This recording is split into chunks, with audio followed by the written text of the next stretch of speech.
The Senate will come to order. For those in the gallery, please rise for the invocation to be delivered by Rabbi Neil Blumoff, Congregation Agudas Achim in Austin, Texas.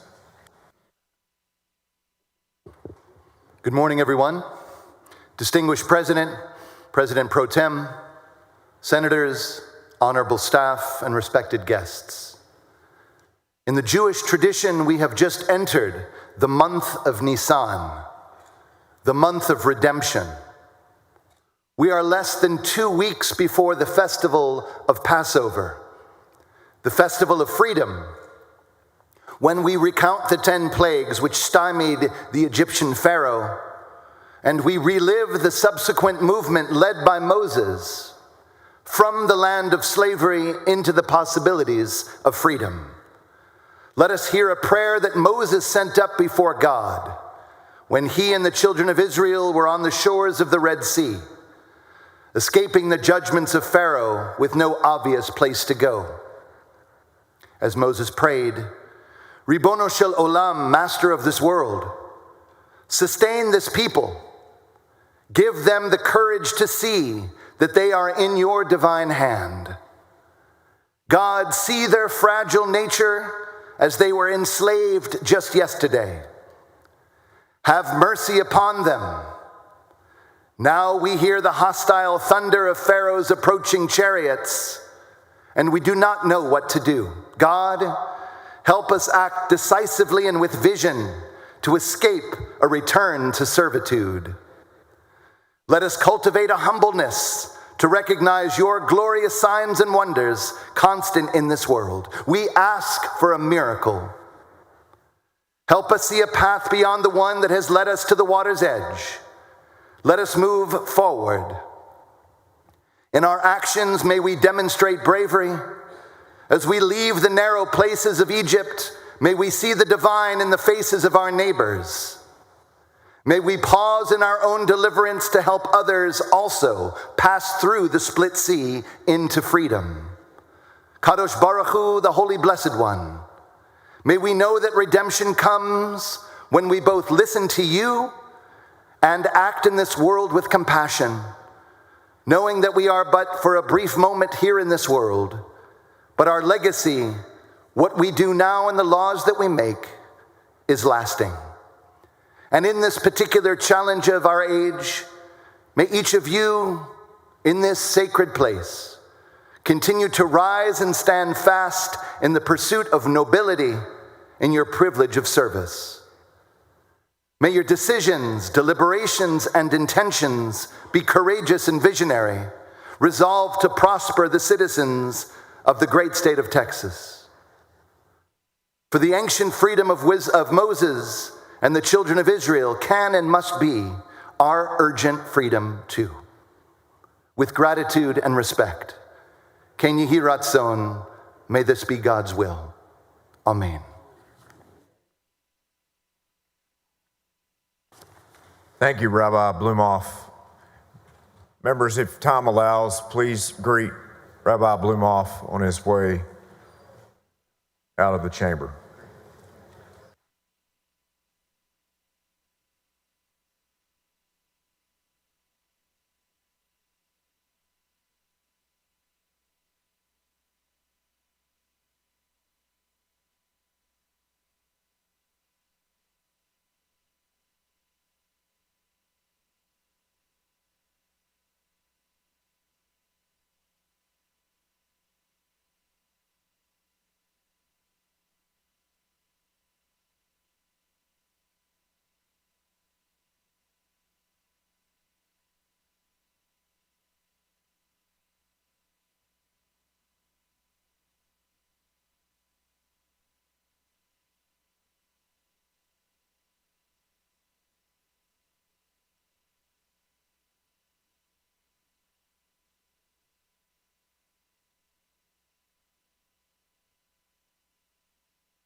The chair recognizes Senator Sparks to introduce the Doctor of the Day.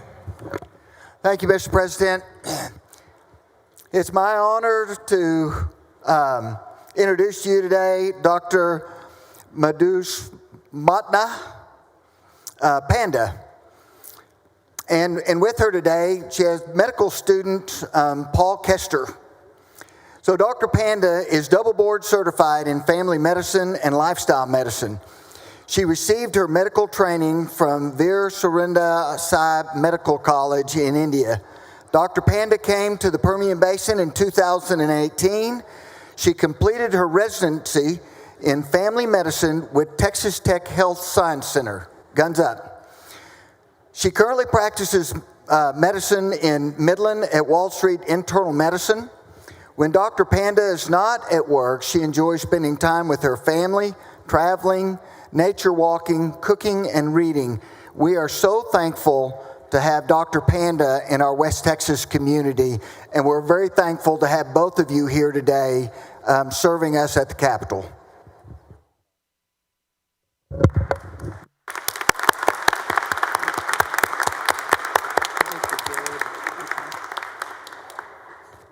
That's the skinny side. This is the...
The chair lays out the following resolution. The secretary will read the resolution.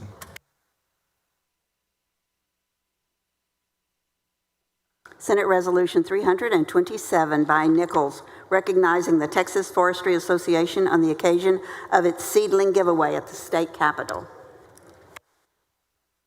The chair recognizes Senator Nichols on the resolution. Thank you, Mr. President. Members, there is a bear in the room. There is a bear in the gallery up there. That's Smokey the Bear.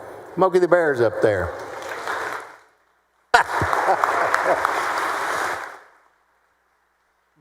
Members, it is my honor to recognize and welcome the Texas Forestry Association to their state capitol today for Seedling Giveaway Day. Texas Forestry Association was founded in 1914 by a group of dedicated conservationists with the goal of advancing forestry, promoting conservation practices, and supporting and protecting the interests of the working forest of Texas. Today, alongside members and leadership of the Texas Forestry Association, we are joined by their president, David Alters. David, there you are, up there, okay. A good friend of mine from Nacogdoches who brings years of experience in agriculture and legislative work. Each year, the family forest and corporate owners plant 83 million seedlings to maintain sustainable forests for future generations. Today's Seedling Giveaway Day. You'll probably have some of the members drop off seedlings of trees in your office. Today's giveaway was sponsored by the Texas Forest Association and is a vital part of the association's continued efforts to raise the awareness of the importance of our timber resources.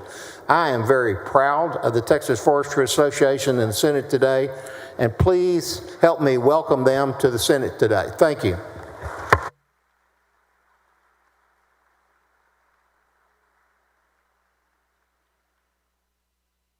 Is there objection to the adoption of the resolution?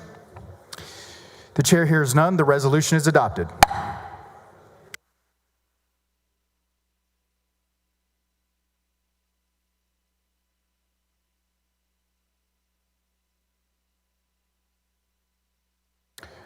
The chair lays out the following resolution. The secretary will read the resolution.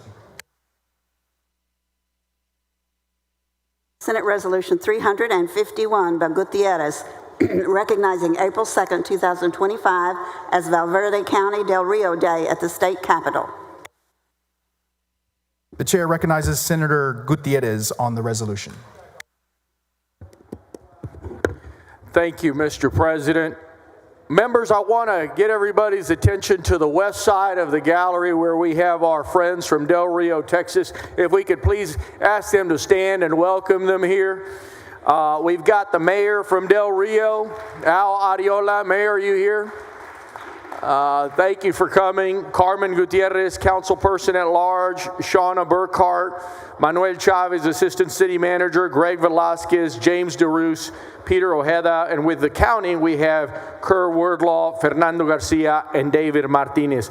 Thank you all for coming to our Texas Capitol. Thank you for being part of allowing us to make April 2nd of Valverde County Del Rio Day at this state capitol. This is truly your capital.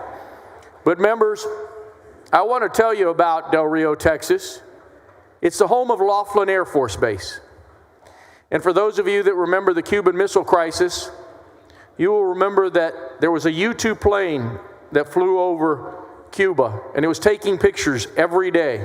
Senator Betancourt, you were probably alive when this was happening, a little bit before my time, a few years. And there was a pilot that was shot down. That's right. And those planes would take off from here in Texas, from here at Laughlin Air Force Base. And that little known story is the debt of gratitude that we owe this community. They train our fighter jets in Del Rio, Texas. They've been doing that for years. When we think of our military bases, when we think of those planes flying out and those helicopters flying out, as I was reminded in Del Rio when I was a House member, and we had a committee hearing in Del Rio, and we had neighbors suggesting in different cities that they didn't like the sound of the planes and the helicopters. I remember I was up in Fort Worth, and Betsy Price put it best. She says, that's the sound of freedom. And so we owe that to this community, that and so many other things. And so for those of you that haven't been to Del Rio, I would argue that it's a wonderful place to live on our Texas border, a wonderful community to visit. But what you don't know is that we also have a reservoir called Lake Amistad. And it's called Amistad, which means friendship, because that is the friendship that we have between our two countries. It is also the home just up the road in Langtree, Texas. Some of you have probably seen that movie in the 70s. It really happened. There was a guy named Judge Roy Bean, and he established the law west of the Pecos. And despite the myths, he never actually hung anybody. That beautiful town and that beautiful scenery, you can see it just west of Del Rio. I've actually gone to the cliffside where you can see the river down below, where Judge Roy Bean, he was a bit of a gambler. And he had a boxing match on a little island in the middle of the river because boxing was outlawed at that time in Texas. And so there's so much to see in this community. There are so many wonderful people like we have here today. I urge you all to go down there, if you're going out west, to take Old Highway 90 because you have such great scenery. And I know that Senator Flores is very familiar with it. I'll close with this. You have so much to offer. One last thing about Del Rio, little known fact. The actress Jessica Alba was in Del Rio for a period of time. She went to high school there, a grade school. And so I want to thank you all for coming. We appreciate you. Welcome to your state capital. Muchas gracias todos por venir aquí con nosotros hoy día.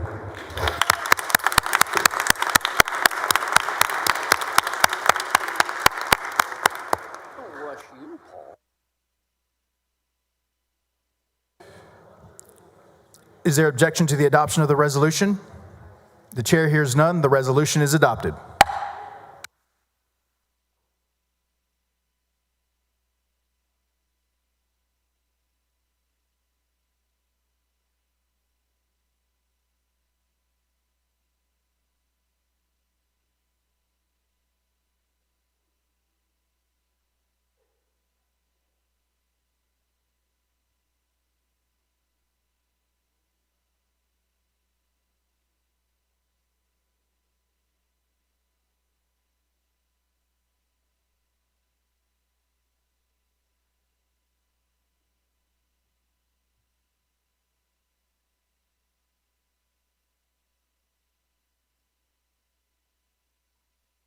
The chair lays out the following resolution. The secretary will read the resolution. Senate Resolution 346 by Paxton et al., recognizing April 1st and 2nd, 2025 as Collin County Days at the state capitol.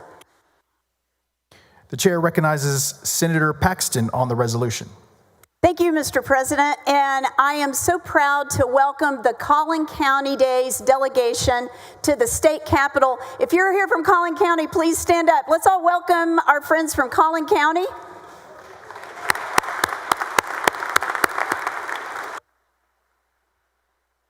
Okay, and I have a few things I want to say. You can either sit down or stand up. It's really up to you. So you decide what's great for you. But I just want to say a few things about the wonderful county that is my home county, Collin County. It is a thriving county in the heart of North Texas, one of the largest and fastest growing counties in our state. It's home now to approximately 1.3 million residents. Plano is the largest city. Several Fortune 1000 companies reside there, headquartered there. The county seat is McKinney, which is where I live, and it's surrounded by the thriving communities of Allen, Anna, Blue Ridge, Salina, Copeville, Fairview, Farmersville, Frisco, Josephine, Lavon, Lowry Crossing, Lucas, Melissa, Murphy, Nevada, New Hope, Parker, Princeton, Prosper, Richardson, Royce City, Saxe, where's Saxe? We had a fun conversation this morning. St. Paul, Van Alstyne, Weston, and Wiley. It's an amazing place to have a business, to work, to raise a family. The economy remains strong and vibrant because of a very highly skilled workforce that makes the county a leader in job growth. More than 90% of the workforce in Collin County is over the age of 25, that's over the age of 25, holds a high school diploma, and about half have earned a bachelor's degree or higher. This makes it one of the most highly educated counties in our state.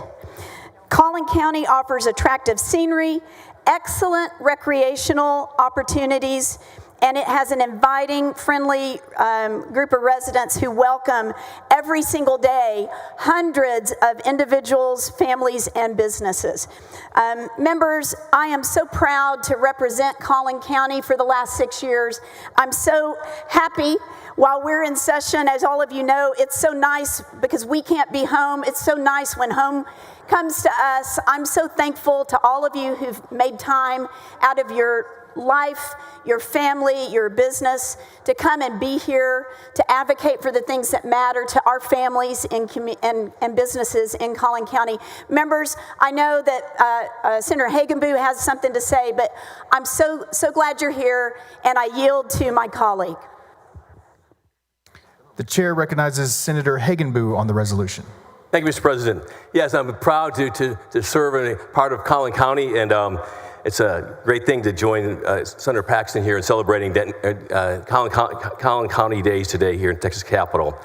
Members, Collin County is a symbol of what makes Texas exceptional. Strong communities, booming economy, commitment to education, innovation, and opportunity. Its cities are frequently ranked among the best places to live, with safe neighborhoods, walkable trails, and family-friendly parks. And there's so many great cities, including, I see Prosper up here. Miss Prosper's there today. Great cities, booming, growing, great schools. Really notable, Plano has established itself as a major business center. In my district, the Legacy area, developed by Ross Perot, as one of the highest concentrations of Fortune 500 company headquarters in the country, including Toyota North America, JCPenney, Frito-Lay. Over 100,000 Texans work in the Plano area every day, making it a hub of workforce and economic development.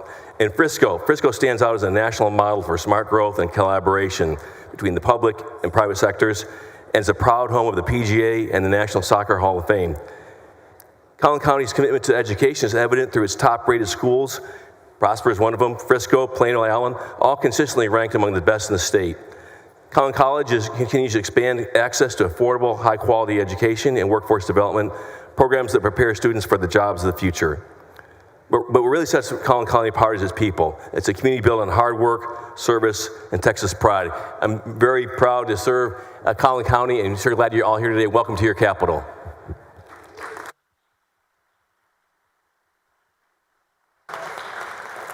The chair recognizes Senator Paxton to close on the resolution. Thank you, Mr. President. Thank you again for being here. And look how strong and healthy these people are. They stood the whole time. Good job. You know what? I know that people move to Collin County for a lot of reasons. Senator Hagenbu, you mentioned one of those. It's a great place to raise your family because it's a great place to educate your kids. Collin County has long been known as a destination district because of its school districts. People move there so their kids can go to school in Collin County.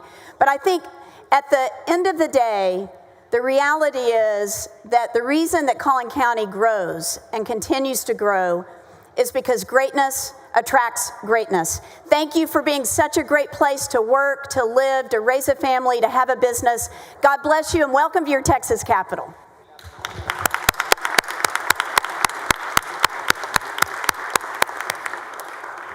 Is there an objection to the adoption of the resolution? The chair hears none. The resolution is adopted.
The following message from the governor. The secretary will read the message. To the Senate of the 89th Legislature, regular session, I ask the advice, consent, and confirmation of the Senate with respect to the following appointment. To be a member of the Texas Behavioral Health Executive Council, John K. Bicklamoritz Waxahachie. Respectfully submitted, Greg Abbott, Governor of Texas, to nominations.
The chair lays out the following resolutions. The secretary will read the resolutions. SR 353 by Perry, SR 354 by Perry, SR 355 by Perry, and SR 359 by Hancock. This is a voice vote. All in favor say aye. All opposed say no. The ayes have it. The resolutions are adopted.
Senator Menendez is recognized for a motion to suspend the regular order of business on Senate Bill 1563.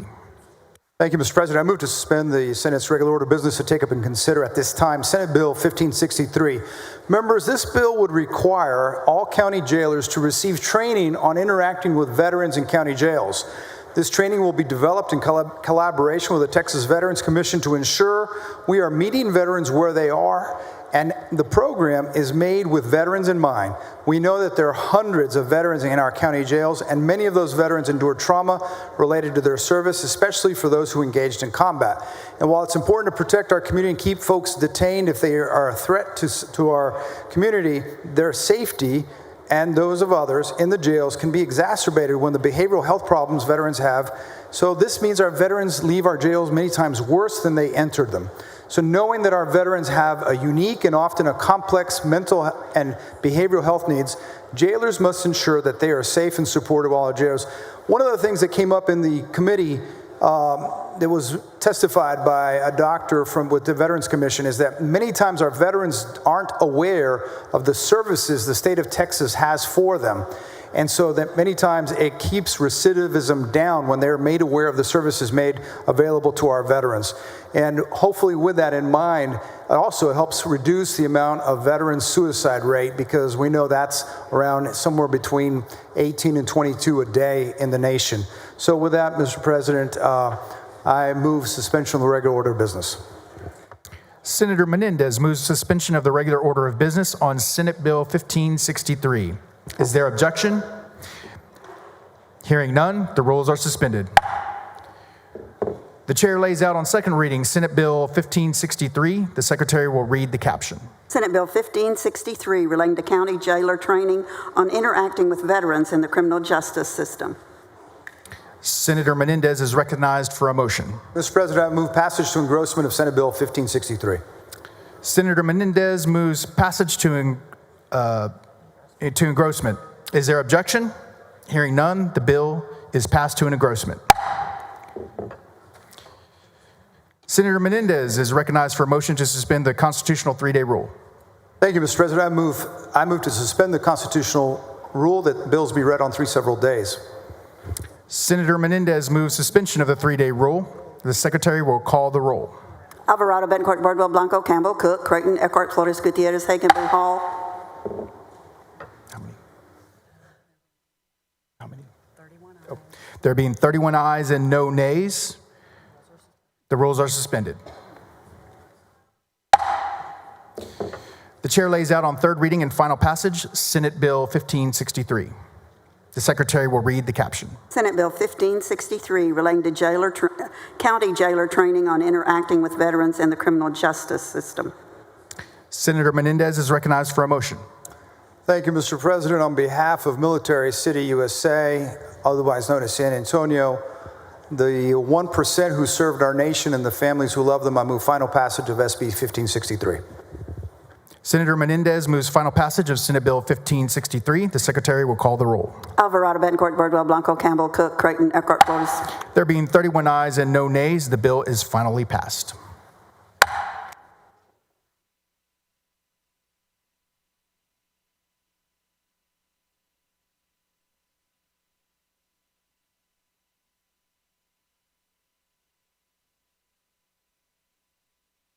The chair lays out the following resolution. The secretary will read the resolution.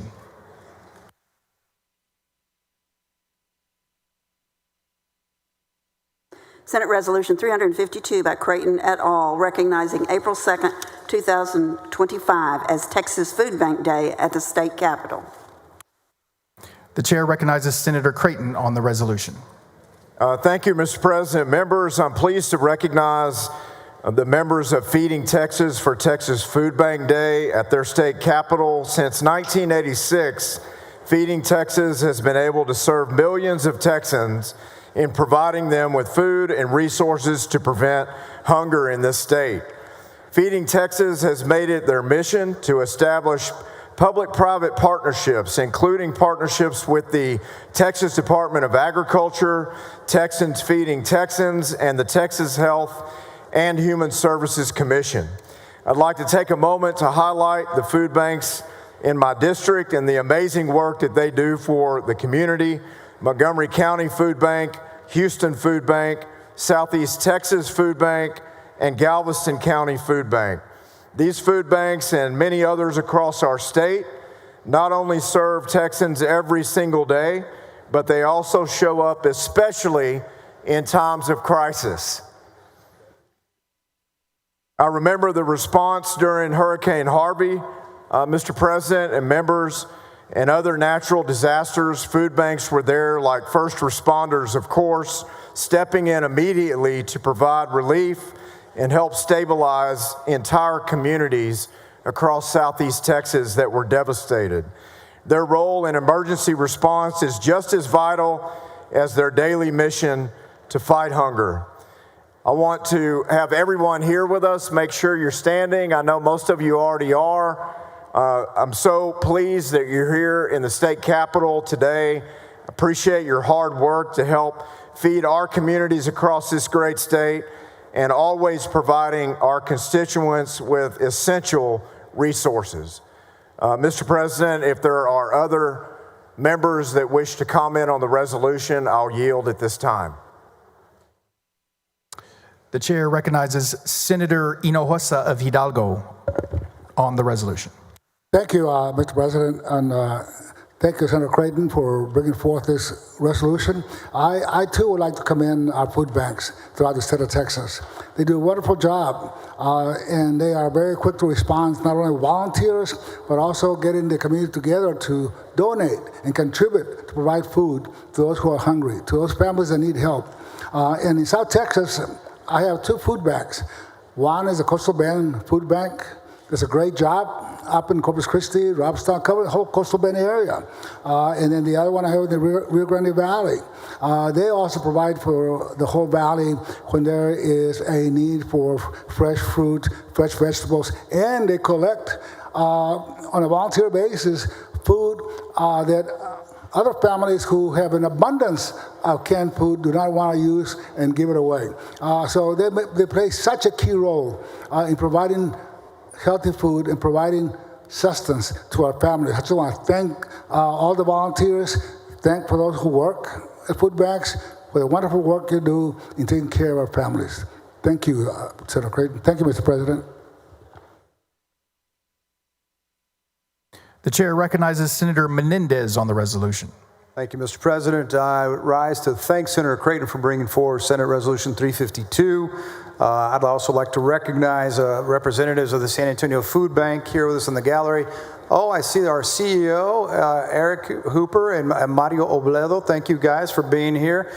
Members, for those of you who don't know, the San Antonio Food Bank is one of the largest in the country, serving 29 counties in southwest Texas and at least 100,000 individuals per week.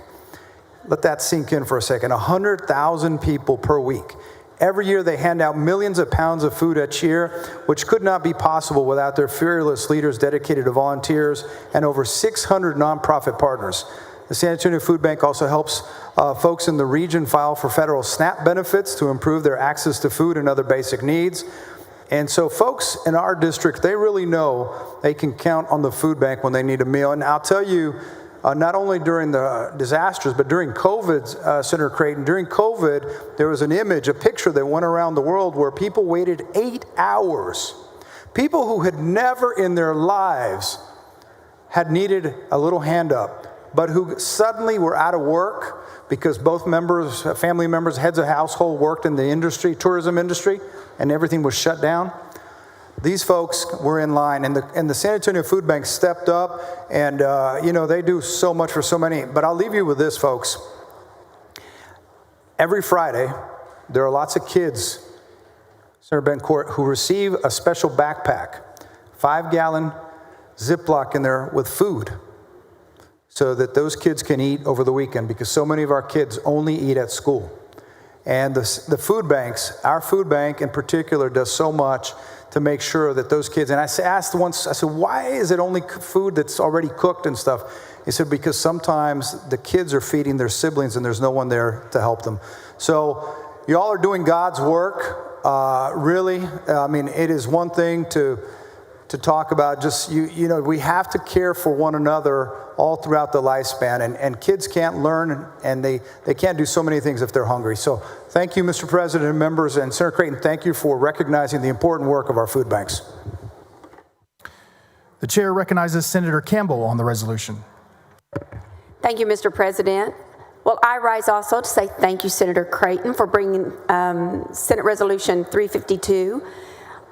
Senator Menendez and I both represent San Antonio, and Mario and Eric and the whole group up there from San Antonio.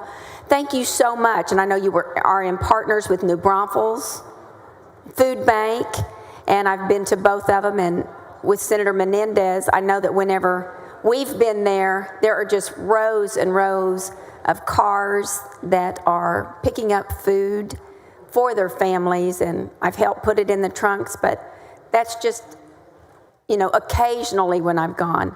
But you all are there on the front lines every single day. The work you do truly is, I agree with Menendez, truly is God's work, because you're helping to feed thousands of people just in our area. So thank you for that. Thank you very much. I'm very proud of San Antonio, New Braunfels, and really all the other food banks, because you're all feeding children, parents, and folks that live all by themselves. Thank you very much. Thank you, Mr. President. Thank you, Senator Creighton. The chair recognizes Senator Hagenbu on the resolution. Thank you, Mr. President. Thank you, Senator Creighton, for this important recognition. Thank you all for being here and for your hard work and your volunteerism. I really believe in the work you're doing. I've been on the board of Feed the Children, a large charity, for many years. We say our vision is to a world where no child will go to bed hungry. That's the kind of work that you're doing. It's so important. I just want to make a shout out for the North Texas Food Bank and the Little Elm Food Bank. They do a lot of great work. My wife volunteers there on a weekly basis. And we see that more people are struggling with affordability and needing this kind of help. You're shaking your head, yes, you're seeing it as well, I know. So your work is as or more important than ever, and we sure appreciate you. Thank you. Thank you, Mr. President. The chair recognizes Senator Paxton on the resolution. Thank you, Mr. President, and thank you, members. Senator Creighton, thank you so much for bringing forth this resolution to acknowledge the great work that the Texas food banks do all across our state. And I join with Senator Hagenbu in recognizing the great work of the North Texas Food Bank. And I'd especially appreciate the opportunity to recognize Tricia Cunningham, the president and CEO of the North Texas Food Bank, for her great leadership, not just of head, but of heart and of hands to take care of the least of these. And I agree 100% with, Senator Campbell, Senator Menendez, both of you said this is the Lord's work. And you are fulfilling the commands of Jesus with what you do. And it helps children, it helps the elderly, it helps people that are having a difficult time. So thank you for all that you do. Thank you especially to the North Texas Food Bank for meeting the needs in our community. God bless you. The chair recognizes Senator Gutierrez on the resolution. Thank you, Mr. President. Thank you all for being here with us. You truly are doing God's work. We've got a lot more work to do. I want to thank the folks in San Antonio, Mario Obledo and his staff. You guys have done wonderful work, but not just for San Antonio. I represent another 14 counties, and you help in various and many of those counties by distributing food in those smaller counties.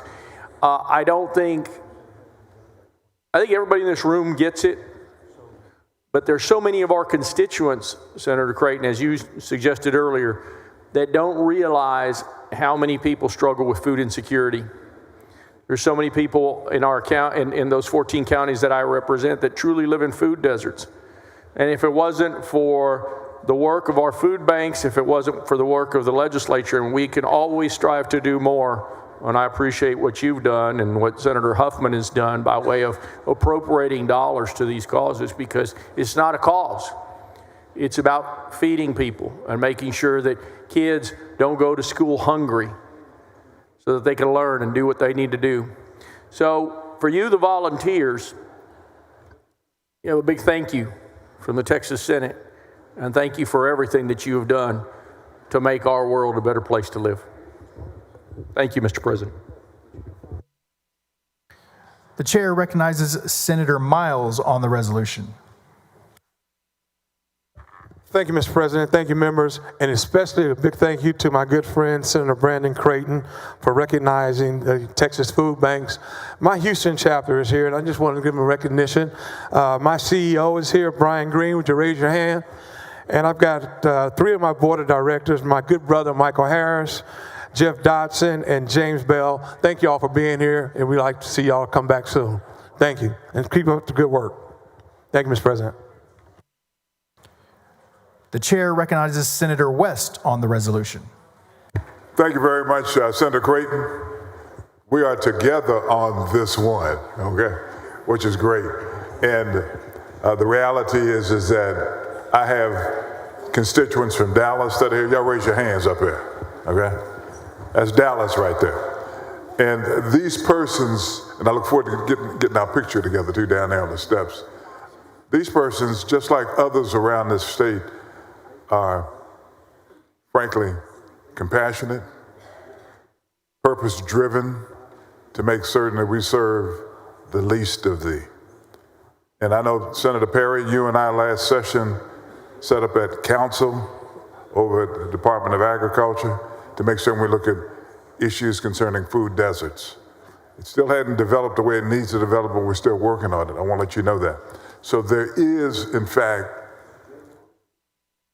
a desire of members of this body to do what we can in order to help the least of thee.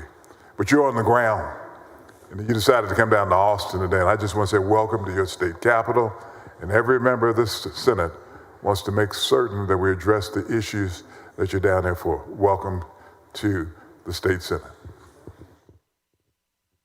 The chair recognizes Senator Perry on the resolution. Thank you, Mr. President. Members, I don't know if I'm the last one up, but when we are, I'd move to add all members' names to the resolution. I have 3, Concho Valley, South Plains, and San Antonio actually serves the lower half of my district extremely well and effective. Couldn't deliver food in a 41 or a 51 county for 10 years area without quality people doing their work each and every day. And we thank you for that and the way you do it, effective, efficient, and serving a need that wouldn't be served if it wasn't for all the food banks. But I appreciate that. Thank you. Members, is there objection to adding all the names to the resolution? Hearing none, so moved. Senator Parker, the chair recognizes Senator Parker on the resolution. Thank you, Mr. President. I just want to thank Senator Creighton for bringing this great resolution. I want to recognize all the incredible volunteers from all the food banks all across Texas, as all my colleagues have done. It is so important that you guys know how appreciated you are by each member of the Senate. We're grateful for all you do, being the hands and feet of Christ and serving people all across our state. So God bless you all, and a special shout out, of course, to all of my North Texas Food Bank and Tarrant County Food Bank and all those that I'm so blessed to represent in the North Texas region. But thank you to all of you. God bless you all. Have a great day, and thanks for all you do for Texas. The chair recognizes Senator Creighton to close on the resolution. Thank you, Mr. President. Members, the great state of Texas would not be the great state of Texas without our local food banks, and with that, move adoption. Is there objection to the adoption of the resolution? The chair hears none. The resolution is adopted.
Senator Hancock is recognized for a motion to suspend the regular order of business on committee substitute for Senate Bill 1816.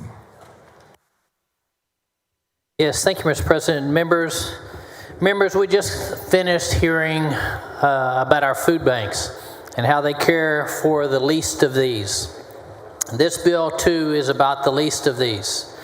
For too long, our state has been dominated by the big dogs, the Kenworths, the Peterbilts, the Chevys, the Fords.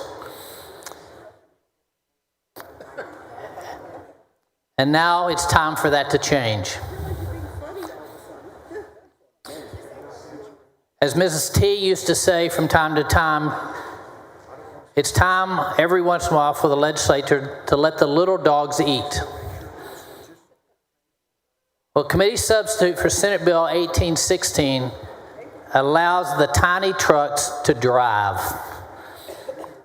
Senate Bill 1816 allows for the Texas Department of Motor Vehicles to reverse their ban, their opposition to the tiny trucks, and allows them to register as operation for key vehicles on public roads that were dominated by the big dogs. And now it's time for the tiny trucks to come out of hiding. The key miniature vehicles are mini cars, trucks, vans, and buses that have smaller dimensions and different engine specifications than other automobiles.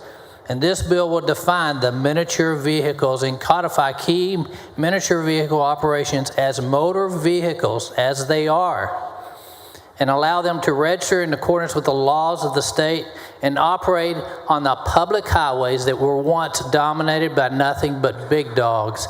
And now we finally have an opportunity to allow tiny trucks to operate on our highways. With that, I move suspension of the regular order of business. Senator Campbell, for what purpose? Well, to ask the author of the bill a question. Does the author yield? I yield. Yeah, Senator Campbell, you're recognized. Thank you. Well, it may be time for the tiny dog to eat, but is the big dog going to let him in? Well, thanks to Chairman Nichols, I think, and your vote, we're going to allow the tiny trucks in. And how tiny is it? Does it have 4 wheels? Does it, what? Can it outrace a motorcycle? I'm trying to get an idea. It's hard enough driving with a motorcycle, trying to see him. I mean, how squatty is this little thing? Senator Campbell, I appreciate your question, but, I'd prefer, these are just tiny vehicles. Oh. There's nothing unique about them. They're just tiny vehicles that have been banned from our highway for years. So I'm sensing the passion. I've got Kleenex. Do you need a Kleenex for I'm this good right now. layout? I'm holding it together. You are? How fast do these vehicles go? What kind of food do they eat? Is it diesel, like a big boy? Senator Campbell, is it gas? Is it electric? What is it? Well, Senator Campbell, it operates as a motor vehicle working off hydrocarbons. And just because they're small doesn't mean they're slow. Is it loaded with dynamite? It could be. Okay. It's not. We would not allow that without the proper tags. Well, members, I'm a little curious about the tiny truck, but thank you, Mr. President. Senator Hancock moves suspension of the regular order of business on committee substitute for Senate Bill 1816. Is there objection? Hearing none, the rules are suspended. Chair lays out on second reading committee substitute for Senate Bill 1816. The secretary will read the caption. Committee substitute, Senate Bill 1816, relating to the titling, registration, and operation of a miniature vehicle. Senator Hancock, you're recognized for a motion. Thank you, Mr. President. I move passage to engrossment. Senator Hancock moves passage to engrossment. Is there objection? Hearing none, the bill's passed to engrossment. Senator Hancock, you're recognized for a motion to suspend the constitutional 3-day rule. Thank you, Mr. President. I move to suspend the constitutional rule that bills be read on 3 several days. Senator Hancock moves suspension of the 3-day rule. The secretary will call the roll. Alvarado, Bettencourt, Birdwell, Blanco, Campbell, Cook, Creighton, Eckhart, Flores, Gutierrez, Hagan, Hall. There being 31 ayes and 0 nays, the rules are suspended. Chair lays out on third reading and final passage of committee substitute for Senate Bill 1816. The secretary will read the caption. Committee substitute, Senate Bill 1816, relating to the titling, registration, and operation of a miniature vehicle.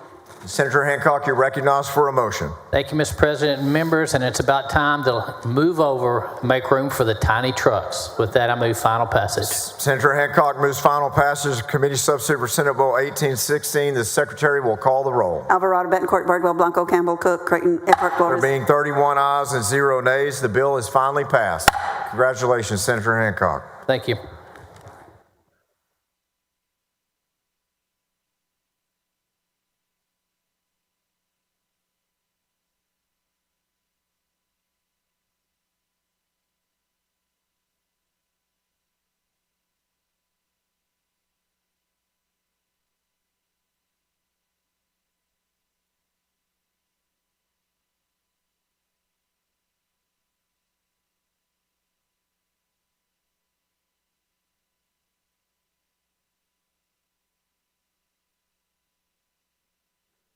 Senator Blanco, you're recognized for a motion to suspend the regular order of business on Senate Bill 906. Thank you, Mr. President. Members, I move to suspend the Senate's regular order of business to take up and consider at this time Senate Bill 906. Senator Blanco moves suspension of the regular order of business on Senate Bill 906. Is there objection? Hearing none, the rules are suspended. Chair lays out on second reading Senate Bill 906. The Secretary will read the caption. Senate Bill 906, relating the authority of the Oseta del Sur Pueblo to commission peace officers. Senator Blanco, you're recognized for a motion. Thank you, Mr. President. I move passage to engrossment. Senator Blanco moves passage to engrossment. Is there objection? Hearing none, the bill is passed to engrossment. Senator Blanco, you're recognized for a motion to suspend the constitutional 3-day rule. Thank you, Mr. President. That's my motion. Senator Blanco moves suspension of the 3-day rule. The Secretary will call the roll. Alvarado, Betancourt, Bardwell, Blanco, Campbell, Cook, Creighton, Eckhart, Flores, Gutierrez, Hagenbu. There being 31 ayes and 0 nays, the rules are suspended. Chair lays out on third reading and final passage of Senate Bill 906. The Secretary will read the caption. Senate Bill 906, relating the authority of the Oseta del Sur Pueblo to commission peace officers. Senator Blanco, you're recognized for a motion.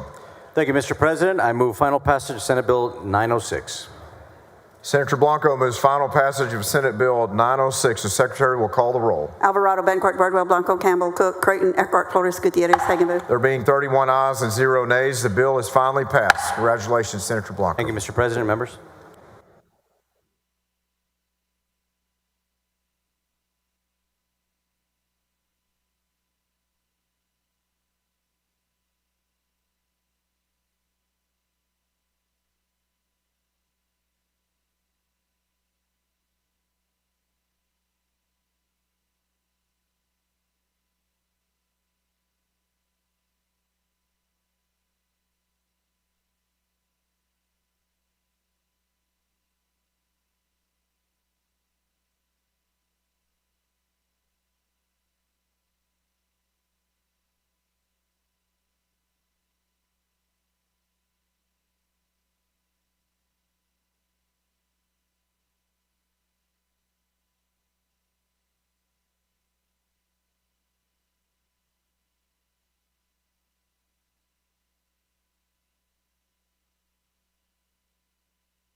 Senator Alvarado, you're recognized for a motion to suspend the regular order of business on committee substitute for Senate Bill 763. Thank you, Mr. President. I move to suspend the regular order of business to take up and consider committee substitute for Senate Bill 763. The committee substitute for this bill requires that the TCQ to conduct an updated protectedness review of standard permits for concrete batch plants every 6 years. The protectiveness review will not apply to the standard permit with enhanced controls. I also want to thank and acknowledge Senator Birdwell, who worked with me on this bill and passed out of his committee. And we've been working on this one for a bit. So thank you for your support. Senator Alvarado moves suspension. Senator Birdwell, for what purpose? Question of the author, Mr. President. Does the author yield?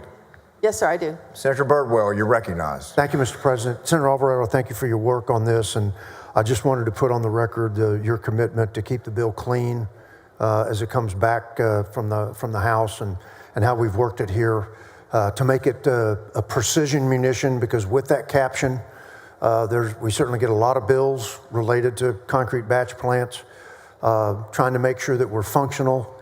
But if too many ornaments get added to this Christmas tree, the damage it could do. And so I appreciate your commitment to keep the bill clean. We've worked it to overcome the governor's veto, I believe it was, and so we've got it right. So I wanted to assist you with this because I know it's an issue in the Houston area. And so I appreciate your commitment. Thank you, Mr. Chairman. And yes, you and I did work on this bill, and you have my full commitment to keep it clean. And we appreciate the support that you've given this bill, and also working with your staff to make sure we got the right language to make it a very good bill. Thank you, Madam Senator. Thank you. Thank you, Mr. President. Senator Alvarado moves suspension of the regular order of business on committee substitute for Senate Bill 763. Is there objection? Hearing none, the rules are suspended. Chair lays out on second reading committee substitute for Senate Bill 763. The Secretary will read the caption. Committee substitute Senate Bill 763 relating to standard permits for certain concrete plants. Senator Alvarado, you're recognized for a motion. I move passage to engrossment. Senator Alvarado moves passage to engrossment. Is there objection? Hearing none, bill's passed to engrossment. Senator Alvarado, you're recognized for a motion to suspend the constitutional 3-day rule. So moved, Mr. President. Senator Alvarado moves suspension of the 3-day rule. The Secretary will call the roll. Alvarado, Bettencourt, Bardwell, Blanco, Campbell, Cook, Creighton, Eckhart, Flores. There being 31 ayes and 0 nays, the rules are suspended.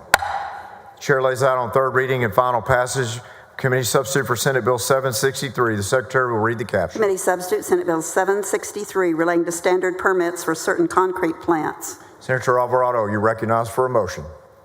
Thank you, Mr. President. I move final passage of committee substitute 763. Senator Alvarado moves final passage of committee substitute for Senate Bill 763. The Secretary will call the roll. Alvarado, Bettencourt, Bardwell, Blanco, Campbell, Cook, Creighton, Eckhart. There being 31 ayes and 0 nays, the bill is finally passed. Congratulations, Senator Alvarado. Thank you, Mr. President and members.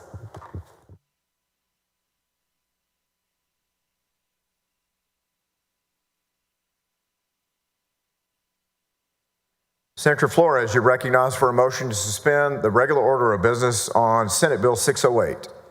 Thank you, Mr. President. Members, I move to suspend the regular order of business and to take up and consider Senate Bill 608. Members, for the last few years, the legislature has taken action to improve the processing of evidence collection kits. Forensic labs have improved their ability to process these kits. However, the need for additional oversight is necessary to ensure that the labs are keeping up with the state law. The bill would require sexual assault response teams to provide data in their biennial reporting of the number of sexual assault forensic exam kits that are overdue for transfer to a crime lab. The bill would require DPS disclosure of this data in their annual statewide electronic tracking system report to the legislature. Members, in 2019, the legislature passed House Bill 8, which requires a specific timeline for the collection and analyzing of sexual assault evidence.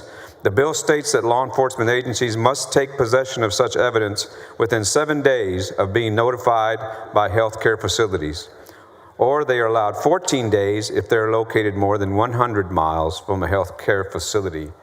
DPS reports that 119 sexual assault kits are in healthcare facilities that are past the 7-day statutory timeline for taking possession. Each of the kits represents a Texan who was sexually assaulted and is awaiting justice. The lack of urgency is a violation of the law and an egregious violation of the survivor's rights. And with that, I'm open for any question and move suspension of the Senator regular order. Flores moves suspension of the regular order of business on Senate Bill 608. Is there objection? Hearing none, the rules are suspended. Chair lays out on second reading Senate Bill 608. Secretary will read the caption. Senate Bill 608 relating to reporting information regarding certain evidence collection kits. Senator Flores, you recognize for a motion. Thank you, Mr. President. I move passage to engrossment. Senator Flores moves passage to engrossment. Is there objection? Hearing none, the bill is passed to engrossment. Senator Flores, you recognize for a motion to suspend the constitutional 3-day rule. Thank you, Mr. President. I move to suspend the constitutional rule. The bill will be heard on 3 several days. Senator Flores moves suspension of the 3-day rule. The Secretary will call the roll. Alvarado, Betancourt, Birdwell, Blanco, Campbell, Cook, Creighton, Eckhart, Flores, Gutierrez, Hagenbuch. There being 31 ayes and 0 nays, the rules are suspended. Chair lays out on third reading and final passage of Senate Bill 608. The Secretary will read the caption. Senate Bill 608 relating to reporting information regarding certain evidence collection kits. Senator Flores, you recognize for a motion. Mr. President, I move final passage. Senator Flores moves final passage of Senate Bill 608. The Secretary will call the roll. Alvarado, Betancourt, Birdwell, Blanco, Campbell, Cook, Creighton, Eckhart, Flores. There being 31 ayes and 0 nays, the bill is finally passed. Congratulations, Senator Flores. Thank you, Mr. President. Thank you, members.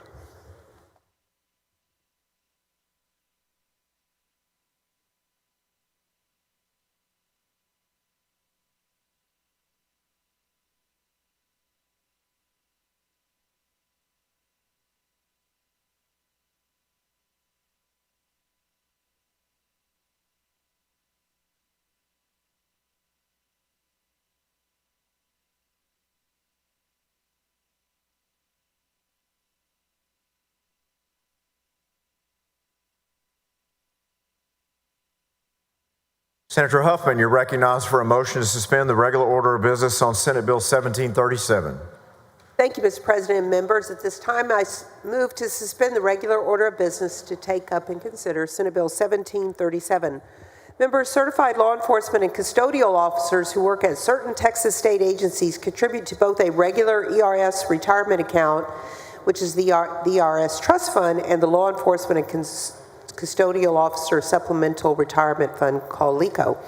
Current eligible LECO Supplemental Fund custodial officers include parole officers for TDCJ or the Board of Pardons and Parole, and law enforcement officers from DPS, TABC, TPWD, and Office of Inspector General at TJJD. In recent history, both the ERS and LECO Supplemental Retirement Fund have not been actuarially sound, thus preventing any new participants from joining the LECO Fund.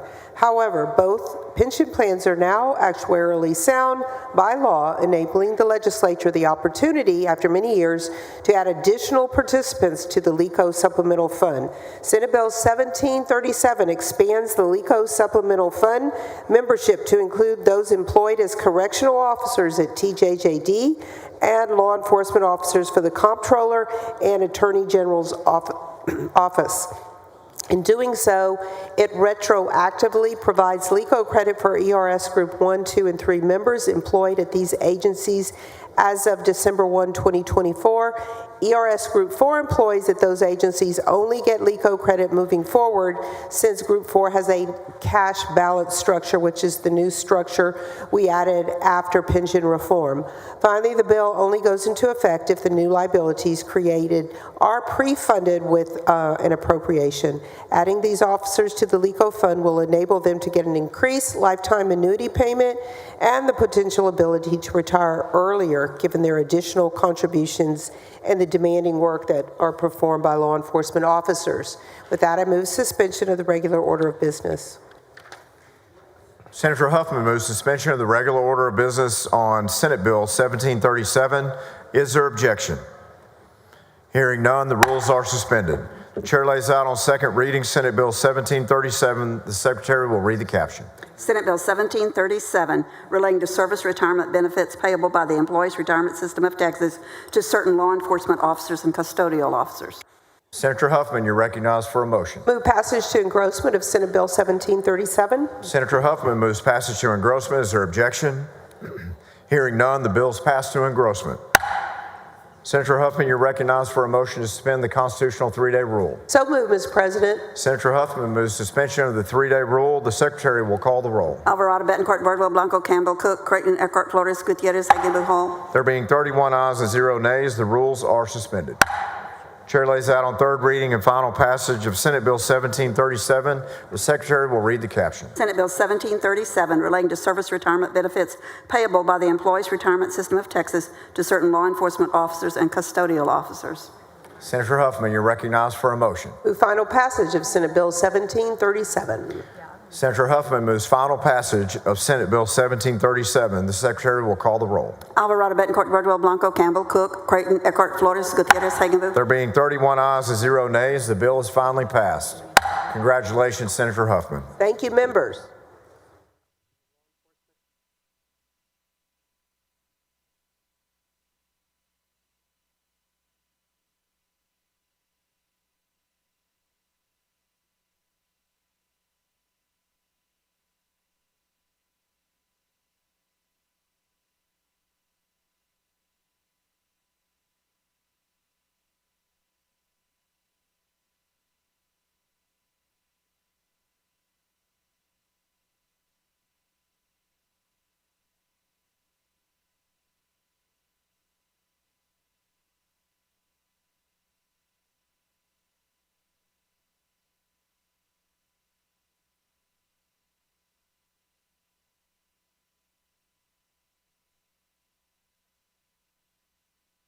Senator Schwartner, you're recognized for a motion to suspend the regular order of business on Senate Bill 617.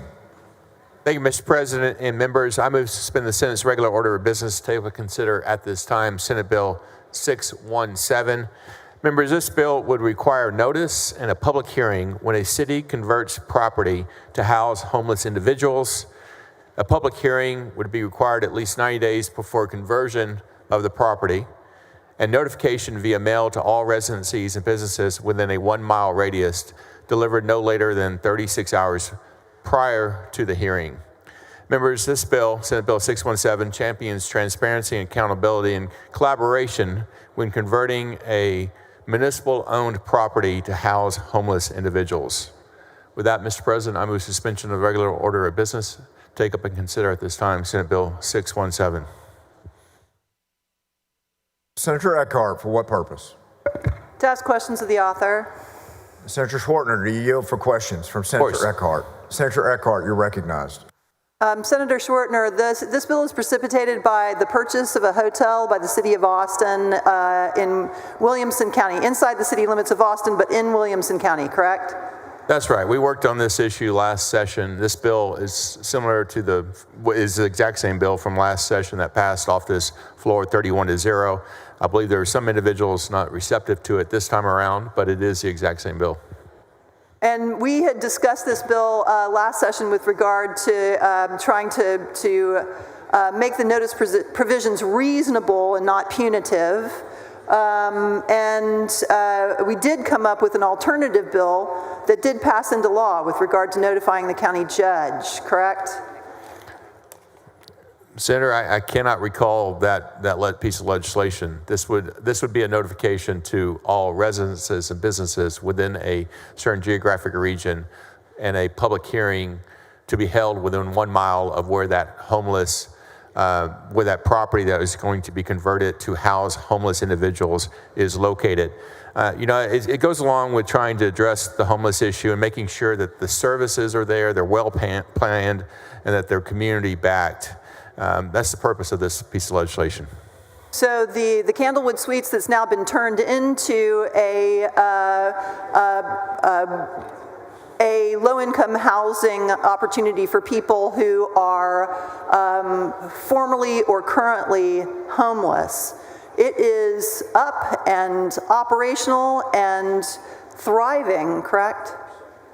That's my understanding. Of course, there's still the issue of homelessness in many other municipalities in Texas, and this would be a piece of legislation that would be pertinent to other potential properties that would be converted into a homeless housing facility. So does this bill create another hurdle, a not in my backyard hurdle for these sorts of projects which are so desperately needed? Again, Senator, I think this is an important disclosure and transparency piece of legislation that makes sure that those homeless individuals have the proper array of services. As you are quite aware, homeless individuals have increased instances of mental health needs, physical health needs, food needs, nutritional needs. And so those services need to be identified and arranged for. As you also, I believe, recall, the decision was a unilateral decision when the city of Austin decided to purchase that hotel and turn it into a homeless shelter or homeless housing facility without any sort of planning. And so I would hope you would agree that the planning and the coordination and the array of services should be done in a manner that is in the best interest of those homeless individuals as well as the community at large. So I want to push back a little bit on your characterization. It was not without planning. The city of Austin had considerable planning. It was without notice to the county judge. And I too have had that experience, formerly as county judge, not being noticed by a change of use, a pretty substantial change of use, by a municipality without notice to the county. And I agree with you in that regard. There has been considerable planning on Candlewood Suites, which is now known as Pecan Gardens. And it is a thriving and important part of our increase in affordable housing in our community and in appropriate housing for individuals who are now, thankfully, formally homeless. So I look forward to continuing to work with you on expanding our stock of affordable housing, including affordable housing to those who are most in need, those who are living on the streets, who are seeking a roof over their heads. Thank you. Thank you, Senator. Senator Schwartner moves suspension of the regular order of business. Senator Menendez, for what purpose? Thank you, Mr. President. Questions of the author. Senator Schwartner, do you yield for questions? I yield. Senator Menendez, you're recognized. Thank you, Mr. President. Thank you, Senator Schwartner. Senator Schwartner, I think I heard, and I think in your bill's statement, you talk about the intent is clear in this. This is a response to a 2021 conversion that the city of Austin bought a hotel in Williamson County, and it was city-owned, and they wanted to turn it into a homeless shelter. Is that correct? Homeless housing. It was city of Austin, but as you probably are aware, some members might not be, Austin actually extends into Williamson County. Right. And there was a decision made without the transparency that I think would be appropriate for the elected officials, the sheriffs, the LMHA, as well as the affected neighborhood and businesses for which that hotel resided. It is a hotel, or was a hotel that's now obviously the homeless housing facility that's right on SH1 or SH130 or 183, excuse me. That doesn't really have a easy kind of access and ingress, egress, and there was just a lot of concerns brought by the constituents and surrounding businesses, as well as obviously the elected official, the sheriffs, and the individuals that would be having to assume the duties of providing law enforcement, as well as the LMHA. That's Williamson County, which is a different LMHA than Travis County, for instance. So then the question that begs the question is, is the bill have a statewide impact, or is it narrowly tailored to an impact to resolve? It would have a statewide impact. I think if a city is planning on converting a facility that they own into a homeless housing facility, that those individuals most directly affected by it, those within a mile radius, should receive notification. There should be a public hearing. I think that's good transparency, good planning, good preparation for those that will be most directly affected, but also it would bring sunlight to the issue and the needs from a planning standpoint, that the needs that I just discussed with you. Where did the mile I'm sorry? line, the 1 mile distance for notification, where did that come from? It was a arbitrary cutoff that I chose. So the reason I bring it up is it is my understanding that when a zoning change is required, a city, state law has it stated that you're to notify anyone that's within 200 feet of that. And so, you know, I think the 1 mile distance seems to be overly burdensome requirement. Are you currently familiar with the profile of the homeless folks in the state of Texas? Are you aware of how many people are homeless in the city of Austin? I don't represent the city of Austin. I know there is a homeless issue in the city of Austin that we all have visualized personally. I think it affects many other cities in Texas, usually the more urban ones. So my understanding is in Austin, of the 5,000 people who are currently unsheltered, 35% of them, or about 2,100 of them, are women and small children who are fleeing domestic violence. And the reason I bring them up is in San Antonio, we had a zoning change. And I think the reason I'm concerned with the bill is because we already have zoning in many cities. I know Harris County doesn't have it, but that somewhat takes care of this issue, because we had an old convent where the nuns no longer needed the convent. They wanted to sell it, and they sold it to San Antonio Metropolitan Ministries, and they do homeless outreach. And they wanted to, and they currently do, where they house women and children for a period of up to 2 years until they can get their lives back on track, many of them fleeing domestic violence. And that almost didn't occur because of a zoning requirement. And the irony of it is it's on the boundary, and I know you know San Antonio, it's on Blanco across the street from the city of Castle Hills.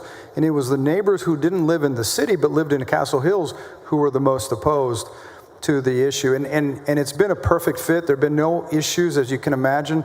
Women and their children, many of them young, very quiet coexistence. And so not all shelters for unhoused people are created the same. And so that's the concern that I have with your bill, creating the overdue burden.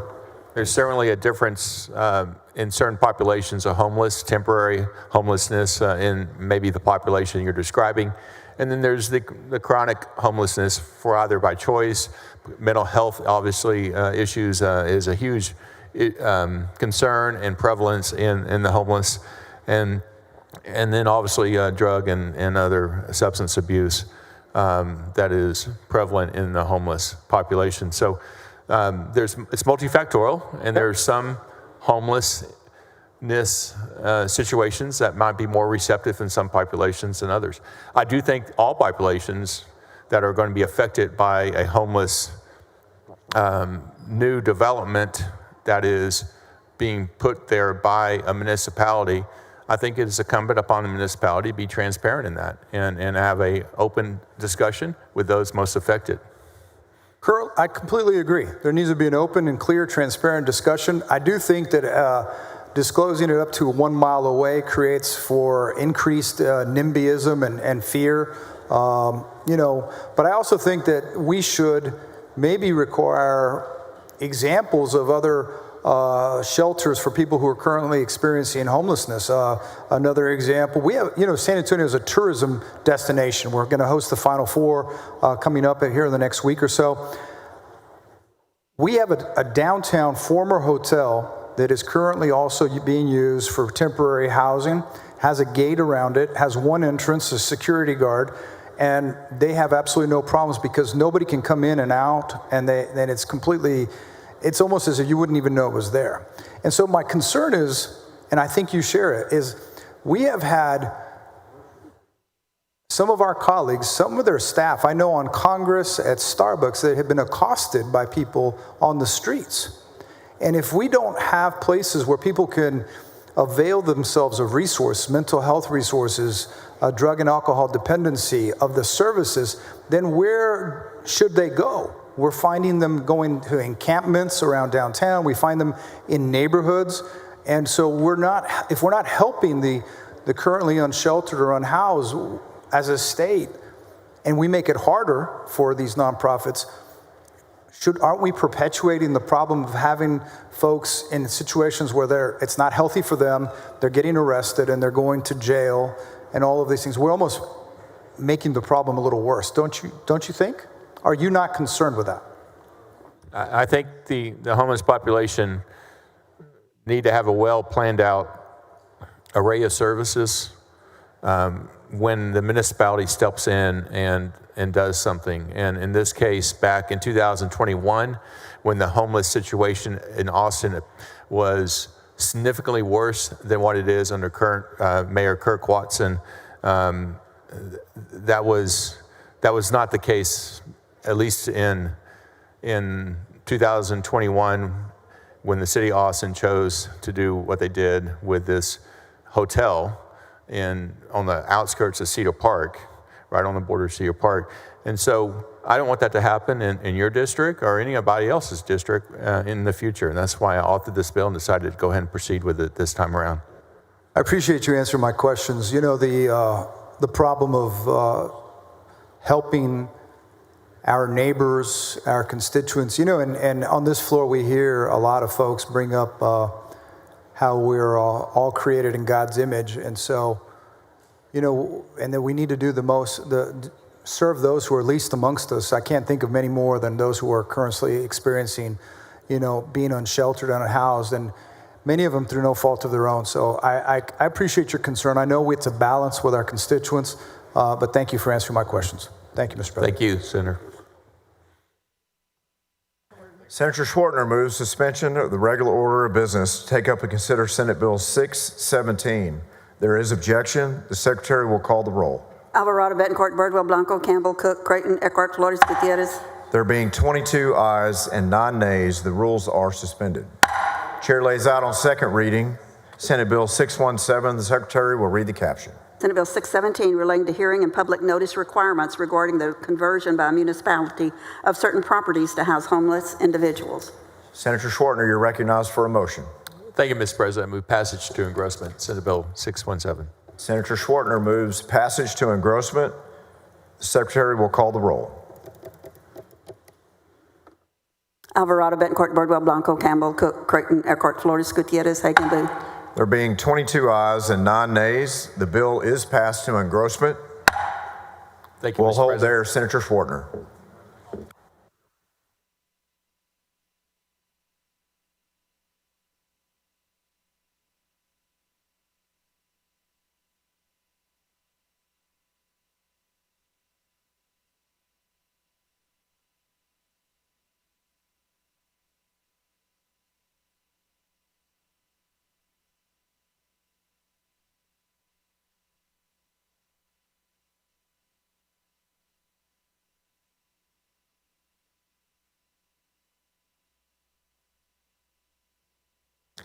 Senator Sparks, you're recognized for a motion to suspend the regular order of business on committee substitute for Senate Bill 920. Thank you, Mr. President and members. I move at this time to suspend the regular order of business in order to take up and consider the committee substitute for Senate Bill 920. And members, you know, this is a bill that, quite frankly, I wish we didn't even have to consider.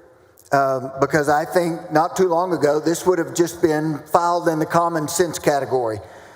But concerns have been raised that registered nurses employed by schools are practicing outside of their scope if they do not receive a physician's order to administer over-the-counter medications to students, even if they have received the parents' permission, despite the fact that school nurses have been doing so for years. The committee substitute for Senate Bill 920 makes it clear that registered nurses employed by a public school, open enrollment charter school, a private school, can continue doing what they've been doing for years, administering over-the-counter medications to students if the nurse has received the parent's permission and the medication is properly labeled and in its original container. With that, Mr. President, I move suspension.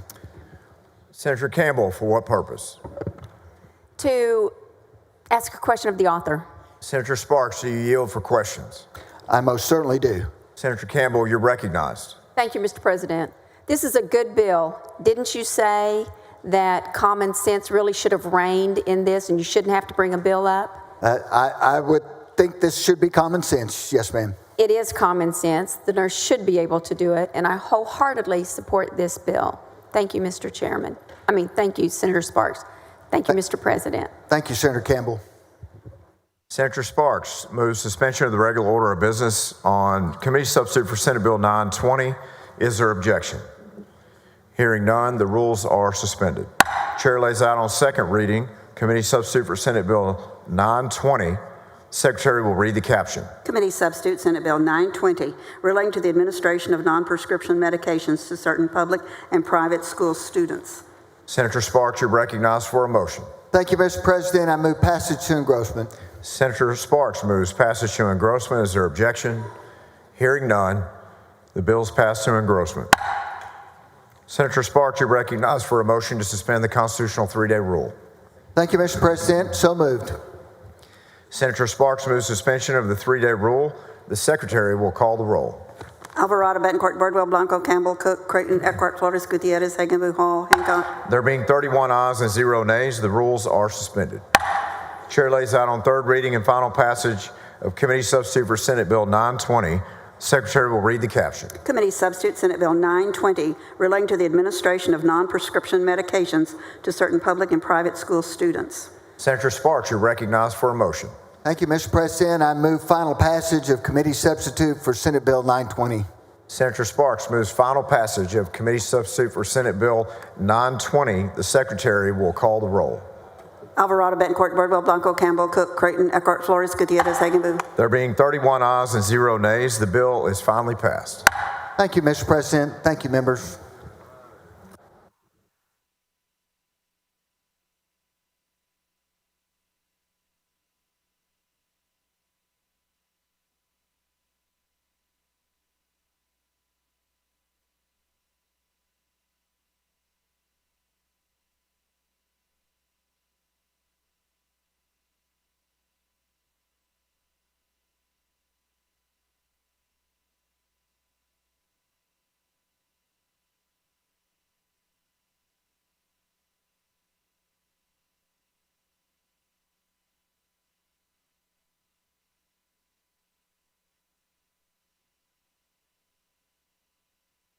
Senator Hughes, you're recognized for a motion to suspend the regular order of business on Senate Bill 942. Thank you, Mr. President. I move to suspend the Senate's regular order of business to take up and consider at this time Senate Bill 942. Members, this bill is about child support, and there's been a lot of discussion in the Senate over the last few sessions about unborn children and the life of the unborn baby growing inside her mother's womb.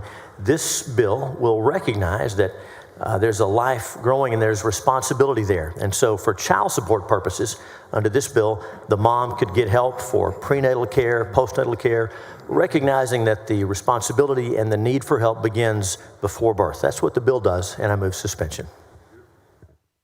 Senator Menendez, for what purpose? Question is the author. Senator Hughes, do you yield for questions? Of course I'll yield, Mr. President. Senator Menendez, you're recognized. Thank you, Mr. President. Thank you, Senator Hughes. Senator Hughes, does the bill in any way, shape, or form address the fact that what if the person who's being told they're the biological father doesn't know or believe that they are? Does it address that? Senator, that's a great question. As you know, there's a statutory framework that exists for situations like that. And so the Attorney General's office, that's what most of their lawyers do, I think, is child support enforcement. And so this just plugs into the existing framework. It doesn't make any change to the process for proving paternity or defending oneself.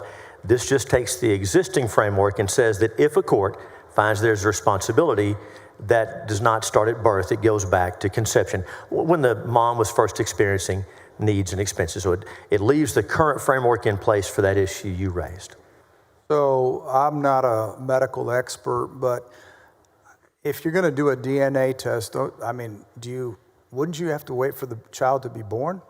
Well, Senator, in most of these cases, the support is retroactive to a certain date. So rather than retroactive to birth, this would, once the finding's been made and due process has been satisfied, if the court finds that Mr. X is the father, then that responsibility would go back to not just birth, but when the mom first began experiencing need for help.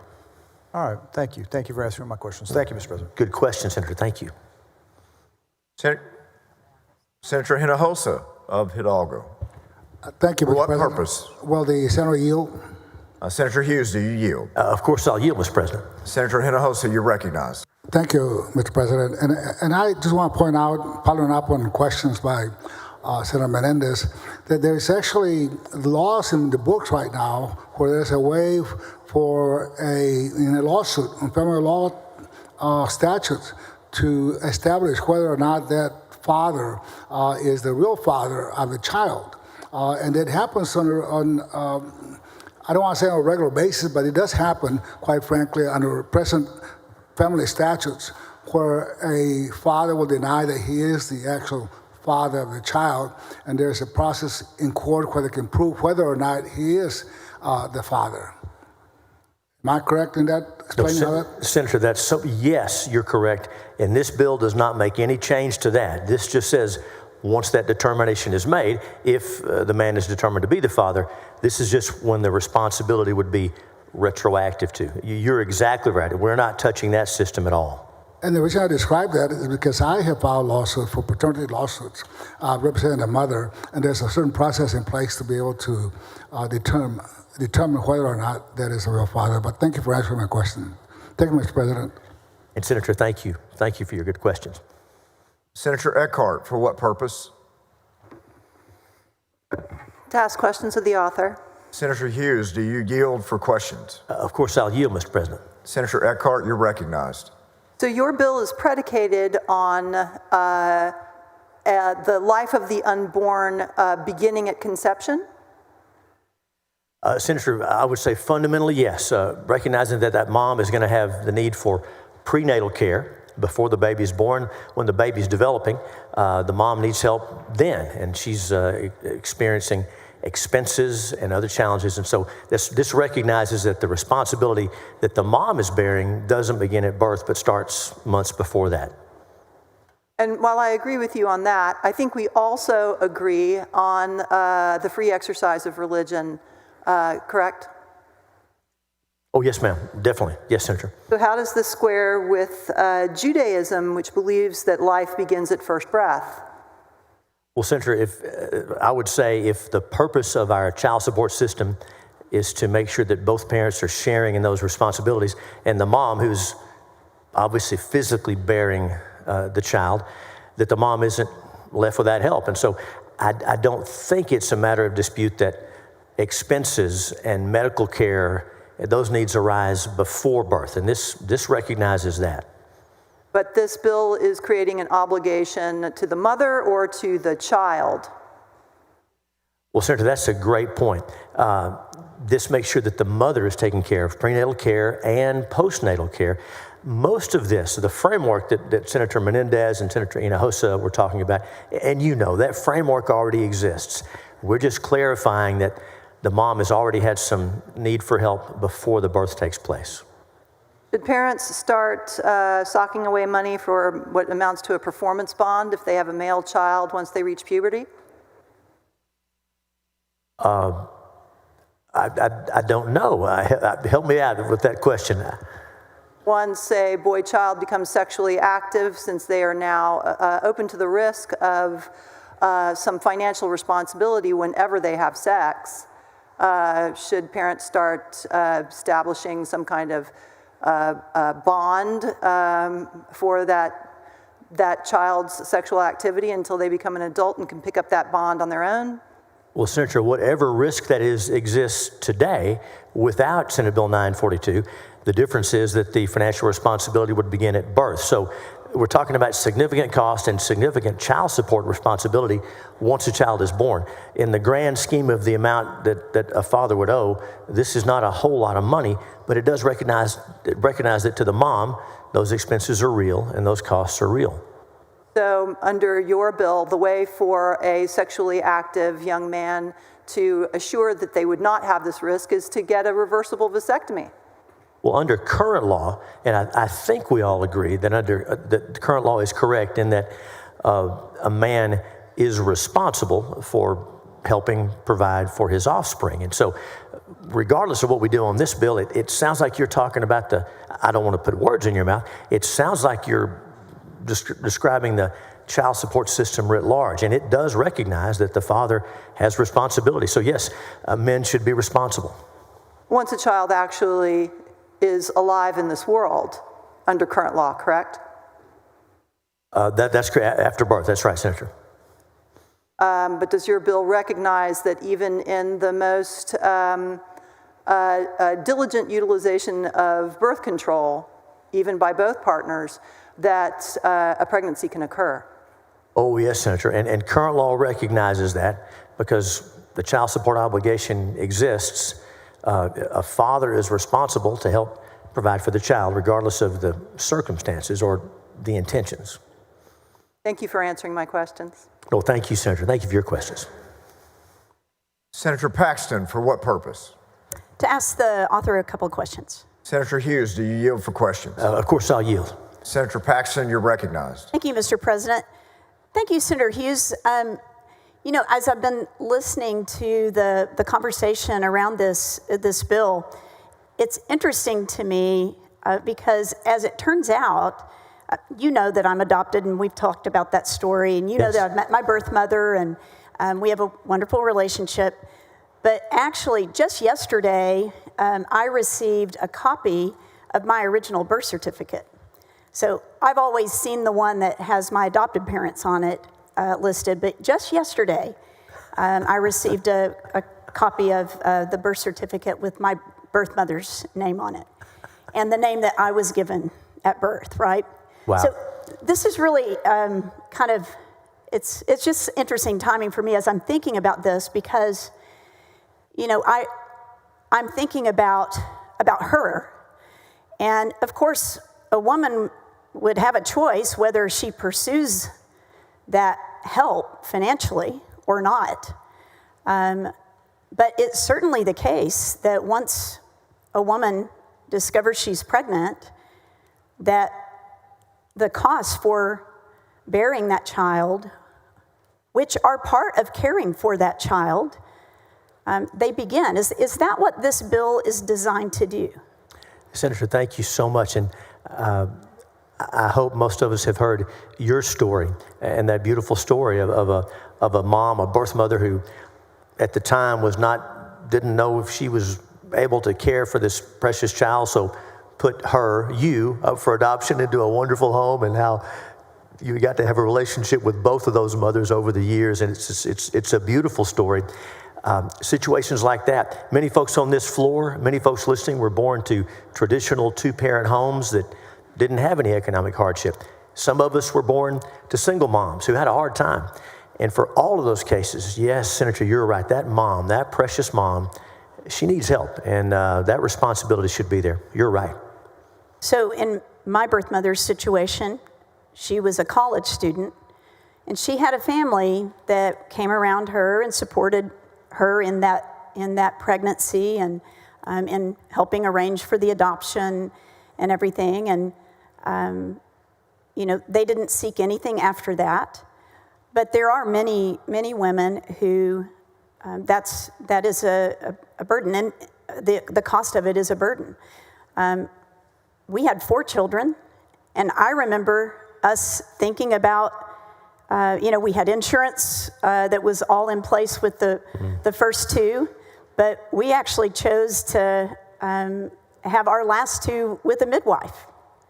And some of that was because of the timing of things and the way our insurance was at the time, but part of it was because of the experience that we wanted to have. But we decided that, you know, as a mom and a dad, we were both responsible for that, and it's not free. And I appreciate the help that this is for women who didn't conceive alone, but once the child is born, the father is going to, under current law, have a responsibility. But that responsibility, those costs don't begin at birth. They begin before. And I appreciate the help that this is for women everywhere. Thank you. Thank you, Senator. Thank you so much. Thank you.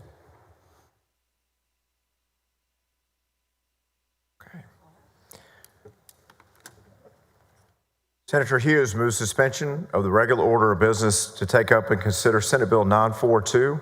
There is objection. The Secretary will call the roll. Alvarado, Betancourt, Birdware, Blanco, Campbell, Cook, Creighton, Eckhart, Flores, Gutierrez, Hagenbu, Hall. There being 27 ayes and 4 nays, the rules are suspended. The chair lays out on second reading Senate Bill 942. The Secretary will read the caption. Senate Bill 942 relating to a court order for retroactive child support, including for retroactive child support beginning on the date of the child's conception. Senator Hughes, you're recognized for a motion. Thank you, Mr. President. I move passage to engrossment. Senator Hughes moves passage to engrossment. The Secretary will call the roll. Alvarado, Betancourt, Birdwell, Blanco, Campbell, Cook, Creighton, Eckhart, Flores, Gutierrez, Hagenbu, Hall, Hancock. There being 27 ayes and 4 nays, the bill is passed to engrossment. Senator Hughes, you're recognized for a motion to suspend the constitutional 3-day rule. Thank you, Mr. President. I move to suspend the constitutional rule that bills be read on 3 several days. Senator Hughes moves suspension of the 3-day rule. The Secretary will call the roll. Alvarado, Betancourt, Birdwell, Blanco, Campbell, Cook, Creighton, Eckhart, Flores, Gutierrez, Hagenbu, Hall. There being 27 ayes and 4 nays, the rules are suspended. Chair lays out on third reading and final passage of Senate Bill 942. Secretary will read the caption. Senate Bill 942 relating to a court order for retroactive child support. Senator Hughes, you're recognized for a motion. Thank you, Mr. President. Members, I thank each senator for the discussion on this bill, for your consideration. This broader issues implicated here can be difficult. They can be divisive. But I'm glad we can agree and we can come together about helping those moms and helping those babies. And so with that, I move final passage, Senate Bill 942. Senator Hughes moves final passage of Senate Bill 942. The Secretary will call the roll. Alvarado, Betancourt, Birdwell, Blanco, Campbell, Cook, Creighton, Eckhart, Flores, Gutierrez, Hagenbu, Hall, Hancock. There being 27 ayes and 4 nays, the bill is finally passed. Congratulations, Senator Hughes. Thank you, Mr. President, and thank you, members.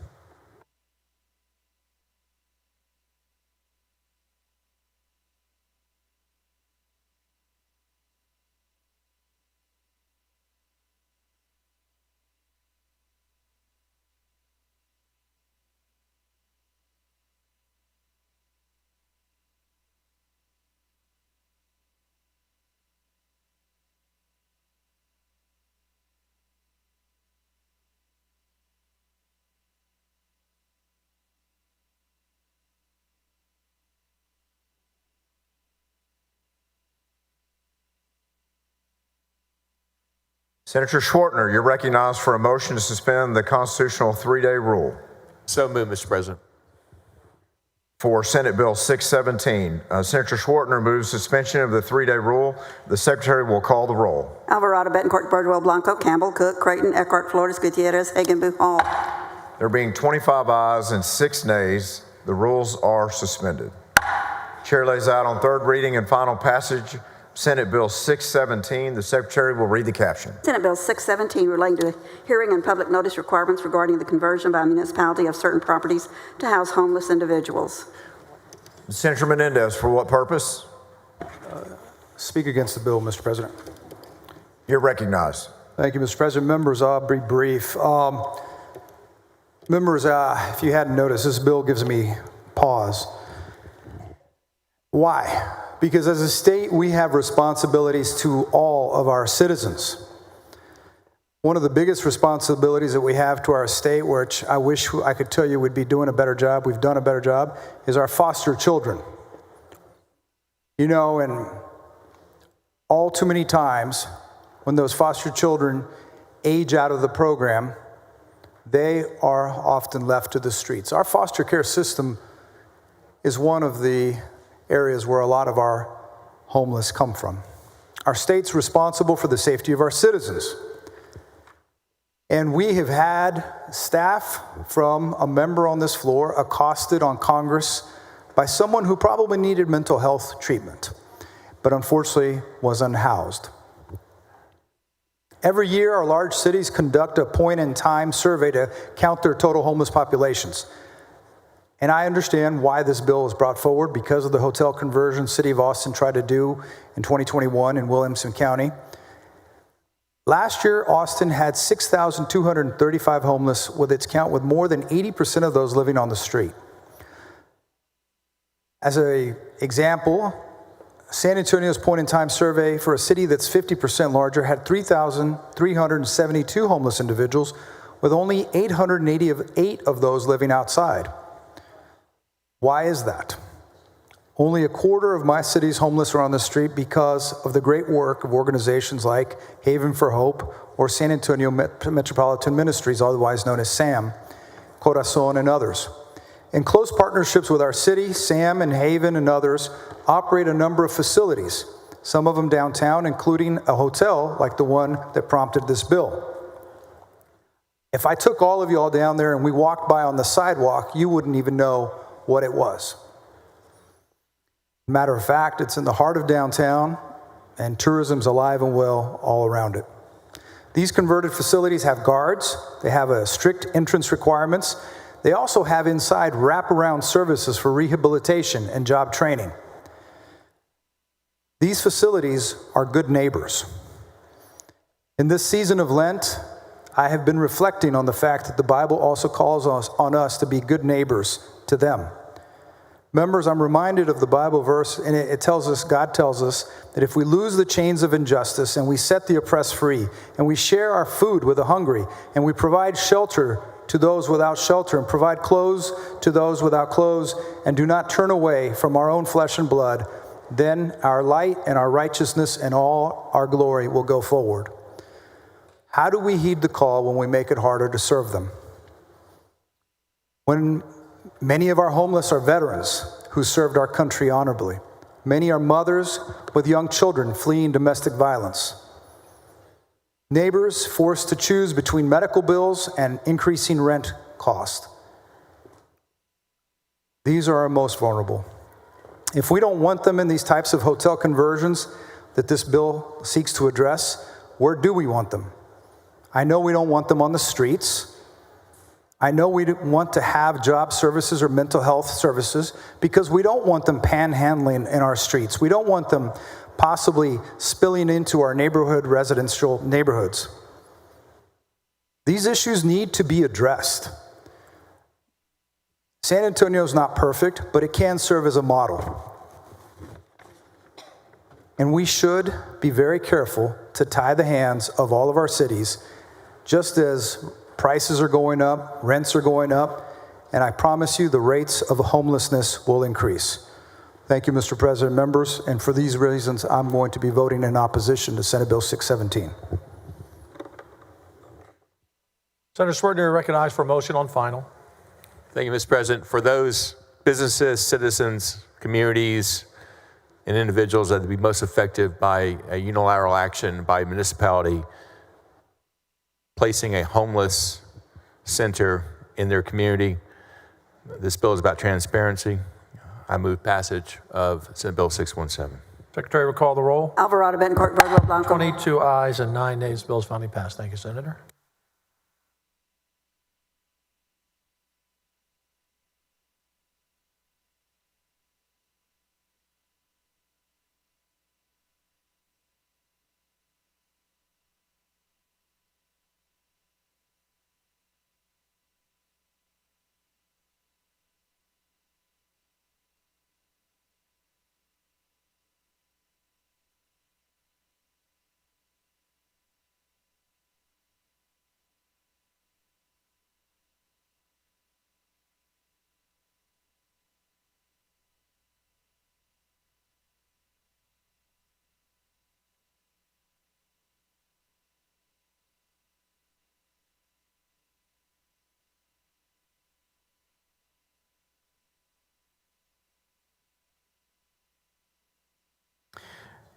Senator Birdwell is recognized for a motion to suspend the regular order of business on Senate Bill 878.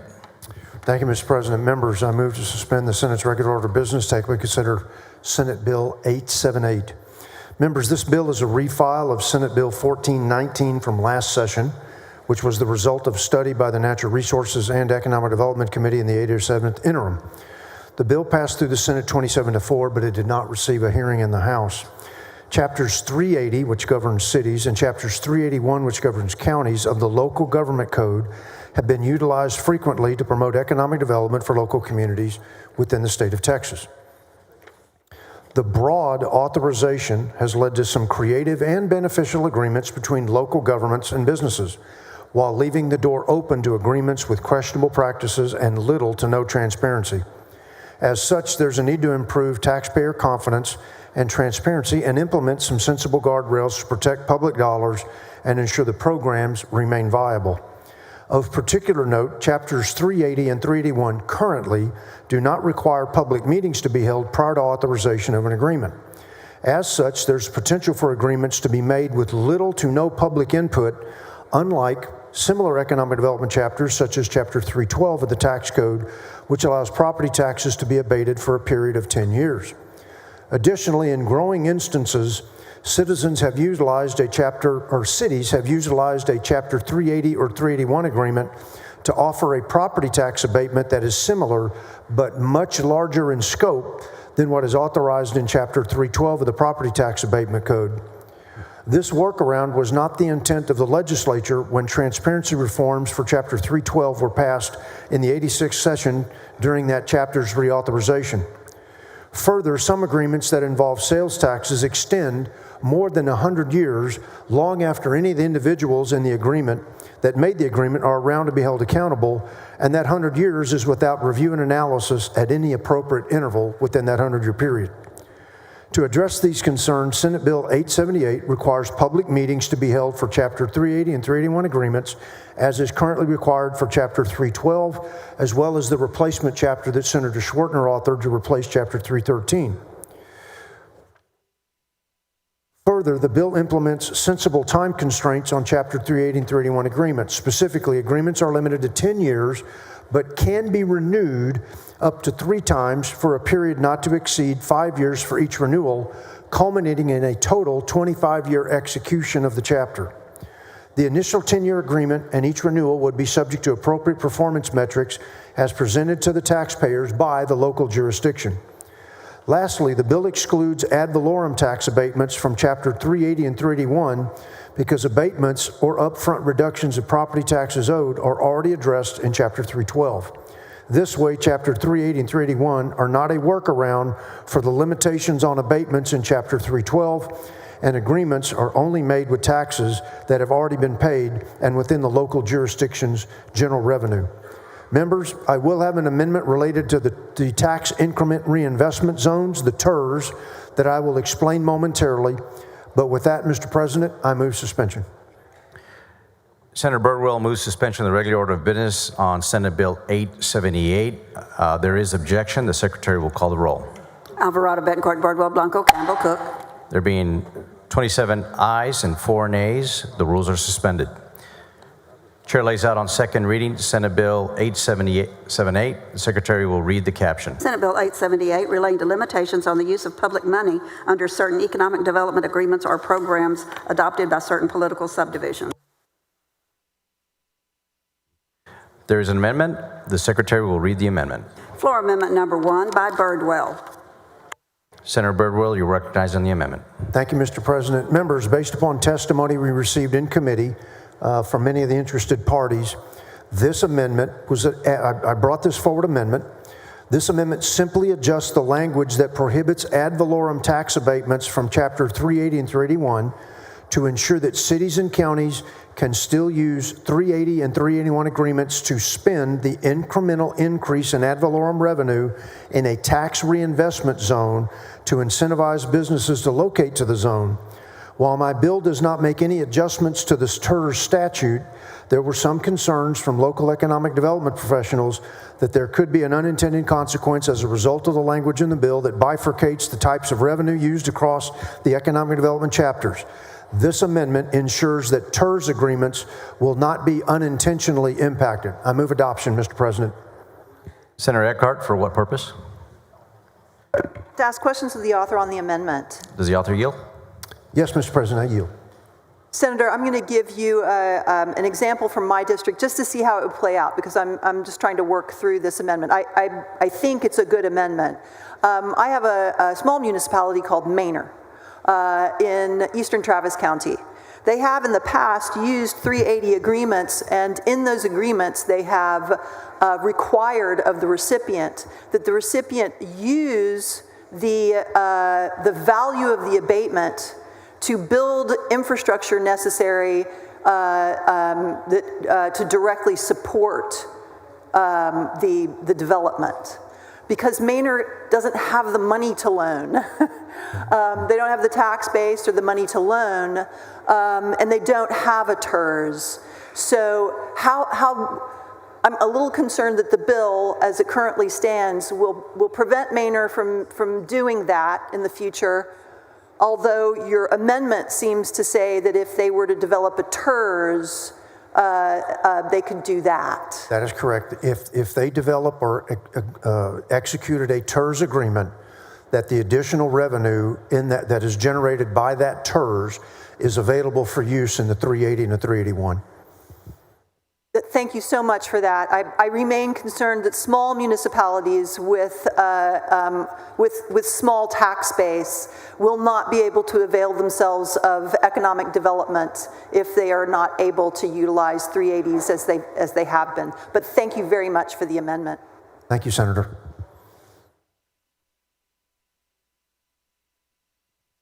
Question is on the adoption of Floor Amendment 1.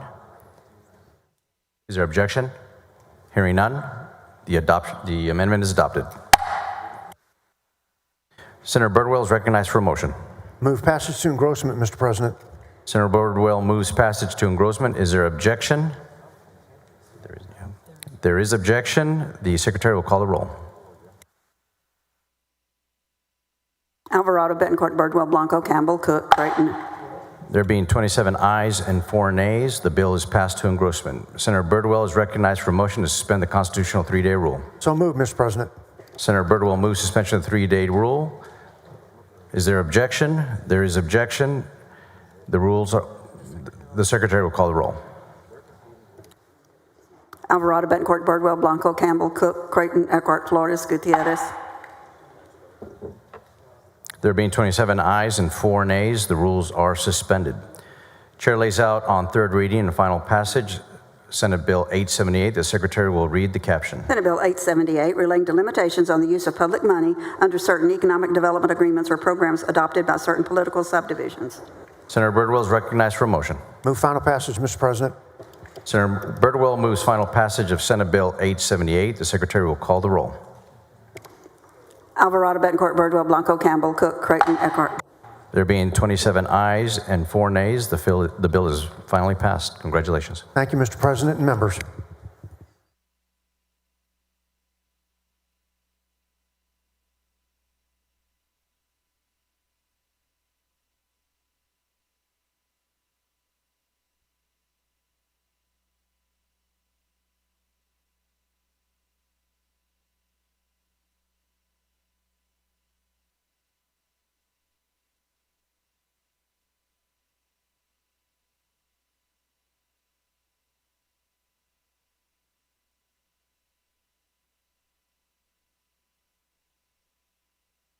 Senator Kolkhorst is recognized for a motion to suspend the regular order of business on committee substitute for Senate Bill 1388. Thank you, Mr. President and members. I move to suspend the Senate's regular order of business and take up and consider at this time committee substitute to Senate Bill 1388. Members, this bill builds upon a bill that we passed last session, Senate Bill 24, the Thriving Texas Families Act. Last session, we codified the former Alternatives to Abortion program we created way back in 2005 to promote healthy pregnancy and childbirth and family formation, and ultimately to support the success of Texas families. Last session, SB 24 created Family Support Services, the Family Support Services Division at the Health and Human Services Commission, to allow HHSC to streamline a variety of programs that were formerly at the Department of Family and Protective Services and combine them with other services offered to pregnant women and mothers with young children. As with any agency realignment, we worked with stakeholders to identify a few clarifications, and over the interim, we found certain things that we needed to clarify, and so that is why I filed Senate Bill 1388. This bill will reaffirm that Thriving Texas Families is a pro-life program, and the bill clarifies that the providers delivering crisis pregnancy services don't lose funding to other governmental entities who already have access to millions of dollars of their own spending state funding.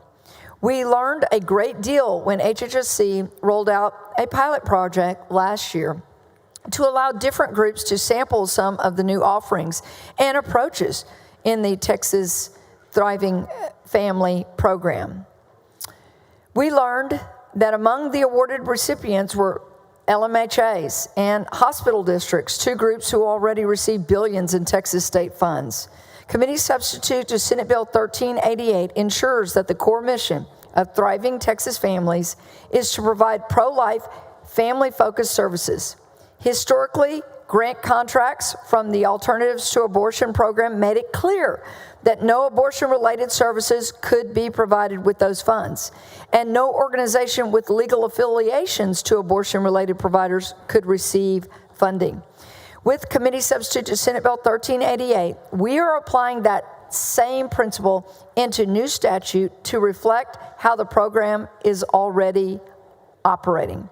Thriving Texas Families was never intended to create duplicative funding for any organization that already receives funds through substance abuse treatment and community health programs.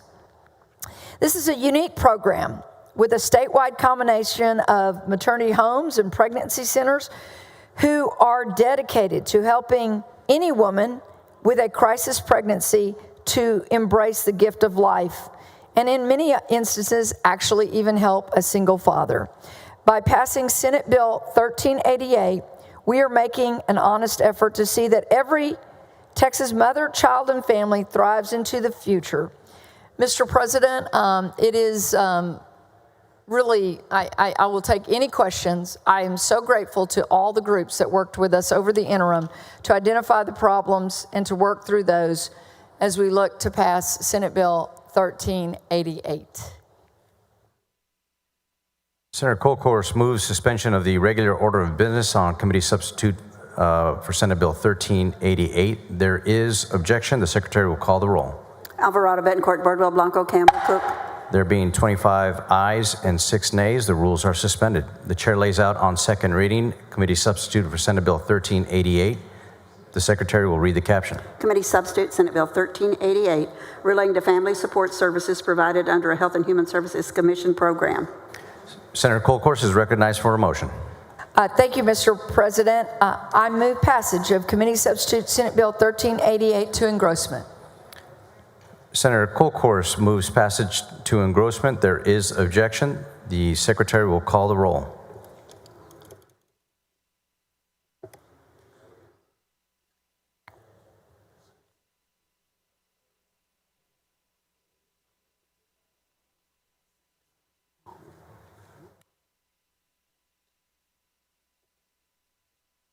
Alvarado, Betancourt, Birdwell, Blanco, Campbell, Cook, Creighton. There being 25 ayes and 6 nays, the bill is passed to engrossment. Senator Kolkhorst is recognized for a motion to suspend the constitutional 3-day rule. Thank you, Mr. President. So moved. Senator Kolkhorst moves suspension of the 3-day rule. There is objection. The secretary will call the roll. Alvarado, Betancourt, Birdwell, Blanco, Campbell, Cook, Creighton. There being 25 ayes and 6 nays, the rules are suspended. Chair lays out on third reading and final passage Committee Substitute for Senate Bill 1388. The Secretary will read the caption. Committee Substitute Senate Bill 1388 relating to family support services provided under a Health and Human Services Commission program. Senator Kolkhorst is recognized for a motion. Thank you, Mr. President. I move final passage of Committee Substitute to Senate Bill 1388. Senator Kolkhorst moves final passage of Committee Substitute for Senate Bill 1388.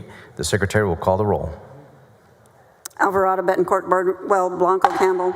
There being 25 ayes and 6 nays, the bill is finally passed. Congratulations. Thank you, Mr. President. Thank you, members.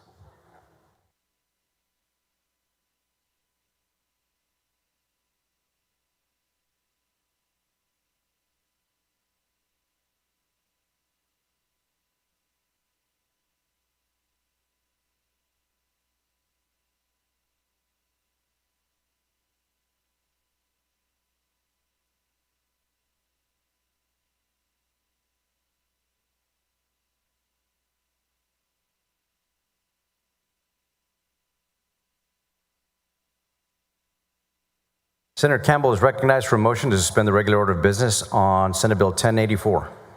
Thank you, Mr. President. I move to suspend the Senate's regular order of business and take up Senate Bill 1084. 1084 strikes redundant reporting requirements, ensuring alignment and uniformity with the federal standards reporting for dense breast tissue. And with that, I move suspension. Senator Campbell moves suspension of the regular order of business on Senate Bill 1084. Is there any objection? Hearing none, the rules are suspended.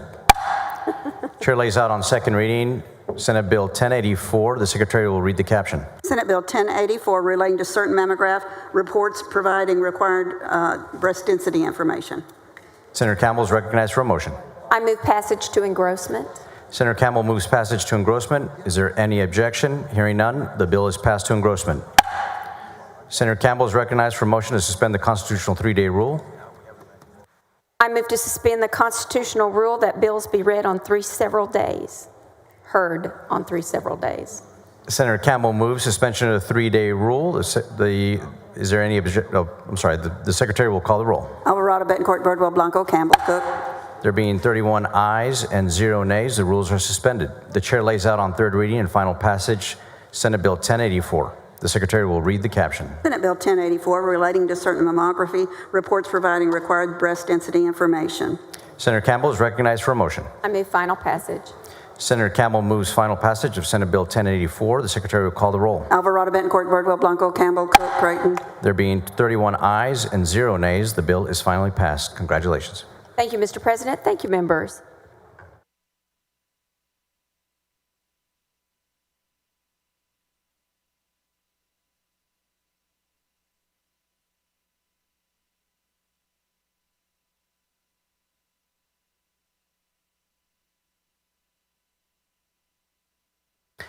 Senator Paxton is recognized for a motion to suspend the regular order of business on Committee Substitute for Senate Bill 836. Thank you, Mr. President, and thank you, members. I move to suspend the regular order of business to take up and consider the committee substitute to Senate Bill 836. Members, Senate Bill 836 respects and protects the dignity and agency of sexual assault survivors by ensuring that sensitive personal details of sexual crimes are kept private when these individuals seek justice through the criminal justice process. Senate Bill 836 prohibits live streaming of trials relating to sexual crimes and for certain protective orders unless consent is given by both parties. It provides the right to request usage of a pseudonym in the prosecution phase rather than just when law enforcement is conducting the investigation. It safeguards the evidence from a forensic medical examination under a protective order. And it extends safeguarding the evidence of invasive visual recordings to adults under protective order, as currently these recordings are only protected for children. Survivors deserve agency and dignity.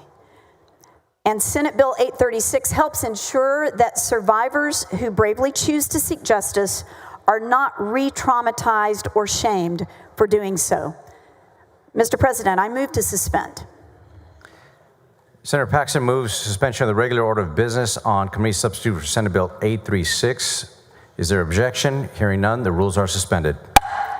Chair lays out on second reading committee substitute for Senate Bill 836. The secretary will read the caption. Committee substitute Senate Bill 836 relating to victims of sex offenses, sex-based human trafficking offenses, or acts of a sexual nature, and to the confidentiality of or restrictions on the availability of certain property, etc.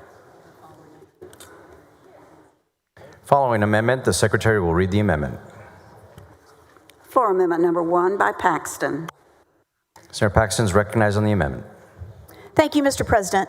Members, this amendment adds the survivor's right to use a pseudonym to the written notification card of a victim's rights and resources that is provided by law enforcement when they respond to a sexual assault. The amendment also corrects a drafting error in the committee substitute, changing the word child to person. I move adoption of floor amendment number 1. Question is on the amendment. Is there any objection to the amendment? Hearing none, the amendment is adopted. Senator Paxton is recognized for a motion. I move passage to engrossment. Senator Paxton moves passage to engrossment. Is there any objection? Hearing none, the bill is passed to engrossment. Senator Paxton is recognized for a motion to suspend the constitutional 3-day rule. So moved. Senator Paxton moves suspension of the 3-day rule. The secretary will call the roll.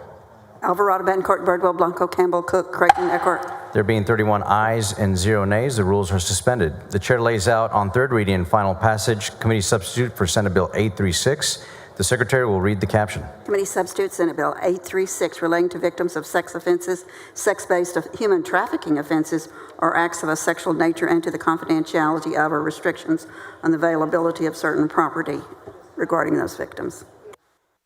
Senator Paxton is recognized for a motion. Thank you, Mr. President. On behalf of the survivors of these sorts of crimes, I move final passage of the committee substitute to Senate Bill 836. Senator Paxton moves final passage of committee substitute of Senate Bill 836. The secretary will call the roll. Alvarado, Bencourt, Birdwell, Blanco, Campbell, Cook, Creighton. There being 31 ayes and 0 nay, the bill finally passes. Congratulations. Thank you, Mr. President, and thank you, members.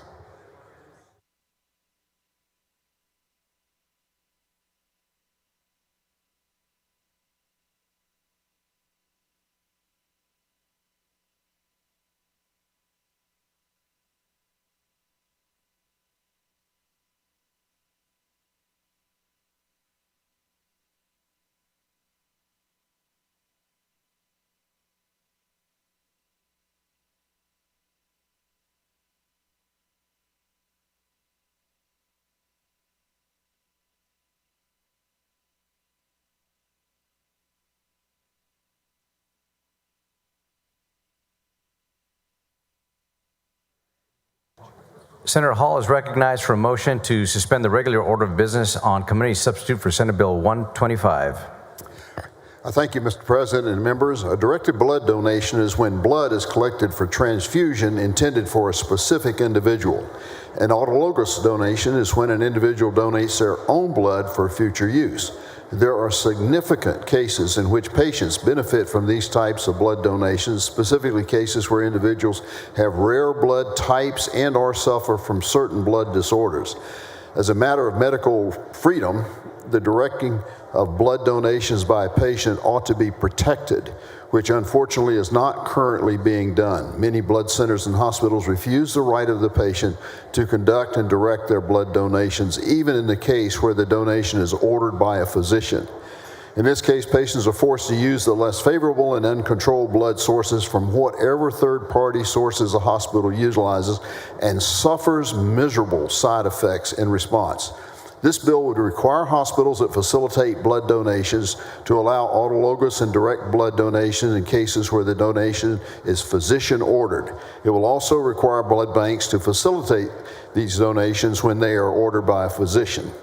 Though the current language only requires this of blood banks that facilitate direct and autologous donations, I do have a floor amendment to require this of all blood banks.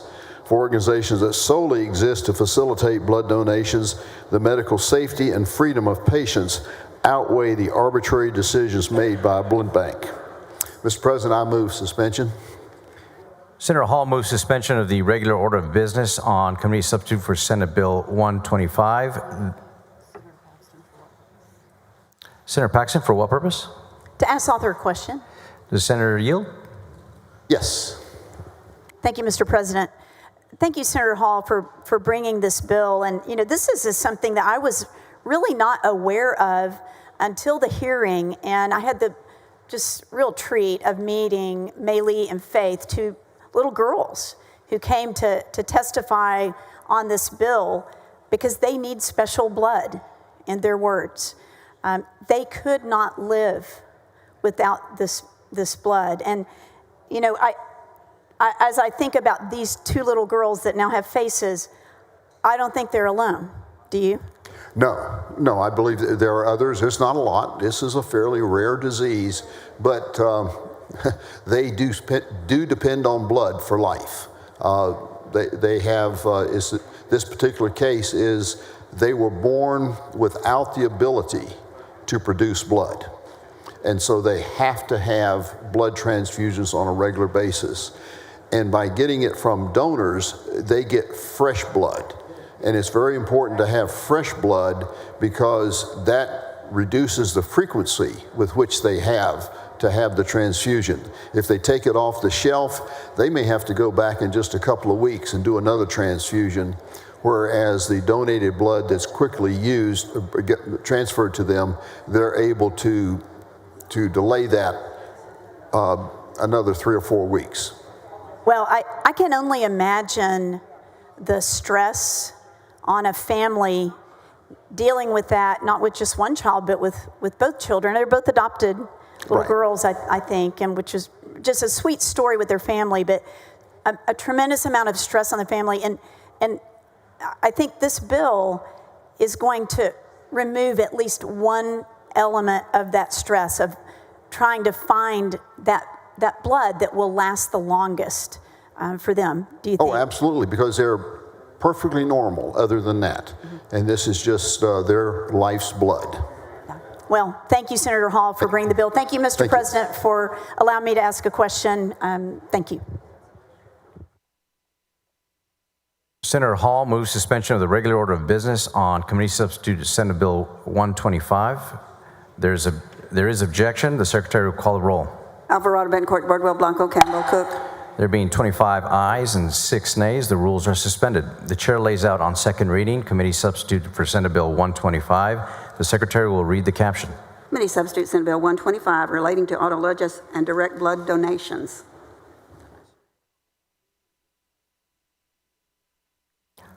Members, there's an amendment. The following amendment, the secretary will read the amendment. Floor amendment number 1 by Hall. Senator Hall, you are recognized on the amendment.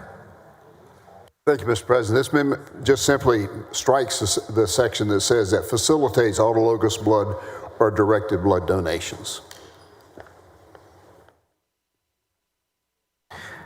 Members, are there any objections to adoption of the amendment? Hearing none, the amendment is adopted. Following amendment, the secretary will read the amendment. Floor amendment number 2 by Alvarado. Senator Alvarado, you're recognized on the amendment. Thank you, Mr. President. This adds a provision to allow blood banks to be able to charge an administrative fee to cover their cost of storage if needed. And we've worked with Senator Hall and his team on this, and I believe it is acceptable to the author. Yes, this amendment is acceptable to the author. Question is on the adoption of floor amendment 2. Is there objection? Hearing none, the amendment is adopted. Senator Hall is recognized for a motion. Move to engrossment, Mr. President. Senator Hall moves passage to engrossment. There is objection. The secretary will call the roll. Alvarado, Bencourt, Bardwell, Blanco, Campbell, Cook. There being 28 ayes and 3 nays, the bill is passed to engrossment. Senator Hall is recognized for a motion to suspend the constitutional 3-day rule. So moved, Mr. President. Senator Hall moves suspension of the 3-day rule. The Secretary will call the roll. Alvarado, Betancourt, Birdwell, Blanco, Campbell. There being 28 ayes and 3 nays, the rules are suspended. The Chair lays out on third reading and final passage Committee Substitute Senate Bill 125. The Secretary will read the caption. Committee Substitute Senate Bill 125 relating to autologous and direct blood donations. Senator Hall is recognized for a motion. Mr. President, I move final passage of Committee Substitute for Senate Bill 125. Senator Hall moves final passage of Committee Substitute for Senate Bill 125. The Secretary will call the roll. Alvarado, Betancourt, Birdwell, Blanco, Campbell, Cook, Creighton. There being 28 ayes and 3 nays, the bill is finally passed. Congratulations. Thank you, Mr. President. Thank you, members.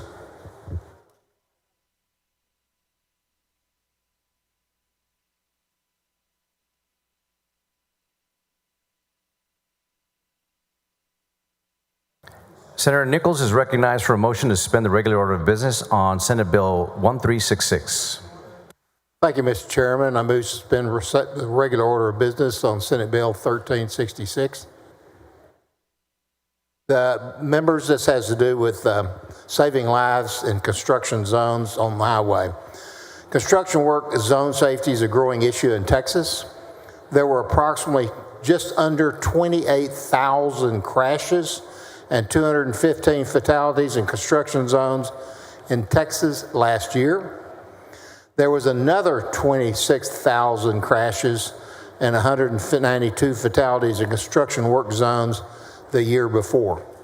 These fatalities include both drivers and construction workers. Currently, information on how to operate a vehicle in a construction or maintenance work zone is not required by statute to be taught in driver's education courses for teenagers or adults.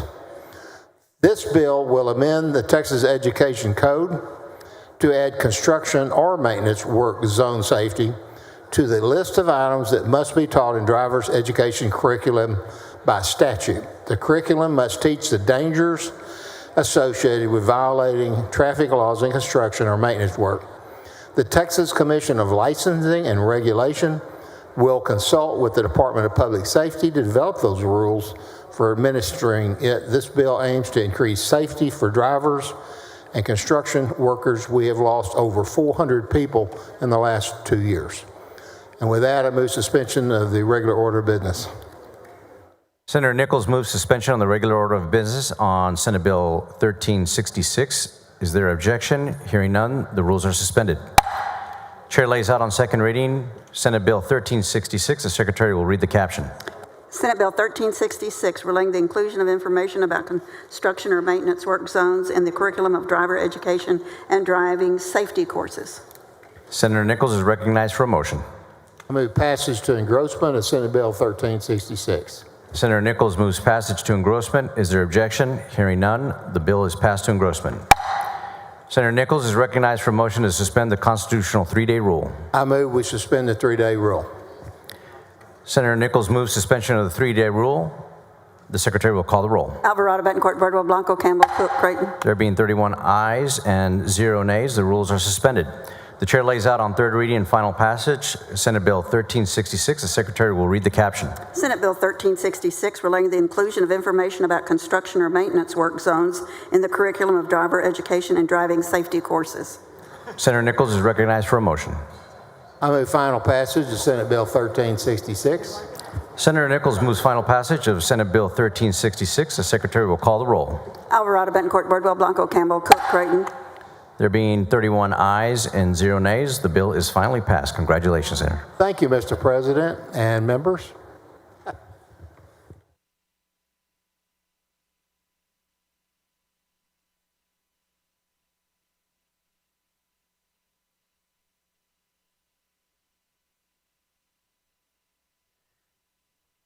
Senator Hinojosa is recognized for a motion to suspend the regular order of business on committee substitute of Senate Bill 1939. Thank you, Mr. President. I move to suspend the regular order of business to take up and consider Senate Bill 1939, relates to the Ship Channel Improvement Revolving Fund. The Ship Channel Improvement Revolving Fund is a revolving fund that is created in 2017 by the 85th Texas Legislature to allow the Texas Transportation Commission to provide flexible, low-interest loans to deepen or widen congressional-approved ship channel projects. Last session, the legislature funded the Ship Channel Improvement Revolving Fund for the first time with a $400 million appropriation. Senate Bill 1939 seeks to allow the interest earned on the fund to be used for purposes of the Ship Channel Revolving Fund. Currently, the fund is a non-dedicated fund account in the GR General Revenue Fund. Transportation Code states that the interest earned on deposits and investments of the fund shall be credited to the fund to be used for purposes of the fund, and the purpose is to provide flexible, low-interest loans to deepen or widen congressional-approved ship channel projects. However, the government code states that the interest made on all general revenue dedicated funds and accounts are also deposited into the general revenue fund unless they are exempted. So currently, interest earned on the Ship Channel Fund is currently being deposited into the General Revenue Fund and not the Ship Channel Improvement Revolving Fund as intended. Senate Bill 1939 adds a Ship Channel Improvement Revolving Fund account to the statutory list of exempt accounts in government code, ensuring that future interest is preserved and available for the fund purposes and is not deposited to the General Revenue Fund. With that, Mr. President, members, I move suspension. Senator Hinojosa Vidalgo moves suspension of the regular order of business on Committee Substitute Senate Bill 1939. Is there objection? Hearing none, the rules are suspended. Chair lays out on second reading Committee Substitute for Senate Bill 1939. The Secretary will read the caption. Committee Substitute Senate Bill 1939 relating to the Ship Channel Improvement Revolving Fund.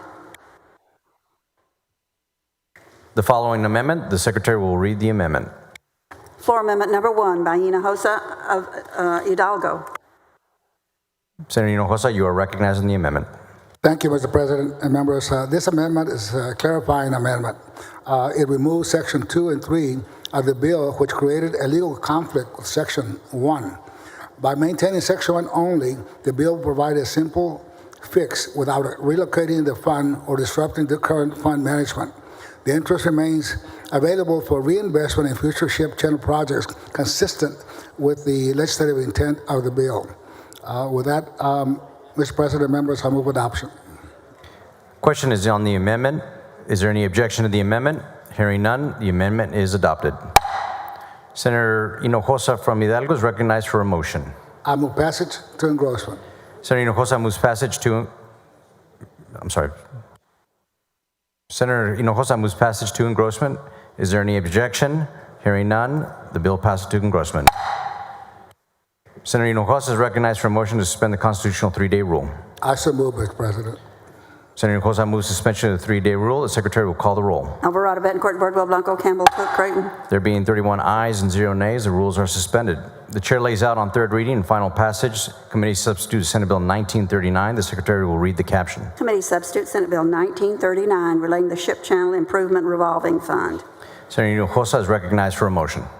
I move final passage of Committee Substitute Senate Bill 1939. Senator Hinojosa moves final passage of Committee Substitute for Senate Bill 1939. The Secretary will call the roll. Alvarado, Betancourt, Bardwell, Blanco, Campbell, Cook, Creighton.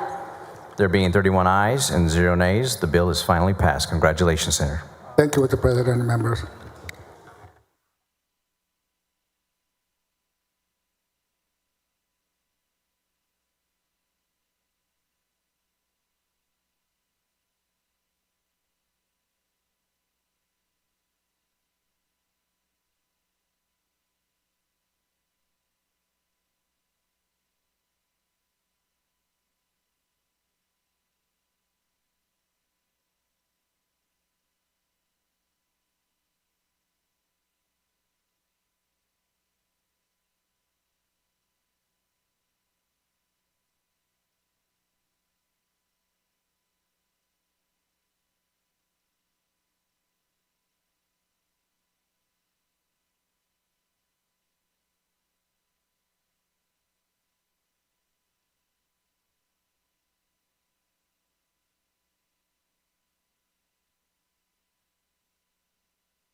Senator Huffman is recognized for a motion to suspend the regular order of business on committee substitute of Senate Bill 1738. Thank you, Mr. President and members. I move to suspend the regular order of business to take up and consider the committee substitute Senate Bill 1738. Members, last session I passed Senate Bill 1245 to reform the judicial retirement system of Texas Plan 2, known as JRS2, and make it actuarially sound. Since passage of that bill, further statutory clarification is necessary to carry out the bill's original intent relating to the resumption of service by certain judicial officers under JRS2. First, it clarifies that the contribution rate for the judges who have rejoined JRS2 is the same as the current contribution rate of 9.5% of pay. It makes clear that the judges who have rejoined the plan will also get credit for their additional salary, not just additional time served, and it allows judges who had prior time on the bench as a retiree to purchase that prior service at the rate of 9.5%. This language was also included in Senate Bill 293, which already passed the Senate, but because these clarifications are necessary for ERS to fully implement SB 1245, I've decided to move this standalone bill as well as a backup. So I move suspension.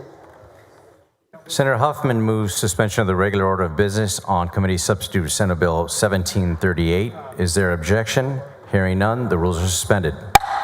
The chair lays out on second reading committee substitute to Senate Bill 1738. The secretary will read the caption. Committee substitute Senate Bill 1738 relating to the Judicial Retirement System Plan 2, including resuming service in the retirement system and contributions to the retirement system.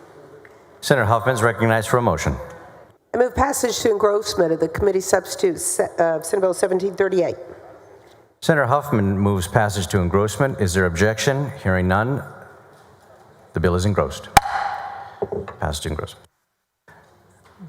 Senator Huffman is recognized for a motion to suspend the constitutional 3-day rule. So moved, Mr. President. Senator Huffman moves the suspension of the 3-day rule. The secretary will call the roll. Alvarado, Betancourt, Birdwell, Blanco, Campbell, Cook. There being 31 ayes and 0 nays, the rules are suspended. The chair lays out on third reading and final passage committee substitute of Senate Bill 1738. Secretary will read the caption. Committee substitute Senate Bill 1738 relating to the Judicial Retirement System Plan 2. Senator Huffman is recognized for a motion. Move final passage of the committee substitute Senate Bill 1738.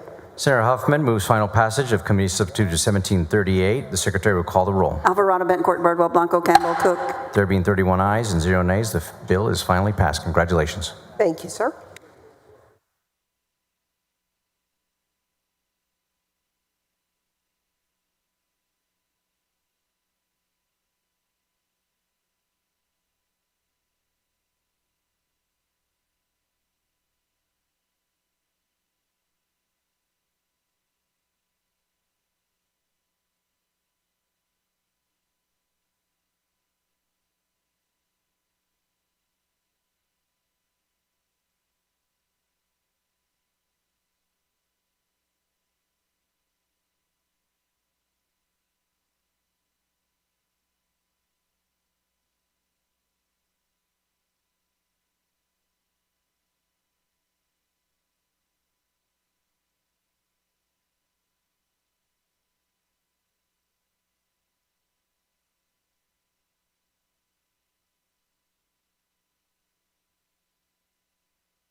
Senator Perry, I think the water is flowing today. Committee substitute for Senate Bill 7. Let the water run. Suspend the regular, look at that smile. It's the first time I've seen him smile about water in a year. You're recognized to suspend the regular order of business on committee substitute for Senate Bill 7. Thank you, Mr. President and members. Senate Bill 7 seeks to implement water supply and infrastructure framework. Senate Bill 7 will provide the framework for oversight, coordinated planning, and opportunities to provide Texans for water into the next 100 years. For specifically, cities across the state, and this have shown through multiple surveys, every day there's a news story of some community development stopped or not able to go forward because our water supply system, it doesn't support the current growth. Texas has a statewide water plan. Members, can we have a little quiet on the floor? Members, can we have a little quiet? And Senator Perry, I think some were having a hard time hearing anyway, if you could speak up a little bit. So basically, Texas water supply is built around a state water plan, and the one thing that is lacking to have implemented that water plan to get it to where it needed to be today is funding. We'll have an SJR that attaches to Senate Bill 7. It's the enabling legislation for that probably within a couple of weeks. But specifically, Senate Bill 7 sets up the framework for an accountability, coordinated approach to implementing that state water plan, plus additional opportunities to develop water supply.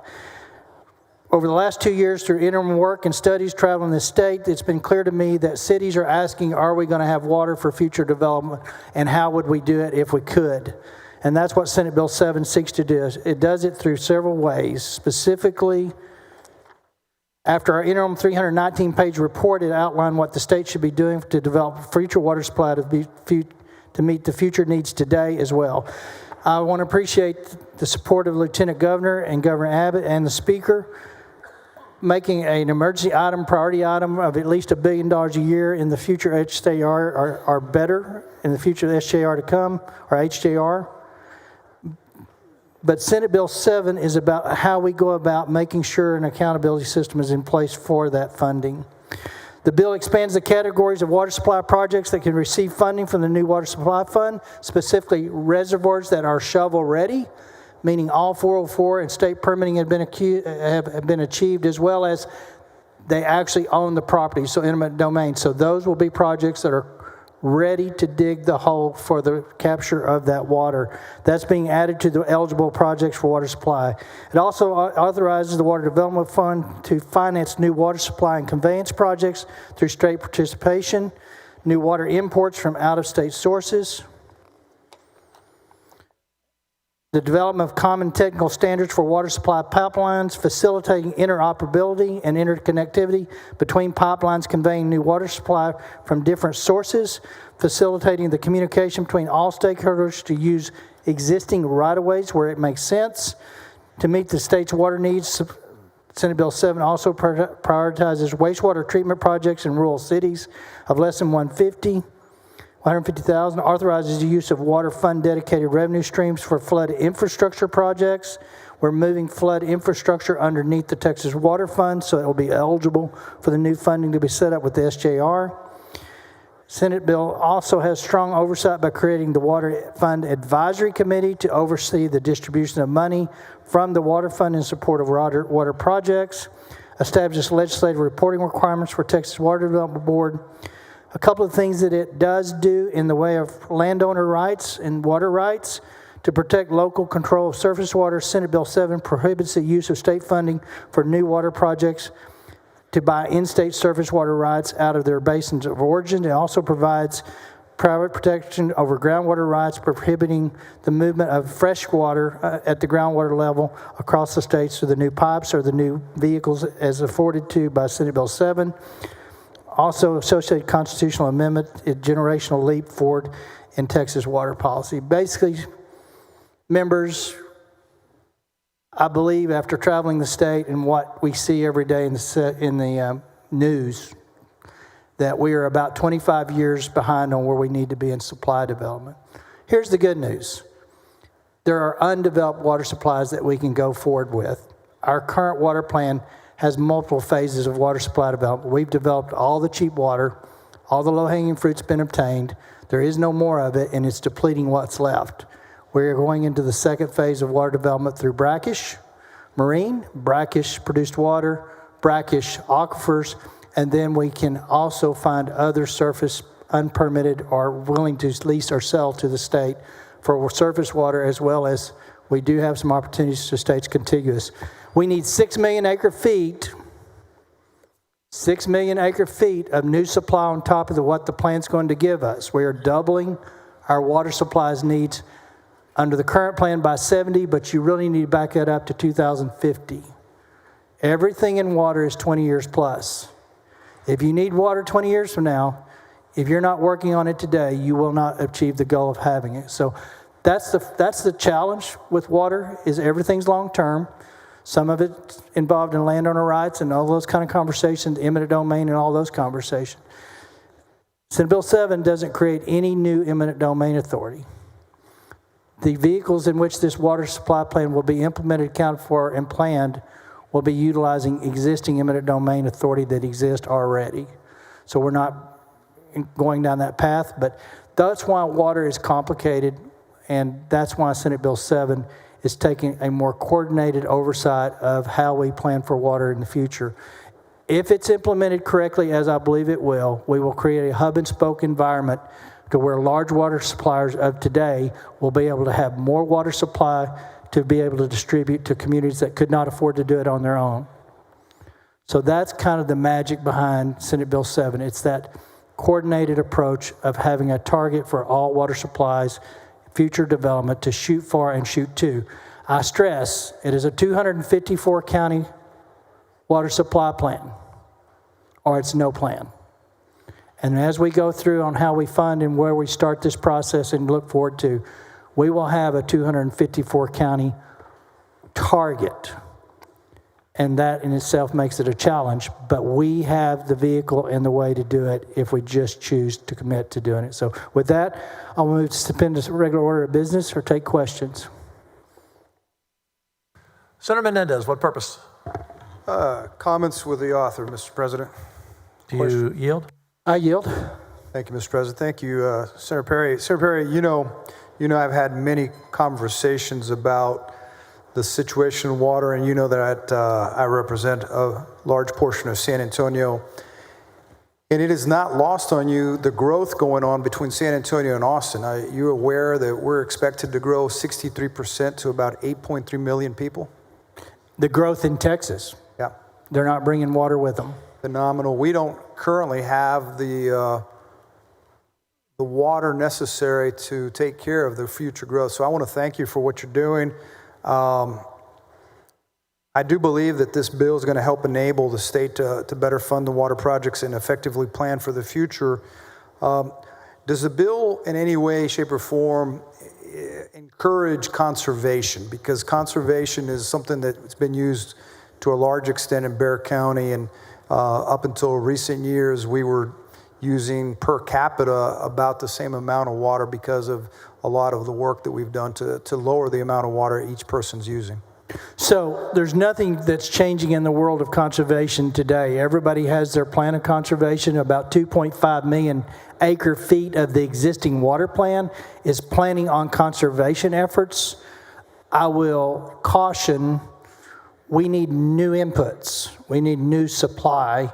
We can conserve what we got and be better stewards. And San Antonio is a great example of ordinances and things that discourage large volumes of water on lawns and things. There's just things that you do. So I would say it this way.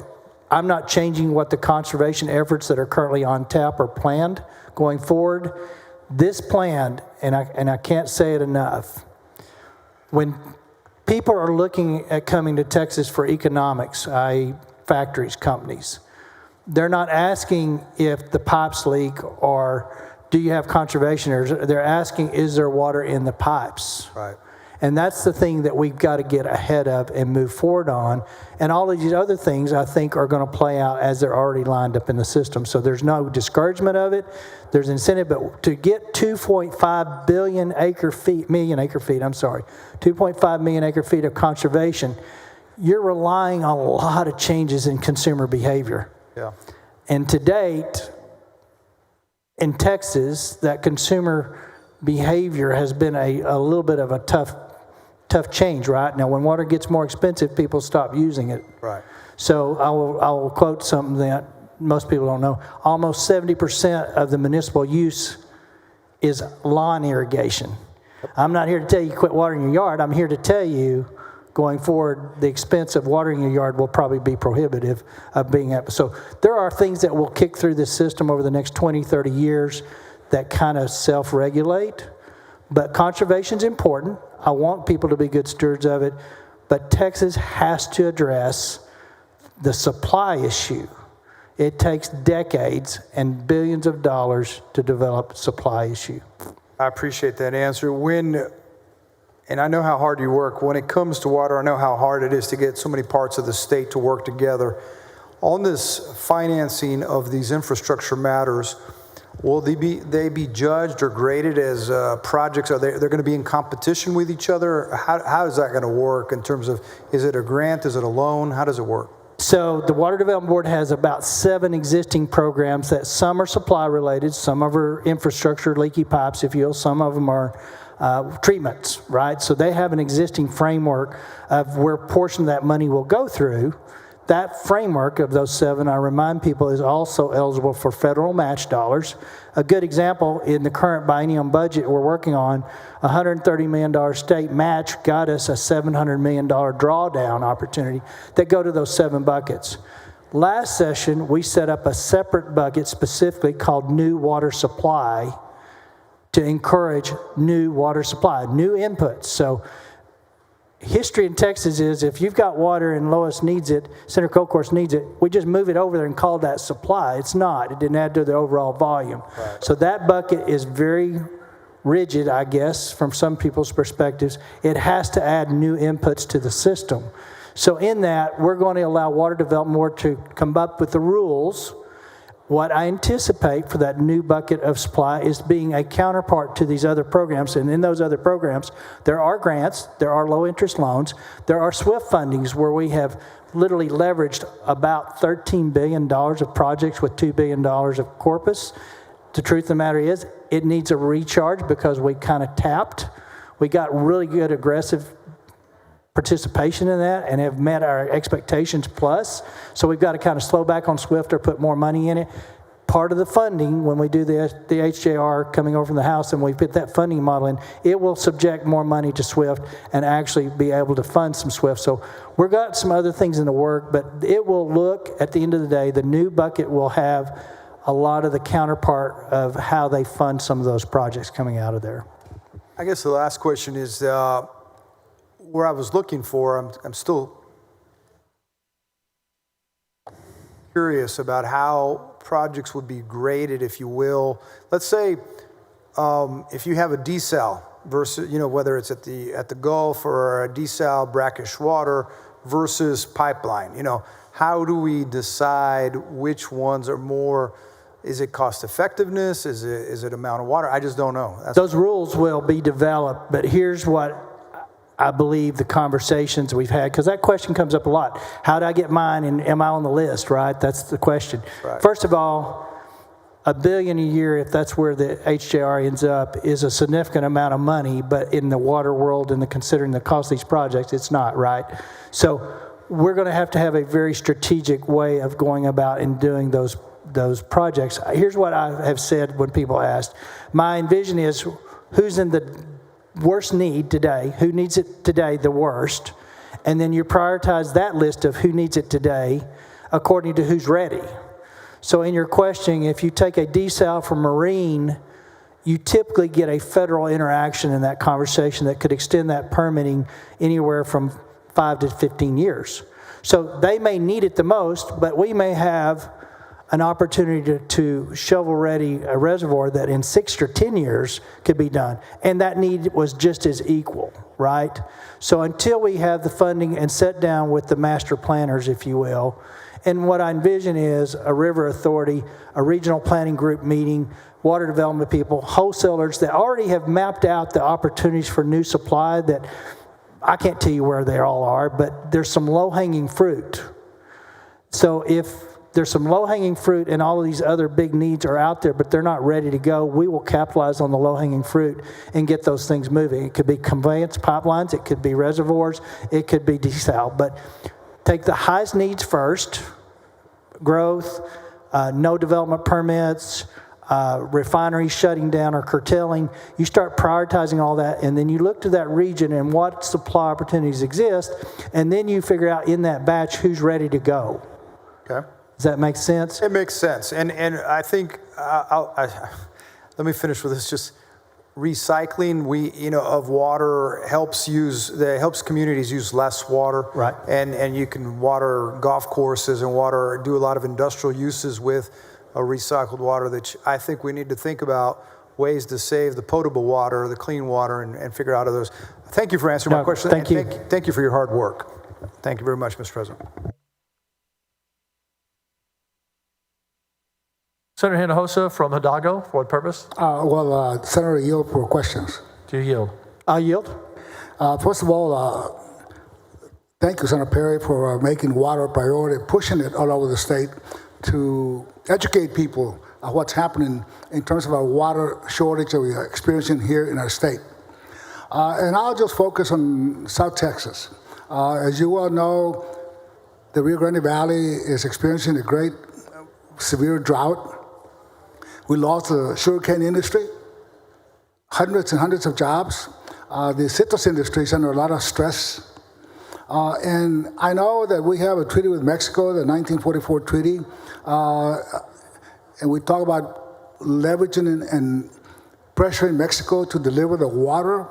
But the reality is that we cannot depend, in South Texas anyway, on Mexico to comply with the 1944 treaty for several reasons. Number one, in the last 30 years, the capacity and source of water for the Rio Grande River and the tributaries has gone down about 30%. It's declining. So it means that we have to be proactive ourselves and address this issue to make sure the economy continues to grow, that people still have water to live and have a good quality of life. But in Corpus Christi, the same thing. We are experiencing a drought, and our water sources continue to decline at the different reservoirs.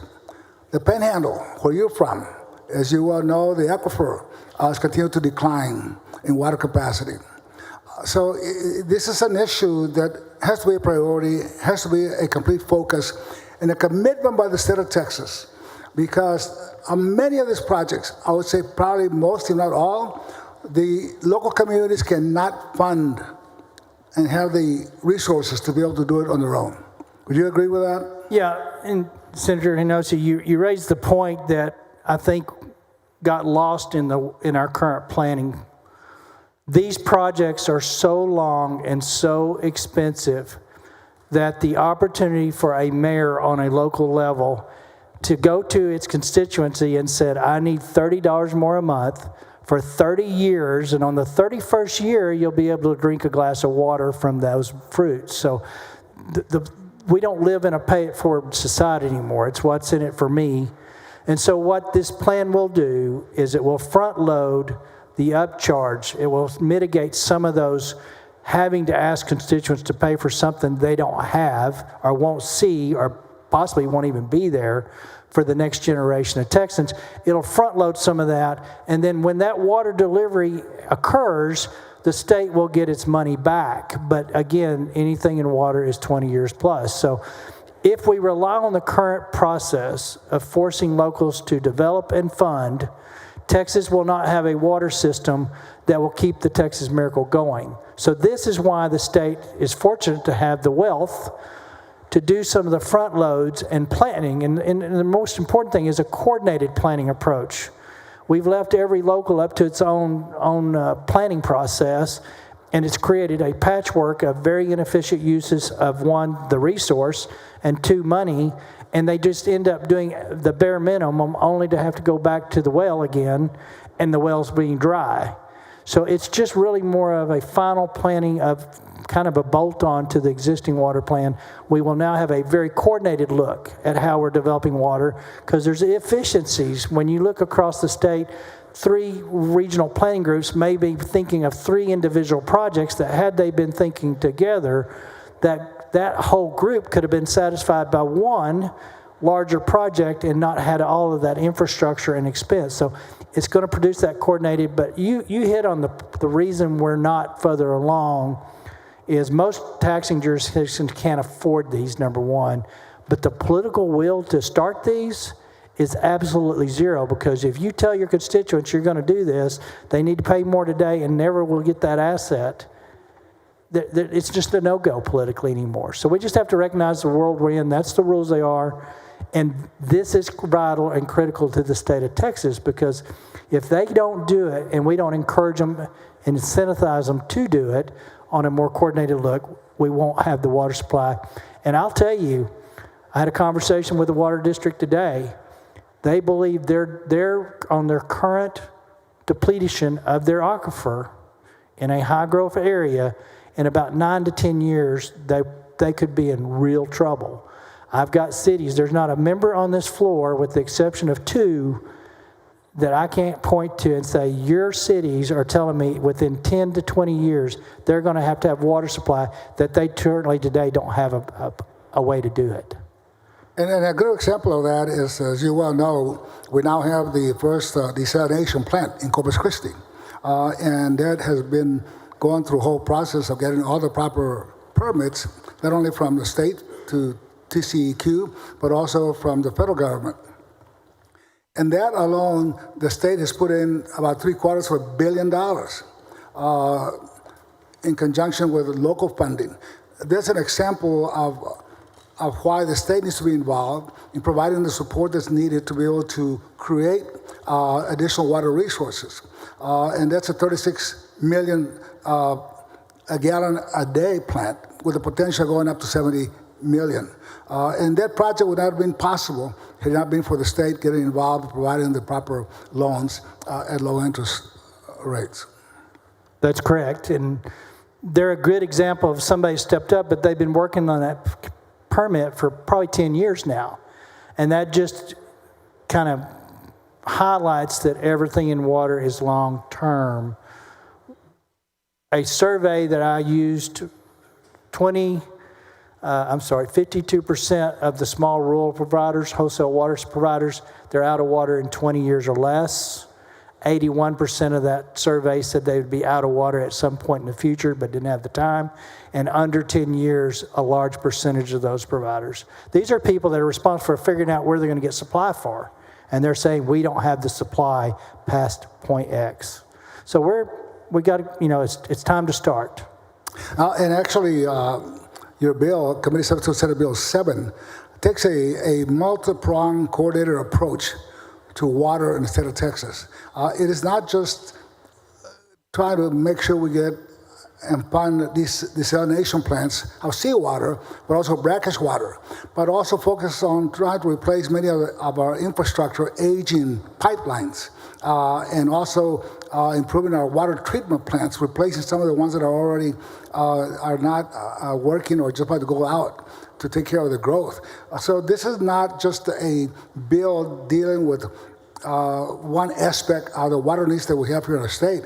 It's really a coordinated, multi-pronged approach to all the issues, some of the questions that Senator Menendez was asking, that conservation, that deals with water across the board. So it is not a simple bill that just addresses one single problem. It really covers the whole range of issues, a whole spectrum, where the goal may be to create a water grid like our electrical grid, where we can make sure that every region of the state has sufficient water to be able to grow its economy, to be able to take care of the growth in population, and also make sure we protect the quality of life for our families. Would you agree with that approach? Not unlike the roads fund.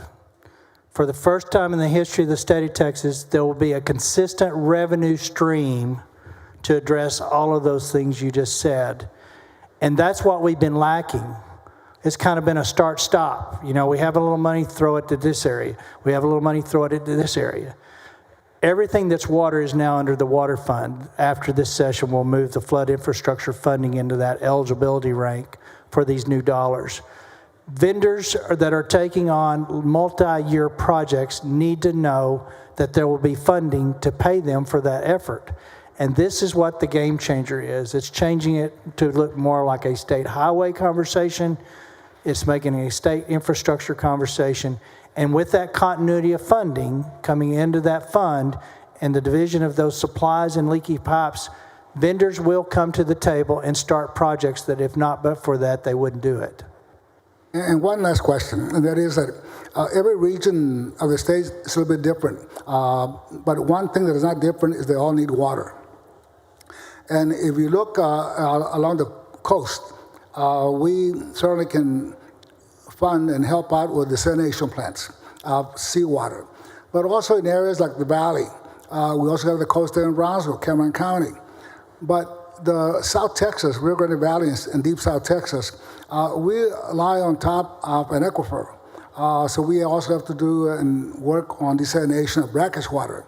My point is this.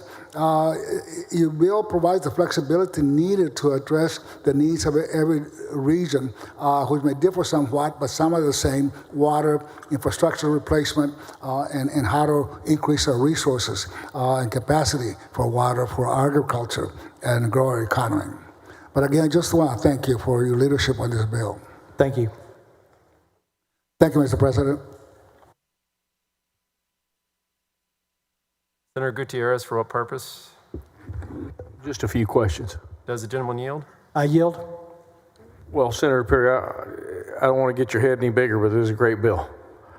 And I don't want to be redundant, but I want to thank you for what you've done, because I was defending you on Sunday night to a conservation group, and I was kidding about the big head. This is the single most important thing for our state for the next 50 years. So many important issues, but this issue, I firmly believe, is one of the most important, if not the most important issue. And I've heard it from you, and we've heard it from different people, and I don't want to be redundant in this, but I want to explain it to our members. You called it a hub and spoke. I just heard the word from Senator Hinojosa, he called it a grid. But I was sitting in committee with you the other day when you were laying out your bill, and two different water purveying companies or entities showed up from Senator Colcourt's district. And they showed us a map. And they said, we used to not work together, but now we're looking at how to work together because it makes more sense. And that's what you've been talking about all along, isn't that correct? That's correct. And when they showed us that map, you saw this water tree, if you will. And it wasn't pipelines for them. I think it was open air, kind of man-made creeks. And they said, we've got this grid over here, and you looked at it on the map, and it serviced several communities, and you saw one on the right over here, and they had a red line in between them. And they said, this is our water development project that we need money for, and this is what this is going to be, right? It's going to connect these two things, these two divergent communities that once were not on the same page, but now they are, because they figured it's better to work together than to fight each other over water. And that's why I have to stand up and tell you this is the most forward-thinking bill that we've seen in an area where people used to fight each other and will likely fight each other in the future if we don't do this. And so when I saw that grid, that's what your intention is to do with our entire state, is it not? That's correct. I spoke to two conservation groups, one from Kenny, one from Val Verde. Kenny, as you know, has a groundwater GCD. Val Verde doesn't. About 20% of this state doesn't have GCDs. Is that correct? We have 100. I don't know what the percentage of it covers. If you look at the map, it's something like that. And so I encourage them to do that. But they were most concerned about this notion that this bill's going to pass and they're going to suck all our water out of our springs up. And I said, that's not what this bill's about. I promise you that. So can you just explain that for folks, because I think you touched on it earlier, so that I can go back home and continue to tout the importance of this bill? This bill specifically prohibits the movement of existing freshwater aquifers and get paid to do it. This bill is only about developing new water supplies. Right. Unfortunately, or fortunately, however you want to look at it, unfortunately, we have used up all our freshwater systems. The aquifers that we currently pump from, there's a big debate on which recharge and how fast, but at the end of the day, all of them can tell you that generally speaking, we have a water supply problem because that fresh water is no longer going to be available. So what I did not do, and purposely did not do, was allow us to fund further depletion of an existing freshwater system, and I'm forcing us to go to the next level, which is brackish, marine, produced, and other surface water that has not been permitted, or if it's permitted, that we can show scientifically that there is an excess there and have that moved or acquired from some other state. So to that conversation, this money will never be used to punch a hole into, and I'll use the Simsboro. It's one of the largest freshwater aquifers we have. It recharges pretty well, but to be truthful, there are people on that Carrizo and kind of how it works, that wells are going dry because of over water development. I will not fund over water development of existing fresh water. It has to be new inputs, and the only place you can get new inputs is start developing the second layer of water supply. Literally Sunday night for 1 hour, I told them that, not as well as you just said it in 2 minutes, but that's why this thing is so important. And the last thing that I want to ask you, sir, is because you and I have been doing this for a while, and you've been doing it this has been your passion, and we need people to talk about this important issue. I got to impress on this body, and you've said this before, to fund all these different water development projects, this is an $80 billion deal, or maybe even beyond that. You've thrown out numbers very similar to that, I think, in the past. And that's not something you came out of your, just imagination. This is real. Today's dollars.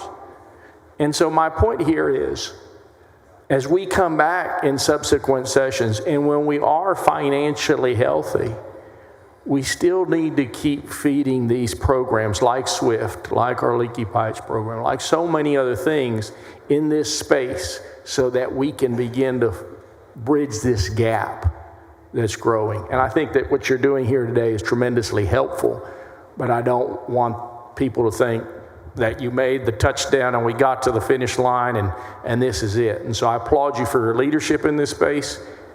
This is a visionary. And I'm not telling you that just because, I'm telling you because it's visionary. It changes water law, it changes water procurement, and you've done a great job in this space. Thank you for that.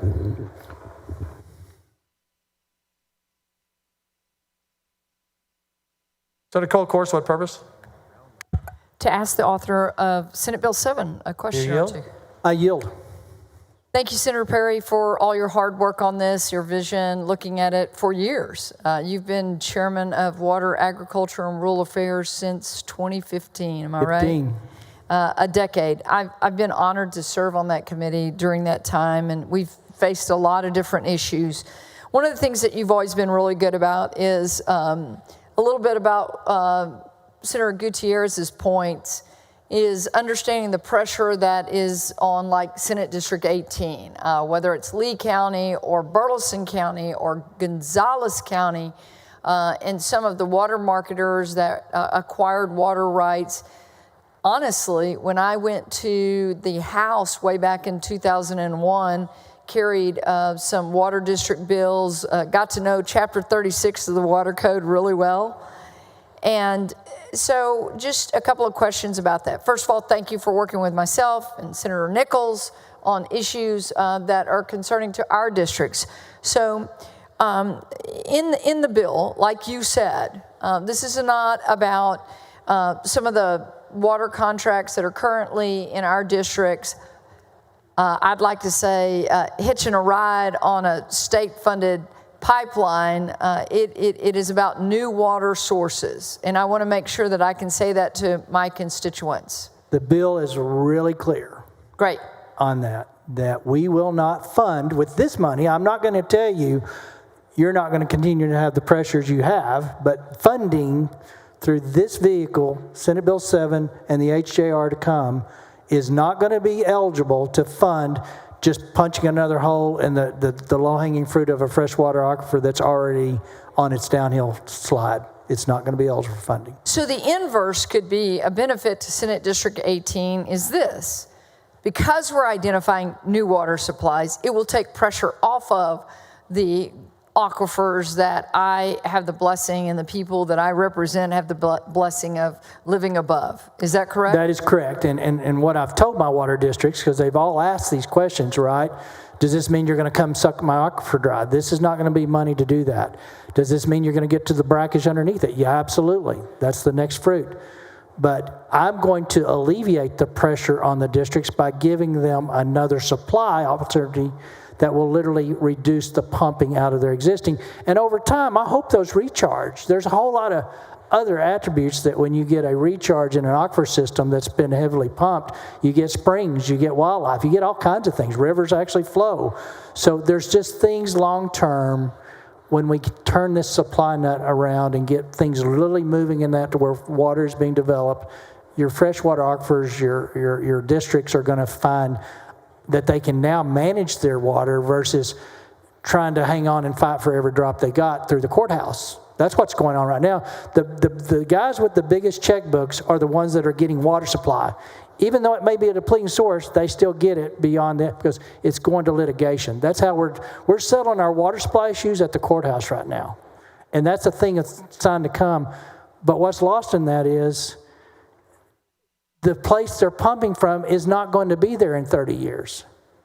It's pretty solid across the board. With minimum exception, these aquifers we depend on don't recharge fast enough to keep up with Texas growth.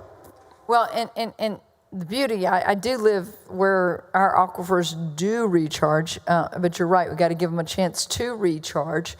And again, I represent big agriculture areas in the Brazos Valley, toward Senator Huffman's district now, and they're pumping out of the alluviums and things like that are going to get a chance to recharge if we do this right. Now, this is a 20-year plus vision, so it's going to take a while. I want to talk just quickly about the ASRs, Aquifer Storage and Recovery. Right. So I think you're going to have a clarifying amendment. We got an amendment that addresses the ASR project. So it kind of goes back to the fresh water pumping it across the state paid line, right? If the ASR was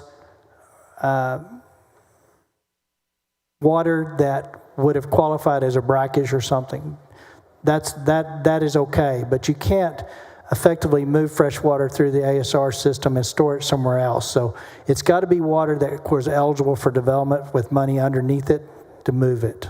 So it addresses the fact that what you were concerned with, and I too, and we already had that amendment working, that ASRs are not going to be eligible to move for funding if they're moving fresh water to fresh water, or if they're storing fresh water to storing fresh water. But if it was water that was not, I think it's above 3,000 parts is what that requirement is. It comes through that pipe. It was moving something that would have been naturally eligible. It's just you're choosing to move it through an ASR once it's cleaned up. Yep. Thank you for that clarification. Again, I want to thank you for all your hard work on this. This is a big vision. It is a big vision, but we're a big state and we're a growing state. And as you say, if we don't get started now, in 20 to 30 years, we're going to really have major issues. And for Senate District 18 and the people I represent, I just want to say this could be a blessing for us because it's going to take some of the pressure off of our groundwater and allow us to keep it in basin and in our district. Thank you so much. You.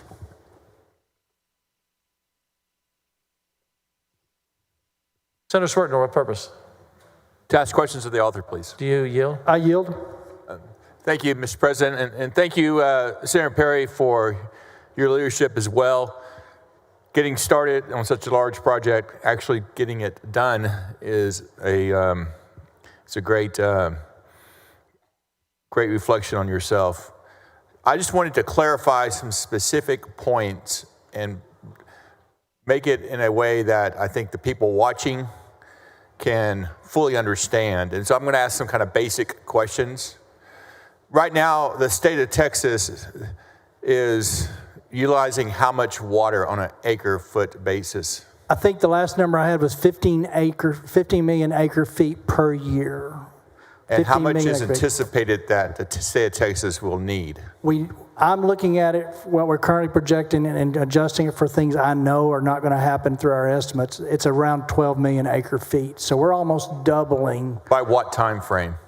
The current plan is 2070. I personally, after looking at our current water plan, believe it's closer to 250. Now, we're going to be in somewhere in that range, but by 2050. By 2050. Another 12 million acre feet on top of the 17 million acre feet Correct. we use currently. And the existing plan with confidence, there's reservoirs to develop that still may be developed. There's some things that conservation-wise that should happen. The existing plan that we have will give us about 6 million acre feet, roughly, between 4 to 6, somewhere in that range. The plan being discussed. The real water plant. My is adding an additional 6 million into the inputs. So what we're talking about today, take the existing plan that we believe with some confidence will get us half of what we need. I'm adding a new 6 million acre feet into the input conversation. That gets us to the 12. To the 12, that's correct. And of course, all Texans know there are areas that seem to have significant water, East Texas in particular, and in very dry areas, certain parts of Central Texas and West Texas in particular. And your plan addresses that by the transportation of water and then other things as well. But one of the proposals is utilizing groundwater from another state or states and transporting it to be processed at the place of use. Have we had any signed contracts yet or any memorandums of understanding from other states regarding how much they're going to lease to us, sell to us? Yeah, so I'll say it this way. I need 6 million acre feet. Today, I know with some certainty that the inner Texas borders, inside of Texas, roughly there's 900,000 acre feet of surface water that we believe is in excess and that we believe can be contracted. So that's about, say 800,000 or 900,000 of surface. The rest of it has to be backfilled with marine produced or brackish desal, or the current conversation with a state or two to contiguous of is 1.1 million to 1.5 million acre feet. No contracts, obviously, because we didn't have the funding. If this funding goes through and subject to conversations with governor to governor, and I believe that there's been some preliminary conversations, my counterpart, the water person in those other states, have had conversations. We've met in person in a city that was close proximity to both of us, and we've had these conversations. So they believe, and they said they would, and I have not followed up with them, that they would have the legislation to approve that sale to Texas if we so choose to do it. But obviously we don't have the funding nor the contract provisions because it's premature. But the reason I'm going there is surface water is the cheapest water we can have. It requires the less development. We only have roughly 900,000 feet of surface water. We need 6. If we can fill that backfill with 1 to 1.5 million acre feet from a very legitimate, excess, historically great water system, you can't overlook another 1.5 acre feet. That's a lot of water, and to do that from a brackish conversation, it takes a lot of work. So I say it's all of the above. It's like our energy. There's nothing wrong with renewables or dispatchables, or you need them all. Our water supply plan is going to have to contribute, be fulfilled by all of the options on the table. It's just one option. Is it a deal breaker if we don't? We'll just have to develop more brackish aquifers. So again, 800,000 to 900,000 from surface water within Texas that would be transported, and then potentially outside of Texas, 1 million to 1.5 million acre feet, if it's possible. If it's possible. If politically we get that done, it's available. And the rest of this 6 million acre feet, the delta, is envisioned to be brackish water, either groundwater brackish water or marine brackish water. And that's water that would be transported as well to the place of use and then essentially processed to make it drinkable, potable? Yeah, so let's talk about the 3 desal opportunities. There's brackish, marine, and produced. Produced is what comes up as a byproduct of oil and gas production. So there's 25 million barrels of water per day in the Permian. That's the Delaware and Midland Basin combined. Per day comes up, and it's a problem for the industry.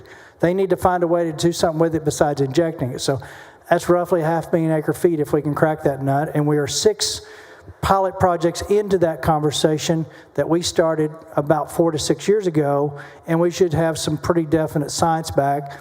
Everything says yes, but we've got to check those boxes, right?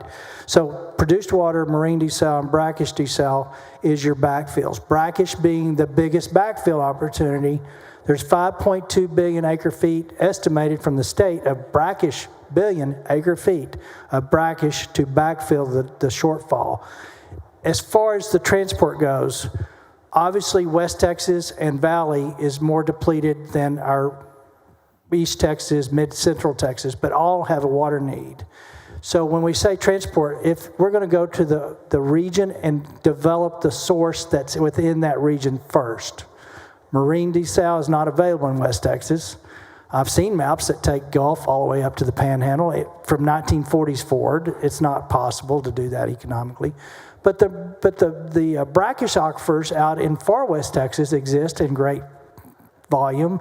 So you may not be transporting East Texas or other states' water across to West Texas. You may, and there's some good opportunities to do some pretty cool things with that. It's your brackish probably is where that backfills those shortfalls.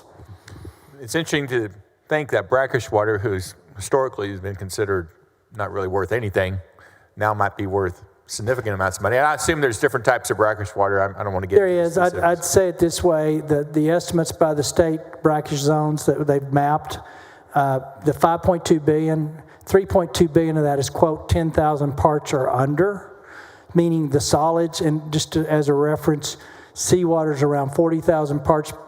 And we clean that up every day worldwide. So when you go to the meat or the heart of that brackish zones, the 3.2 billion is 10,000 parts or below. Very much economically doable to clean it up. And that's a century worth of water. Well, I appreciate your again, leadership. Going to the second stage of meeting the water needs of Texas is what I think you articulated, and I agree. The easy water, the surface water that's regional within that area that's needed, or the groundwater beneath our feet is not there to the extent it has been historically. We do need a statewide plan. We do need regionalization. We do need to look at alternatives from outside the state, transporting within the state, as well as the utilization, if possible and technologically available, the utilization of brackish water and processed water. So thank you for leading on this. I know there will be bumps in the way or along the way, but it's a start, and I applaud you for that. Thank you, Senator.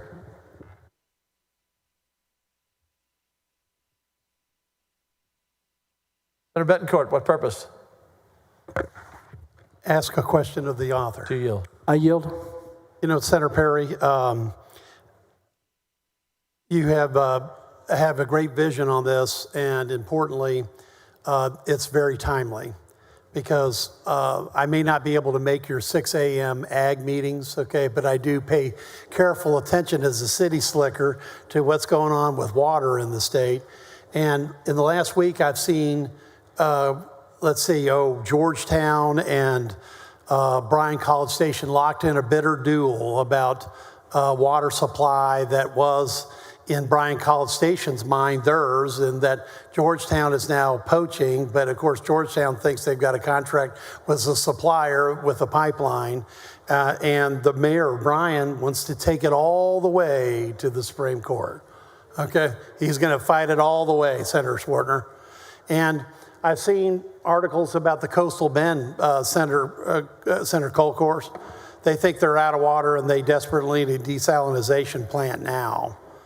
Okay, so we've talked about a lot of things today. The one thing we haven't talked about is you've got the Water Development Board as well as a Water Fund Advisory Committee. They're going to have to up their game because we're talking about civil engineering projects that are, Bechtel's, size of old. Am I missing that point? No, so I'm glad you asked that question. We had a whole lot of conversation about how and who and should be oversight and management. So what we've done is put it to a group that knows how to bank projects. Water Development Board is a phenomenal, they have a history of never losing a loan. They make good conversation, good oversight on financing. But we've also given them the flexibility to contract with those experts. And I use river authorities, but I use them in this context. Regionally, they know what their supply needs are, and they know where those supplies are to go get those needs met. And they do pipelines and engineering all day long. So your regional water planning groups, 60 of them are in these different areas, and they also have that information.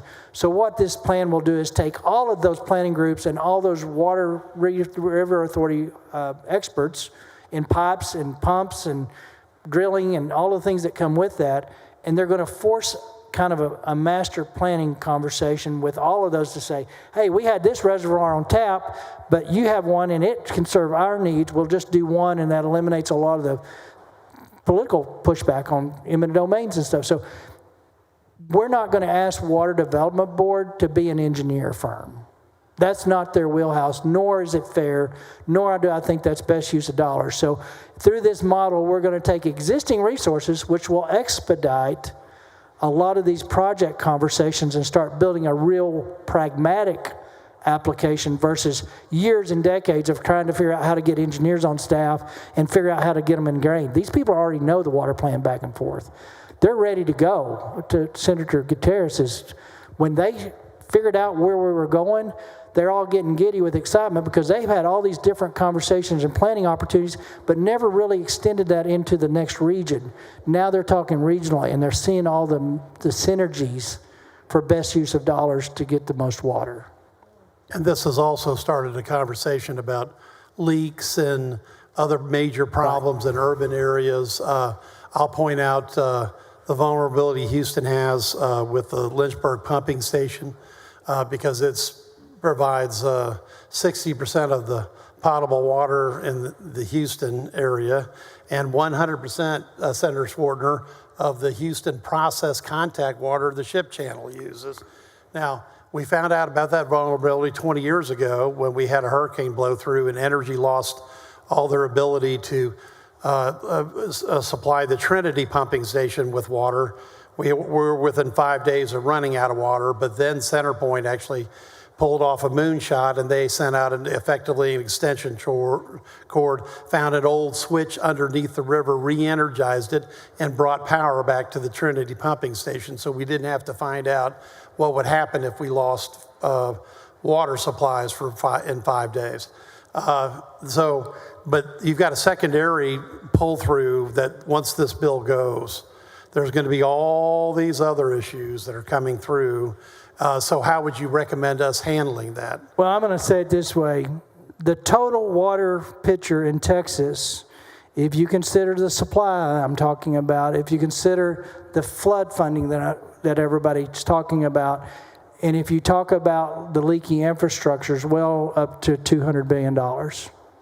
That's the truth. I mean, here's the truth though, practically speaking, we don't fix pipes till they break. We do lose about 3% of that 15 million acre feet a year. About 3% leaks. The conversation has it's very concentrated. Harris County or Houston, it's 32 billion gallons a year.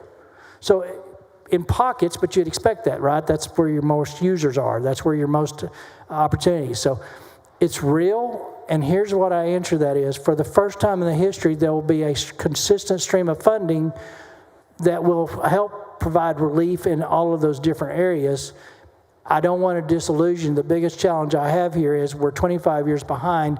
We've got the billion-dollar conversations ahead of us. We can't fix this overnight, but what we can do is start. And I think as we go through this and start having some home runs politically, that it actually is working, I agree. Then the state legislature will see the benefits of funding more. But I can't fix the Harris County's problems, and I can't fix Lubbock, Texas issues, and I can't fix Tahoka, Texas issues all in one swoop. I wish that was a factor. I think the estimate of Harris County's infrastructure is almost $1 billion. And so that's just, and to put your frame around that, that's $1 billion, and we're only going to be getting $1 billion a year going forward. So, but what we can do is leverage, and then we do give some relief to the local taxpayers to keep their sewer and water tap fees from going through the roof, and start the process and get that moving. But I'm hoping that there's alternatives for those huge, big backlogged issues that this plan, although could handle it if it had the funding, but to be honest, this plan doesn't fit a $1 billion problem that needs to be addressed today. Well, like all big bills, which is what Senator Colcourse called this, because it is Texas size big, it's going to bring a focus back to what the water, supplies of the future needed, what we're doing currently now. As a H-Town, a resident, I may have to say that the leaks are probably higher in H-Town than they are statewide. And more importantly, I think, Mr. President, that this bill will go down as basically a legacy bill. Not just for you, because you're not doing it for yourself, but you're doing it for Texans. So I think what we'll be seeing in 10 or 20 years, just like Senator Nichols' bill was a legacy bill on transportation, because it really changed the way transportation was funded in the state. I believe Senate Bill 7 will go down in history as a river to Texans of what they needed most, which is always water. Yep. So thank you for your vision.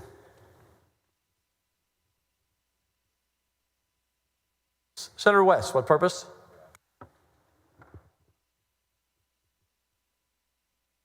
Question of the author. Do you yield? I yield.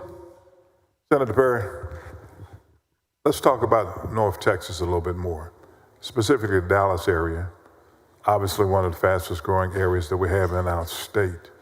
Kind of give me an idea of what we're doing in that particular area and how your meetings with persons in that North Central Texas area have helped facilitate this particular bill.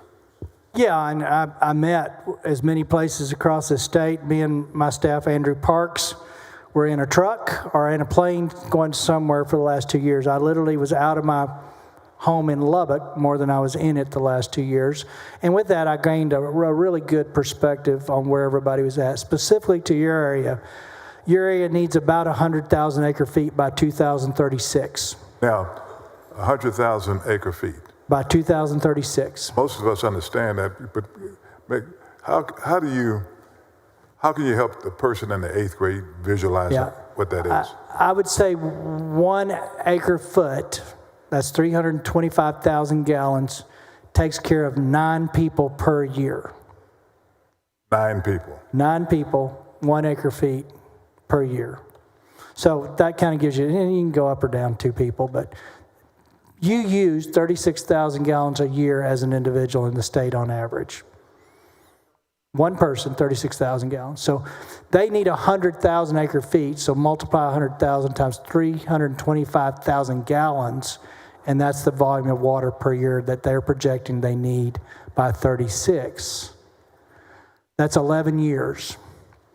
They have some things on their planning that today, at least politically, probably aren't going to get them there for that 100,000 acre feet. Reservoirs are not politically popular. One of their planning tools is tied up in politics. It ain't going to happen in 11 years for sure. They had some other options that they're looking at that politically of recent, they probably aren't going to happen, and definitely not in 11 years. So your area is, and I want to qualify that, if you don't meet the 100,000 acre feet, that doesn't mean your taps go dry. You will just see stage 3, stage 4 restrictions to mitigate not having that water. They're great. First of all, that region of the state is top notch. Tarrant County Regional, North Texas Water, those are phenomenal people and have done a masterful job. But looking at the growth they're experiencing and what they want to do from an industry perspective, they truly know they need to be finding 100,000 feet today to be ready in 11 years. So the plan I have would help them develop a reservoir if it's politically doable, the plan I have would actually, if some contiguous states follow through and we do it, actually is the easiest place to get their water from, and it probably takes care of other people along the way a lot better. So there's two things in the plan that are specific to North Texas region that goes up. If you break up the state in zones, that zone can be handled by that reservoir area that they've been talking about, or the pipeline to the states that are offering water cells. So there, and then there's a Trinity brackish aquifer system that has a ton of brackish that was not even in their purview of having to access, but it's there. So they have available resources. 2 of the 3 today are not politically advantageous for that. Okay. Does that help? That helps a lot. And I just wanted to make certain that persons that are listening to this, that are from North Texas, get an idea of exactly what this particular plan will mean, what we will need to do, what the demand is, and what we would need to do in order to make sure we meet that demand politically and also from the development of infrastructure. Yep. So thank you very much. I hear you. Senator Eckhart, what purpose? To laud and ask questions of the author. Do you yield? I yield. Senator Perry, this is such a wonderful moment, and thank you for bringing us here. I am deeply, deeply appreciative of the prohibition on utilizing this fund for Sweetwater. Very, very appreciative. And I have such a technical question, but I imagine it goes to a larger philosophical position of the bill. The next provision after the prohibition on projects utilizing sweet groundwater is a provision that says money from the fund may be used to acquire another person's right, acquired or authorized in accordance with state law, to impound, divert, or use state water only by a water supply contract or lease of the right from its owner. Am I reading that correctly, that the Water Development Board would not be able to acquire the water right? They would only be able to contract or lease it for a time-limited purpose, and then it would revert back to the water right holder? In state surface water specifically, we are not acquiring water rights. We are going to contract for the use of that water. You can appreciate the political sensitivity to someone doing that. These will be long-term contracts, 30, 50-year contracts, I'm assuming, but we won't own that person's right. And that's one of the, I would say, the game changers in the conversations with those that have excess water that for historically have been unwilling to even have the conversation. So they don't lose control, they just gain the finances of allowing us to use it as a state. I think that this is an important point to tease out, that you are not creating a circumstance where the Texas Water Development Board would bank rights. They would pay for, contract, or lease those rights for a period of time. Inside, but outside the state will own the rights. Correct. And I think that that is an important distinction here, and I wanted to tease that out. Do you envision any mechanism in the future for a willing water right owner where the water right is severed from the property to convey or transfer it to the Water Development Board for the purposes of runoff into aquifer storage or any such other purpose, or do you want to hold the line here? Yeah, I'd hold the line there. Those are going to be unique situations that as they come up, and I think the general philosophical conversation here is we're not going to own in-state surface water, and we're going to prohibit freshwater sales from a groundwater source. That's the general framework. Although to some degree, one could say philosophically, the state always owned the surface water, but through permit has allowed the property owner correct. The right. And you're correct, we do own it, but it is mostly appropriated today. So those that choose to sell their appropriated right to that water is what we're talking about. And it'd have to bear the historical track that it is truly excess. That's where the 800 or 900,000 acre feet came up. In our river basins, we believe currently there's 800 or 900,000 acre feet per year that is truly excess, that truly flows out. and is not tapped. So it's the science drives that conversation for the most part. Thank you so much for letting me highlight that philosophical aspect of this elegant and very important bill. Thank you.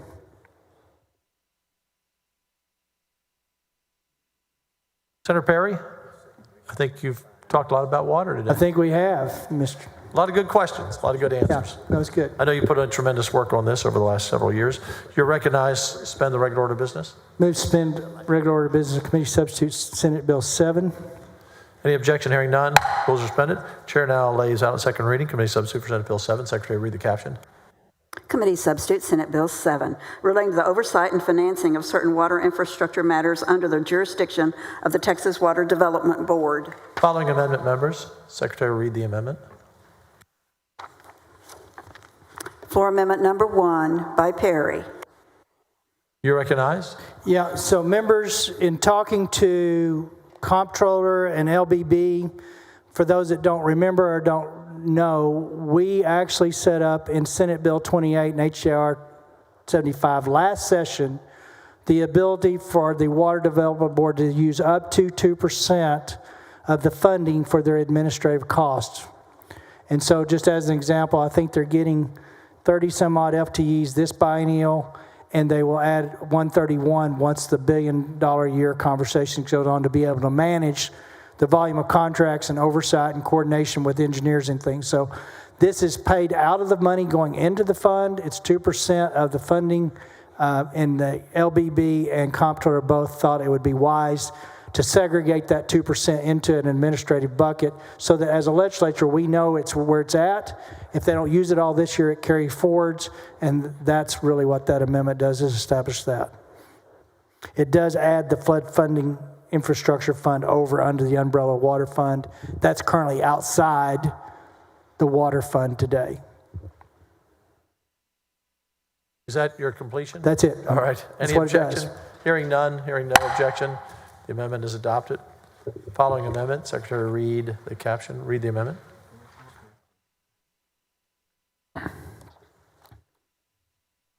Floor amendment number 2 by Perry. So this goes to, we're specifically prohibiting the movement of water through the pipeline internal to the state, meeting a couple of qualifications. This is one to clarify that we're not going to prohibit out-of-state water moving through those pipes, that is eligible for funding. So that's just making the distinction that we're prohibiting internal to the state, outside state purchase imported in, get to use the pipelines. The question is on adoption of floor amendment number 2. Is there any objection? The amendment is adopted.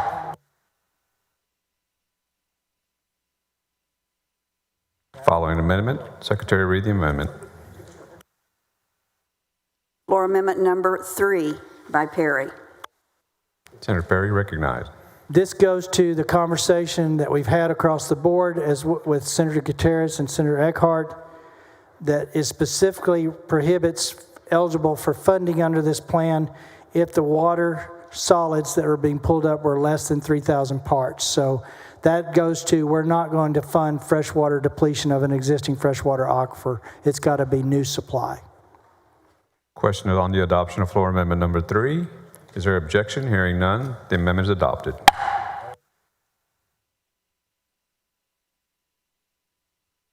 Following amendment, Secretary, read the amendment.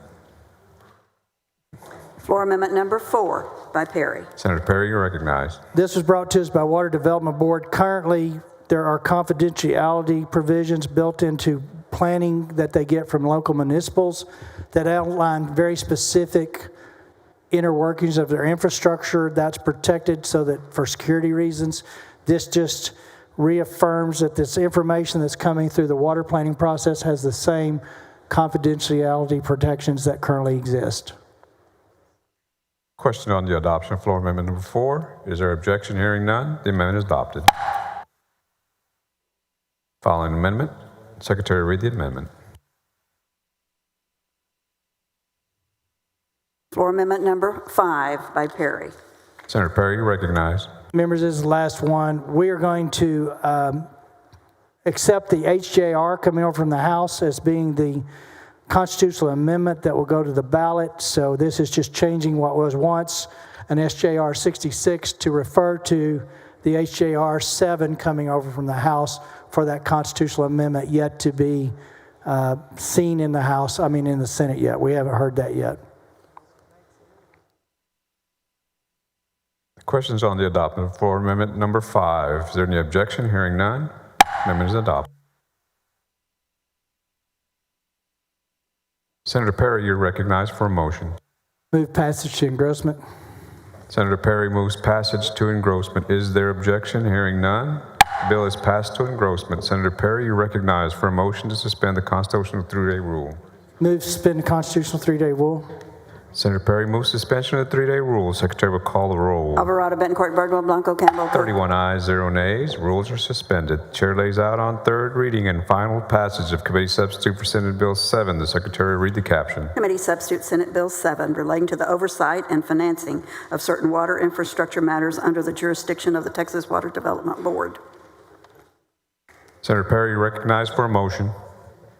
Thank you, members. Mr. President, I want to thank a lot of folks, and I can't name them all, and if I start, I'll leave somebody out, but I'm going to try it anyway. Specifically, my staffer, Andrew Parks, has been with me on this for the last 2 years, and previous staffers in the water world the last session or two have gotten us up to this point. My staff in general have put up with me through the travel and through the conversation and scheduling that came with it, but I couldn't have been here if not for their support. But also, I think it's only fair that we look back at all the water giants of the past, and I don't consider me to be in that. I happen to be in this seat. I tell people this is something that's been tried or wanted to be done for almost 70 years. Those guys were talking about a need that was going to come. I happen to be in the seat and can point to the fact that the need has came. It's here. So for those guys that laid the foundation of the conversation and put in a plan, and all the water world people, I call them affectionately my water family, they've laid the groundwork to have a legitimate conversation about going forward in this.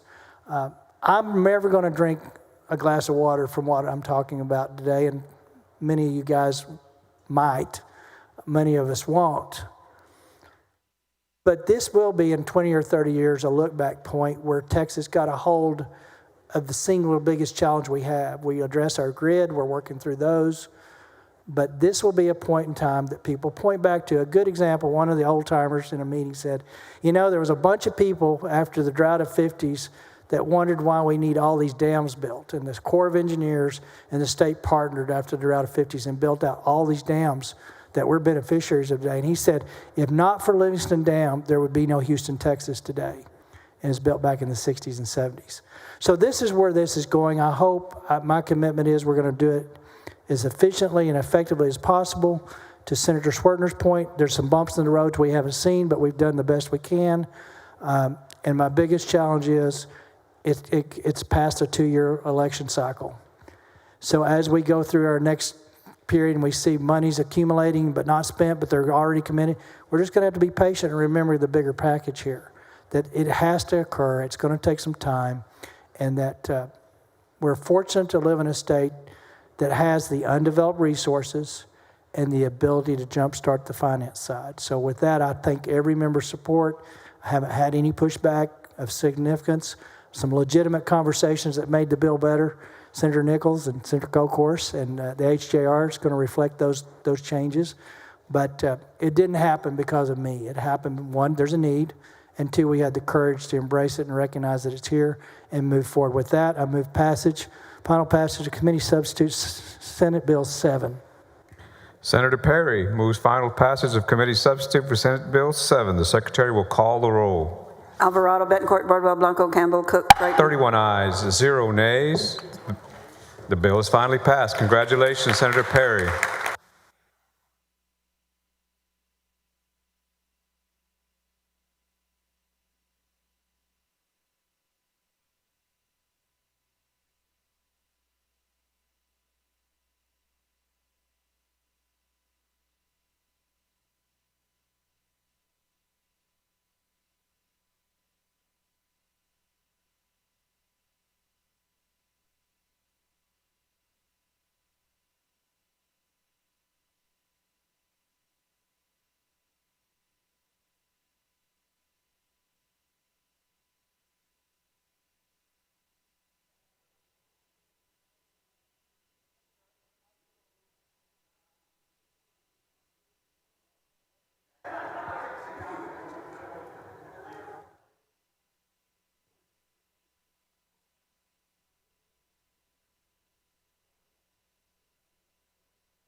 Mr. Doorkeeper?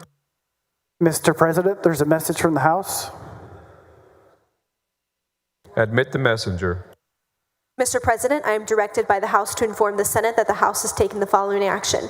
The House has passed the following measures: HB 13 King, relating to creating the Texas Interoperability Council. And Thank you.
Following motion in writing.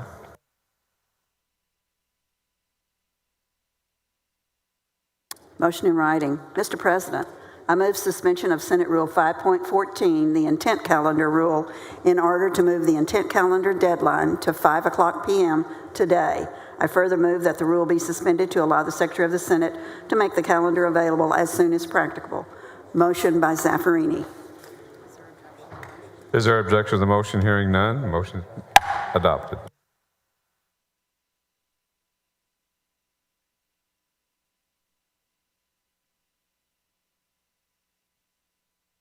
Senator Middleton is recognized for a motion to suspend the regular order of business on Senate Bill 406.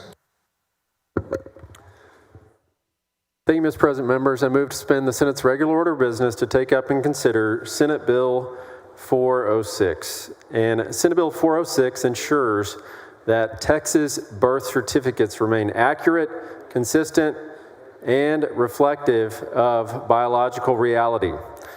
A birth certificate, like a death certificate, is a snapshot in time that records accurate, vital statistics existing at the time of birth. A birth certificate states that child's God-given sex, either XX or XY. And as we know, President Trump has a nationwide executive order recognizing just two sexes, biological males and biological females, which expressly excludes gender identity. Governor Abbott, as well, has signed an agency directive to follow that executive order and disregard court orders that change sex on birth certificates and driver's licenses. The Department of State Health Services and DPS no longer recognize these unlawful court orders to amend sex on birth certificates. That was not based on any state cause of action, and this bill reiterates in our state code what Texas is already doing under that federal executive order, as well as Governor Abbott's directive. It also closes a loophole that courts created with no authority to try and change vital statistics at the time of birth. This legislation is a necessary extension of the work that we have already done in Texas to protect fairness in girls and women's sports and uphold the integrity of sex-based distinctions, work that began with House Bill 25 and Senate Bill 15, which are the Protect Girls and Women's Sports Acts. With the passage of HB 25 in the 87th session, we took a stand for female athletes in K-12 sports by ensuring that students compete on teams that align with their biological sex as recorded on their birth certificate. In the 88th session, we built upon that foundation with Senate Bill 15, expanding these protections to college athletes so that women of all levels of competition in Texas are not forced to compete unfairly against biological males. These bills were critical in safeguarding fairness, safety, opportunities, scholarships, championships for our female athletes, but as we have seen, the push to redefine sex in legal documents can create loopholes that could undermine these protections. Senate Bill 406 closes one of these loopholes by ensuring that birth certificates accurately reflect a person's biological sex at birth and cannot be amended to change this designation based on a court order or gender identity. Birth certificates are legal documents that serve as the foundation for sex-based protection in sports, medical care, and our privacy laws, and Texans overwhelmingly support keeping women's sports for women only, and Senate Bill 406 ensures that our laws remain grounded in biological facts, as well as protecting Title IX. This bill is not about restricting anyone's personal expression. It is about ensuring that legal documents reflect accurate statistics and biological reality, and that our laws can effectively be enforced. By keeping birth certificates fact-based, we're taking another step to preserve fairness and integrity of women's sports and other sex-based protections. Senator Middleton moves suspension of the regular order of business on Senate Bill 406. There is objection. The Secretary will call the roll. Alvarado, Betancourt, Birdwell, Blanco, Campbell, Cook. 20 ayes, 11 nays. The rules are suspended. Chair lays out on second reading Senate Bill 406. Secretary, read the caption. Senate Bill 406, relating to the required inclusion of a person's sex on a birth certificate and prohibited change of sex on the birth certificate of certain persons. Senator Middleton, you recognize for a motion. I move passage to engrossment. Senator Middleton moves passage to engrossment. There is objection. The Secretary will call the roll.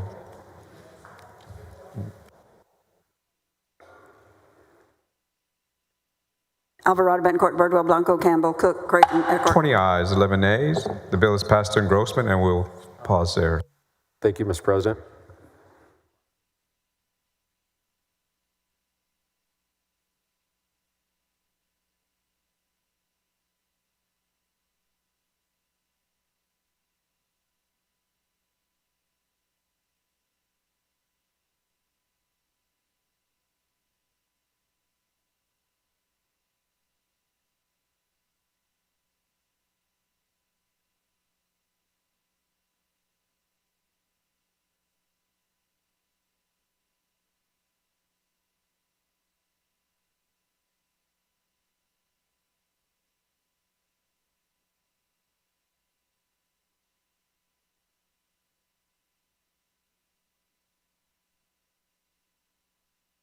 Senator Hughes, you're welcome, and you're recognized on committee substitute for Senate Bill 689. Suspend the regular order of business.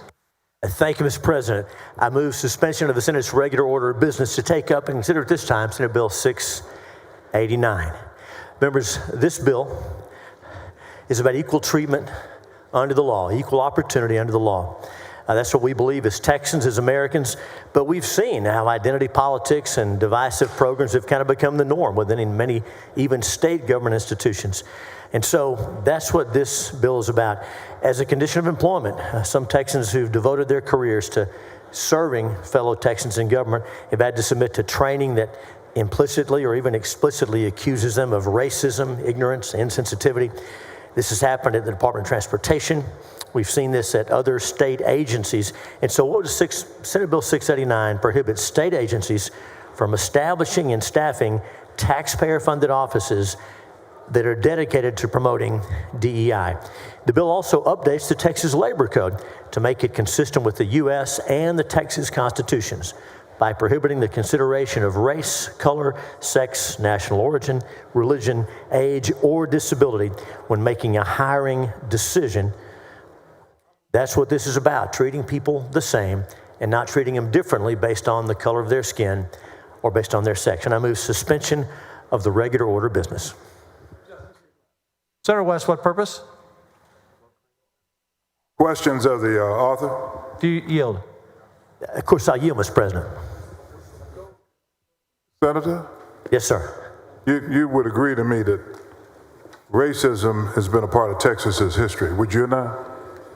Yes, sir. As humans and as fallen sinners, that's something we've had to deal with.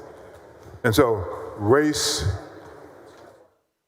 has been used as a factor to hold down people of color for over 400 years in this country, correct? That's happened in America. Race has been used as a factor to hold people back over an extended period of time. It's just sad truth about our history, Senator West. That's right. Sex has been used also to divide people in this state over an extended period of time. That's right. That's right. Okay. Now, you would agree with me that we want to send, you would agree with me that Texas, Mr. President, could I have... Members? Sorry, Senator West, go ahead. You would agree with me that Texas kind of leads the country in its DEI policy. Would you not agree with that? And other states are copying what has been done in the state of Texas. Now, Senator, I want to make sure I understand the question. Do you mean bills like this one today that are being replicated moving away, or do you mean the system that Texas has done in the past? I want to make sure I understand. Okay, let me make sure you understand me. Let me give you a good question. Okay. All right? Oh, thank you. All right. You would agree with me that other states are replicating what's being done in the state of Texas? They do in many areas. I don't know about DEI. I'm sorry. They do in many areas. I don't know about DEI. If you know, please tell me. I don't know. If you don't know, that's fine. That's a good response. Okay. Let me assure you that other states are replicating what's being done in the state of Texas. Okay. That's why this debate is so important. Yes, sir. Yes. Let me say something to you. I agree with you that race and other protections should not make a difference in whether a person gets a job, a contract, or anything like that. I agree with you 100%. Now the question is, what will we do about it and what message will we send? I agree with you, sir, and hopefully you agree with me, and there's another good question. You agree with me that a person's gender should not determine whether or not they get a job. Would you agree with that? That's right. Yes, sir. Okay. Would you agree with me that a person's, whether a person is disabled, depending upon the type of job it is, should not impact their ability to get a job? That's right. That's okay. right. And so we should send the strongest message possible throughout this country today that race will not matter in the state of Texas, that gender will not matter in the state of Texas. Whether a person is disabled will not matter. Their sexual orientation will not matter. It would be based on merit. Would you agree with that? Senator, those immutable characteristics, some of which you described, that's right. Those should not divide us. We shouldn't be treated differently based on those things. And if someone decides to do that, then there should be strong sanctions against that person or entity that would discourage them from doing that, and also make them out of an example so we can discourage that type of action by other persons. Would you agree with that? Senator, we sure don't want the government doing that. And if people are doing that in hiring or things like that, that's what this is about. So do you agree with me? So, go ahead. You know, just like anything, you're a pretty big time lawyer. We need to make certain we discourage people from engaging in that type of behavior. Would you not agree?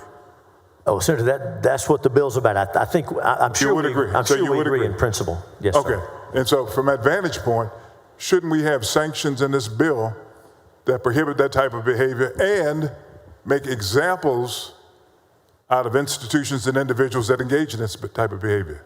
Well, Senator, this bill applies only to state agencies, and it doesn't apply to education. Senator Creighton has a bill about that. So as part of our discussion, I want to be clear, this bill is about Texas state agencies in particular. So it may be narrower than what you're describing, but this is about state agencies. Oh, no, it's not as narrow as you think it is, okay? But again, my question was, all right, let's just talk about state agencies. Should we, when you say state agencies, that means the employees of state agencies also, right? Yes, sir. Okay, and that means persons in those state agencies that do the hiring? Yes, sir. Do the contracting and things of that nature, correct? And Senator, there are, as you know, there are some separate statutes that deal with contracting, and those are not amended by this bill. The focus of this bill is primarily about employment and how we treat employees and that sort of thing. So there are, I think there may be an amendment about that. There are bills, there are sections, whole sections of the code about contracting. Those are not amended by this bill. Okay, all right, let's just talk about the employment aspects of it. And so the point I'm making is that the state agencies and individuals responsible for hiring should be made to understand that they cannot engage in conduct where they're taking into consideration race, gender, sexual orientation, or whether or not a person is disabled. Is that correct? The goal of the bill is that those decisions are made based on merit and not based on immutable characteristics like you. I'm right then, right? I believe so. I believe so. So will you work with me? Will you work with me in making certain that we put in place with this bill? This bill sanctions for persons that take into consideration those characteristics as opposed to merit. Will you work with me on that? Senator, I always try to work with you, and if there's language we should look at, let's look at it. But this bill, again, is talking about state agencies and those practices that they employ in those areas. So you will work with me? I'll do my best. Okay, so do you think that we should make sure that we have the strongest possible sanctions against persons that utilize race as a factor? Senator, I'd like to see what specific language you have in mind, but that's the goal of this bill. To the extent we have places now where race is being considered, folks are being treated differently because of their race or because of their sex, that's what this bill's about. And so not only right now, but in the future also, correct? We want to do away with the use of race in any capacity with this bill as it relates to state agencies, and more specifically as it relates to hiring people, the hiring practices of state agencies, right?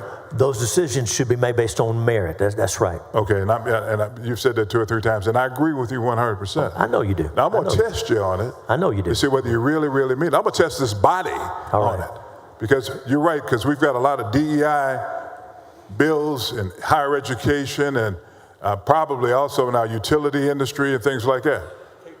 K through 12. Do you think we should apply this to K through 12 also?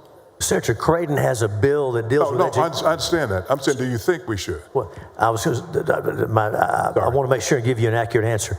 This bill does not apply to education because Senator Creighton has a bill on education. So this bill does not apply to education, but assuming his bill comes to the floor, we'll have a chance for a discussion about that. No, I was just asking you, do you think we should apply it to K through 12?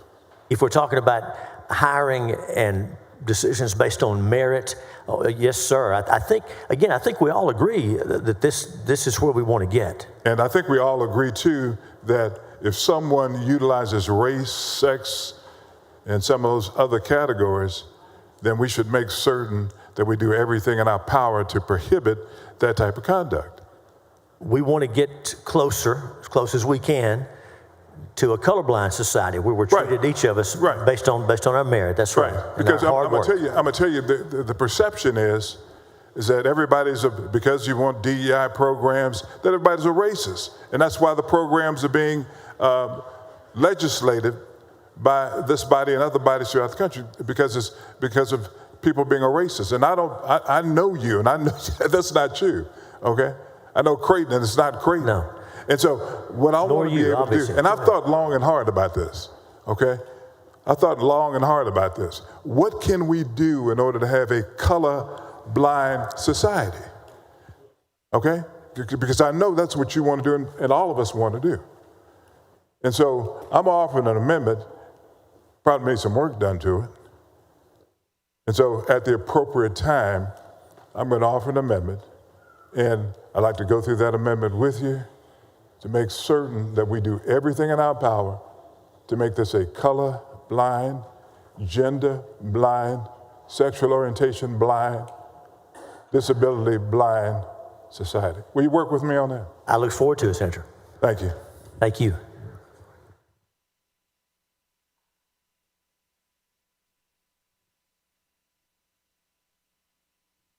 Senator Miles, You're recognized. What purpose?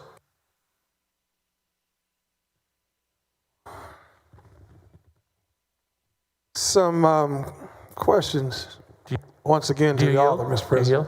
Of course, I'll yield. Mr. President. Deja vu again.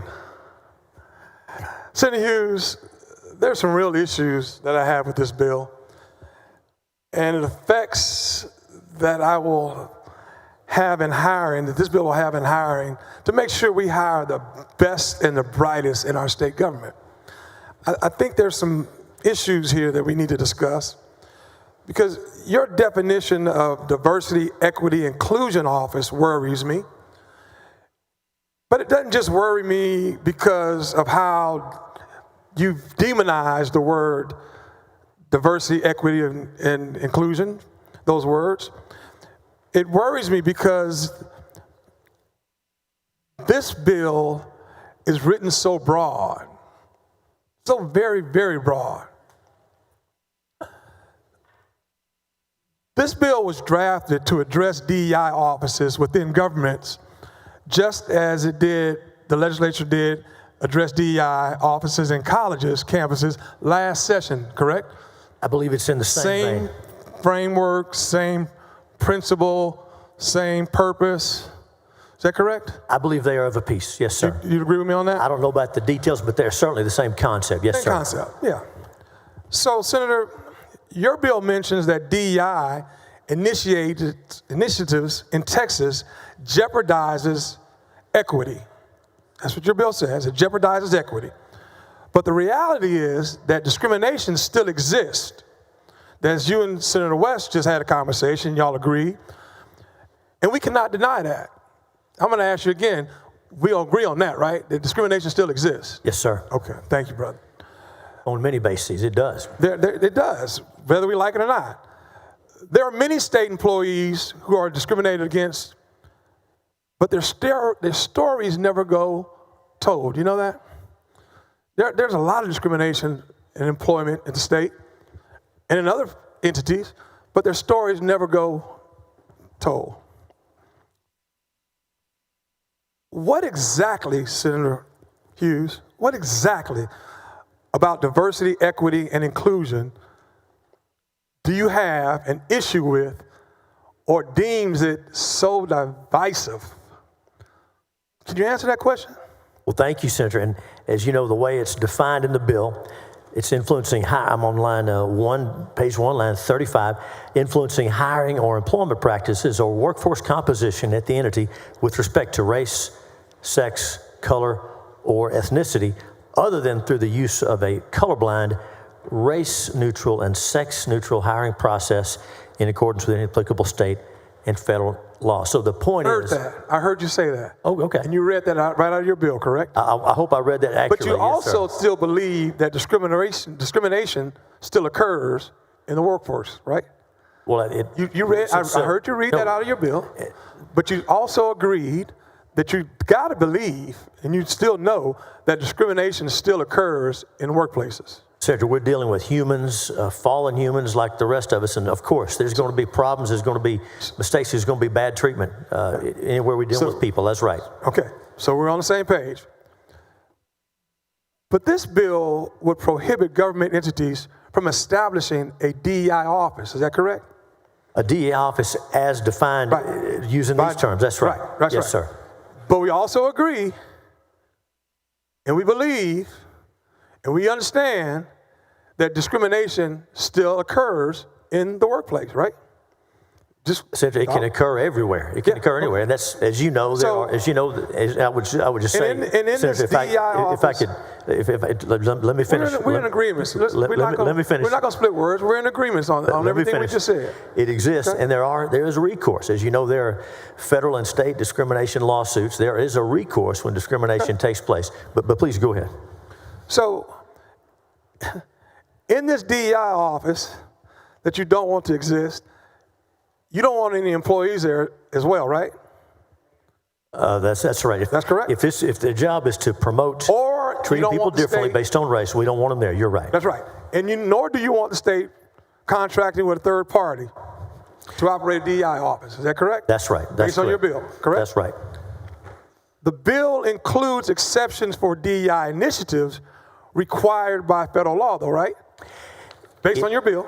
I would say what it says is if there are courses that are programs that are required by federal law, and there's some pretty tight restrictions on those. That's the exception. And that was going to be my next question. Can you clarify the federal requirements that you will allow Senator, the for initiatives example, to have in Texas entities?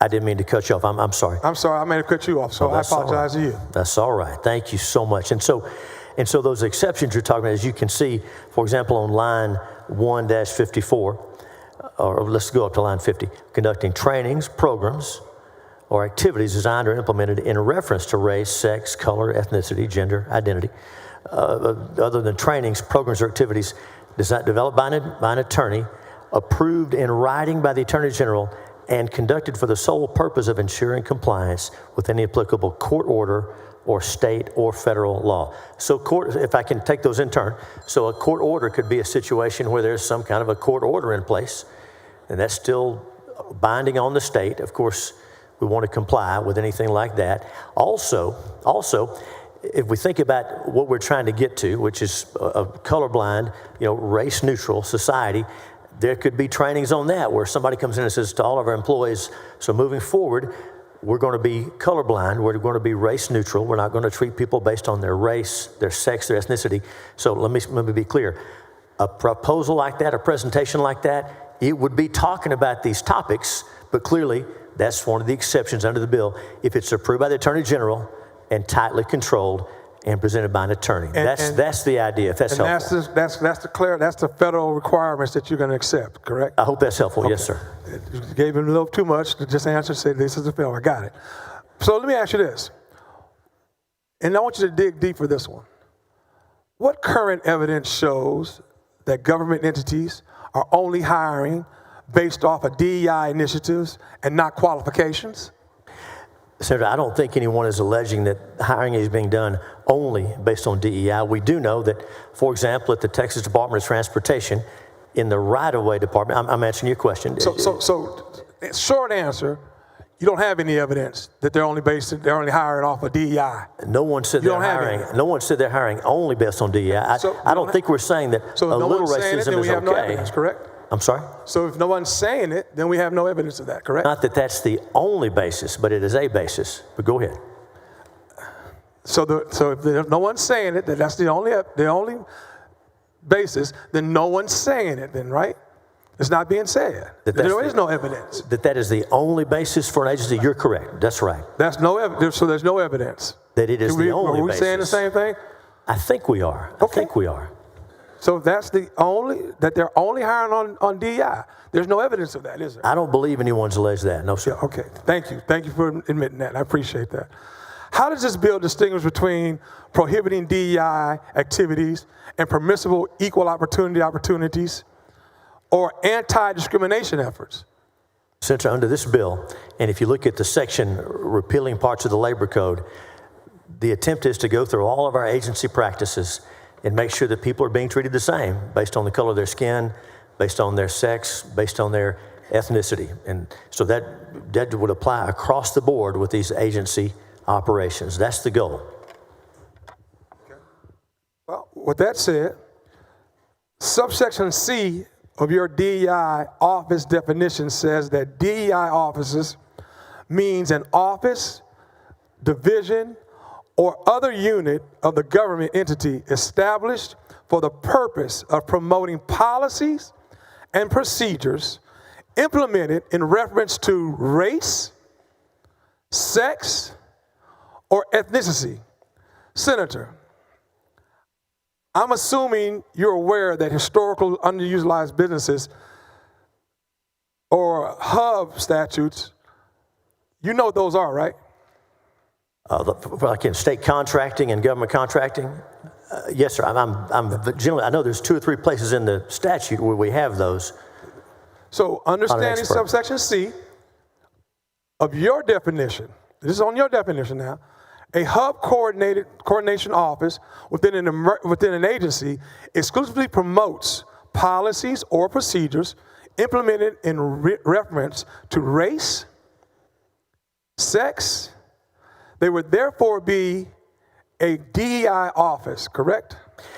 Senator, the context of this bill. Could it be confused as a DEI office? Senator, in the context of this bill, we're talking about agency operations, employment, the way employees are treated. Are you talking about contracting? Because these offices and agencies exclusively promotes policies and procedures implemented in reference to race, sex, they would therefore be a DEI office. Isn't that correct? Senator, if you're talking about... Could they be construed as a DEI office? Because they're doing the same thing. So nothing in this bill goes to those statutes, and those statutes are still in place. Now, there may be... You're right. Let me answer. There may be other legislation... I agree with you. There's nothing in this bill. There may be no argument. There may be other legislation other than this bill that addresses them. You get no argument out of it. Not this bill. I'm not going to argue that fact. But would you agree with me that there's nothing in this bill that protects those hub offices, those hub contractors? Yeah. This bill does not speak to... We talked about it earlier. This bill does not speak to those either way. Okay, you're right. So it doesn't say anything about them. That's right. And keeping them. That's right. Or getting rid of them. But it doesn't say anything about protecting them either, does it? And it doesn't repeal the statutes that provide for them. But they're separate in the code. The bill is written so vague and so broad that these hub contracts and the hub system that we're used to working under is in jeopardy. We had that agreement. We talked about that on yesterday. You didn't do anything. You shared your concern. Say anything about the hubs. Right. But you didn't do anything to protect them either. And it's written so broadly that one can concur that maybe he meant to get rid of the hub offices. Well, but you didn't mean to do that, right? That was not your intent on this bill. This bill does not make a statement one way or the other on the hub program. Either way. But it's written, I agree with you, you get no argument out of that, Brother Hughes, okay? But it's written so that our hub systems can be mistaken for a DEI. Because they're similar. Well, if the other statutes so we don't have to keep going back and forth. We don't have to keep going back and forth. And you're telling the body that you had no intent, there's no intent of doing away with hubs. Are you comfortable with the fact that this bill has written may harm hub programs throughout the state? It's possible. Would you agree? Senator, is it possible? Senator, this bill does not possible. speak to those either way. Possible. It does not speak to those either way. It could go either way. Okay, so that it doesn't go the way that we get rid of hubs, would you be willing to take an amendment clarifying that this definition does not apply to the office and the programs within the agency and the political subdivisions that are tied to our existing statute? Simple amendment. All it does, you didn't make it clear one way or the other, but you are saying this bill is not to do away with our hubs. Agree? I'm saying so. If you're saying it, all I'm asking you, Brother Hughes, if you're saying it, let's not just talk it, let's walk it. Let's pass this amendment. Senator, I would say that this bill, as before, in its current form, does not make any reference to hubs one way or the other. It does not. And it'd be my preference. It'd be my preference to keep it that way. As you agreed with me yesterday, you're right, Senator Miles. It's exactly what you said, standing right there. That there's no reference to hubs. I don't address the hubs. I didn't do anything. I didn't reference them. That's right. But this can be translated that our hubs, programs which we've had in the state for years, could be construed as a DEI operation. So all I'm asking, it's a simple ask, and we don't have to belabor it. I'm asking you to take on this friendly amendment, protecting our hubs. That's it. We'll bring it to the body. I'd like your support on this amendment to simply protect what you had no intention, as you told this body, you had no intention, it's not written to do away with our hubs. That's it. To be clear, what I said was this bill does not make a reference one way or the other, and that's correct. That's the extent of my position One way or on the another. issue. But the bill is written so broad, and DEI offices, to make it plain and clear, DEI offices do something very similar that our hubs do.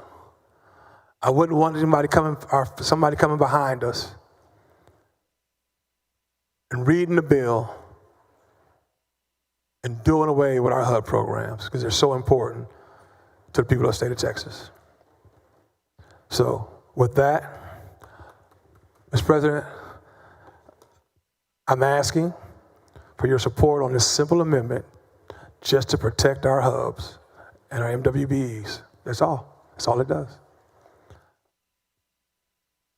Mr. President? Thank you, Senator Miles. Have you? Yeah, we're still on suspension, so We're still on suspension. So there's.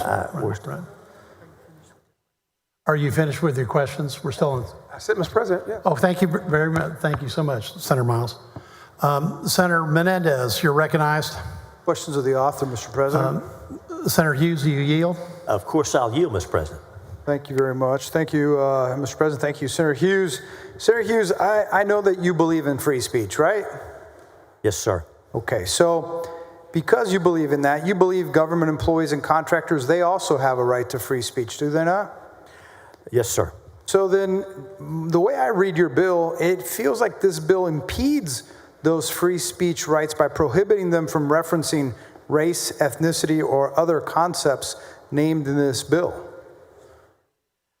Well, Senator, it prevents the agency from bringing those programs in. That's the idea. And so if someone comes in at the behest of the agency and is wanting to treat people differently or divide people based on race or based on sex or ethnicity, then that would be forbidden.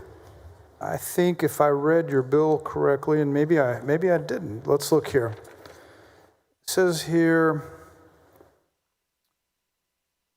also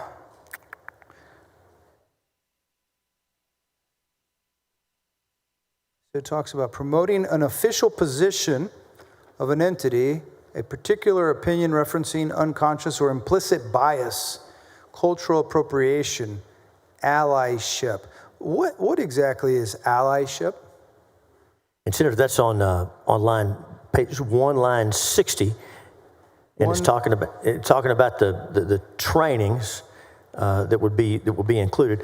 Promoting as an official position of, then on line 2, page to the agency, a particular opinion referencing unconscious or implicit bias, cultural appropriation, allyship, and it goes on from there. And Senator, that's a list of topics that I don't think anyone disputes often come up in DEI training that employees are forced to undergo. Many times employees are forced to adopt these terms as a condition of employment, or if not a condition of employment, it's made very clear if you don't hew the line on this, your upward mobility is going to be affected. Your place here may be in jeopardy. So we are saying that for the state of Texas, for those people who are working for the taxpayers, for the state of Texas, we are not going to put requirements like that on state employees.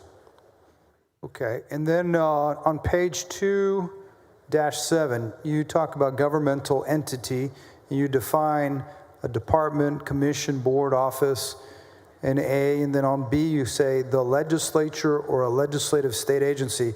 So are you saying that the legislature can't refer to, in this body, caucuses like we have, the Black Caucus, the Mexican American Legislative Caucus, the LGBTQ caucus, the Senate Hispanic Caucus? I mean, is that limit us here in this body? No, Senator, those are voluntary associations which members of the legislature can join. There are all kinds of voluntary associations. What we're saying is that we as employers cannot compel employees. Okay, interesting. All right. Section E of the law of your bill, Section E says here, the law includes the prohibited concepts cannot take any position. So do you, I think in your Section E it says that they can't take a position on including unconscious or implicit bias appropriation. It's a long list. And so I was wondering, how did you come up with this list, or why did you choose the concepts on this list? Well, Senator, from reports and from testimony, those are some of the topics, many of the topics that come up in diversity, equity, and inclusion, DEI. We put that in quotes, that are put in that type of trainings where people are told, based on their race or based on where they were born or what their parents did, that they are guilty of the sins of their fathers, or that they are oppressors, or matters like that. It's about treating people differently based on their race, based on their gender, based on their ethnicity. So it is my understanding that implicit bias is found in many police trainings that include this information on implicit bias. My understanding is that implicit bias trainings help police officers make better split-second decisions when engaging in traffic stops or other police activities. Is it your intent in this bill to ban any discussion of implicit bias in police trainings in this state? Senator, I want to make sure that both of us, we're reading in context. And so on page 132, the definition, Diversity, Equity, and Inclusion Office, it goes on to say, office, division of the unit of governmental entity, established for the purpose of, and then we're down on section E, promoting as an official position of the entity a particular opinion referencing, and then it goes into those lists. And so it means that we are not going to compel people to adopt these views as a condition of their employment. Correct, but in section D on line 150, you just simply say, conduct trainings, programs, or activities designed or implemented in reference to race. So in these trainings, and my concern is that someone will look at this new state law and say, well, the state law says we can't use implicit bias in any of our training. We have to take that out. And I think that by banning the concept of implicit bias, it could make policing more dangerous and discriminatory in our state. Well, Senator, I would say, and the matter that Senator Miles and I spoke about, Senator West and I also spoke about it, the exceptions on 146 and on down, approved in writing by the Attorney General and implemented for the sole purpose of ensuring compliance with any applicable federal law. And then as we read on down, we have a similar exception developed by an attorney, approved in writing by the Attorney General, conducted for the sole purpose of ensuring compliance with any applicable court order or state or federal law.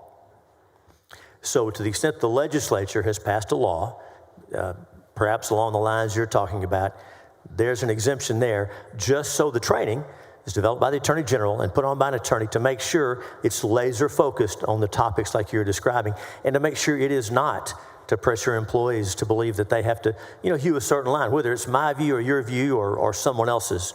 That's the point of the bill. Thank you for answering my questions. I think there's too many issues. I'm trying to, so you're concerned, or you're trying to address, if I heard you correctly, that you don't want to see any kind of bias in the hiring practices. Is that what you said, that you wanted to see only merit-based? Is that correct? Well, Senator, hiring and also employment, promotion. There's this story I'm sure we've all seen, how the right-of-way division of the Texas Department of Transportation, how they were required to undergo training, and it conducts many of the topics that we're talking about here. Folks who are in charge of acquiring right-of-way for highways, they were required to go through training like this. And so we don't want to tell our state employees that they have to adopt a certain political position or a certain social view, or that because of their race they should be treated differently, or because of their sex or their ethnicity. And that's really what this is about. So I agree with you that merit is important, but I believe that the problem that the reason these offices exist is that for years we've had people who are of equal or greater merit but had not been hired because of racism, because of a lack of equity, because of lack of justice. And so this is why these offices were created. I think you and I had a conversation about historically underutilized businesses. We did. And I discussed with you that when they did a disparity study in my county and they found that one group was no longer being underutilized, it was removed because it had solved the problem. And so I think I understand where you're going. I just don't disagree with how you're getting there. Thank you, Mr. President. Thank you, Senator Hughes, for answering my questions. And thank you, Senator Menendez. Senator Cook? For what purpose? To ask the author a few questions. Senator Hughes, do you yield? Of course, I'll yield, Mr. President. Thank you, Mr. President. Thank you, Senator Hughes. I heard you say agencies only repeatedly, but it lists the legislature, so it feels like it applies to basically almost anything that's funded by the Texas government. Is that correct? Senator, yes, that's the idea. And I mentioned agencies because the examples that we've become aware of were in agencies. But you're right. The list of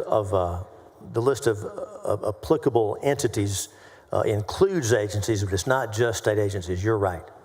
Okay, awesome. Thank you for that. And so would like a public hospital district be captured since it's funded by a county? Senator, I want to make sure I give you an accurate answer, so I'm going to look at the list. Pardon me. Take your time, Senator. Thank you. Yes, ma'am. So I'm on line 2-7. A government entity means a department, commission, board, office, or other agency in the executive branch created by the Constitution or statute, other than higher education. It includes the legislature or a legislative state agency, Supreme Court, Court of Criminal Appeals, Court of Appeals, District Court. Section D, county, a municipality, a special purpose district, or any other political subdivision of this state, other than a school district, and those are addressed in another bill. I believe the public hospital district, the taxing entity that would fund the hospital, I believe would be covered by this bill. Okay, thank you so much for clarifying that. So under your bill, how's a public hospital supposed to research racial disparities in healthcare? Well, Senator, there's nothing in here that addresses researching racial disparities. What the bill is about when we're talking about hiring and promoting and how we treat employees, how we treat folks who are working for these state agencies or political subdivision, treating them the same, not treating them differently based on their race or their sex or their ethnicity. I may not have answered the question. I'm sorry. Would you? Yeah, I guess I'm just thinking if you're the principal investigator on a big research initiative to understand racial disparities, which we know breast cancer, childbirth, all kinds of things, Black women die at higher rates than anybody else when you control for every single other possible confounding variable. How are you going to train researchers and bring people on to research racial disparities in healthcare outcomes under your bill? Well, Senator, as I read the bill, what you're describing is not promoting differential treatment or providing special benefits based on the basis of race, sex, color, ethnicity. And to the extent that state law requires epidemiological work, if I said that right, like you're describing, to the extent that state law requires that, then that's going to be accepted down at line 1-55. Do you think that maybe when you bring on that researcher, you might have to talk about things like unconscious or implicit bias, allyship, group marginalization, social justice, intersectionality, disparate impacts? All of those concepts seems like they would fall well within the realm of researching racial disparities in health outcomes.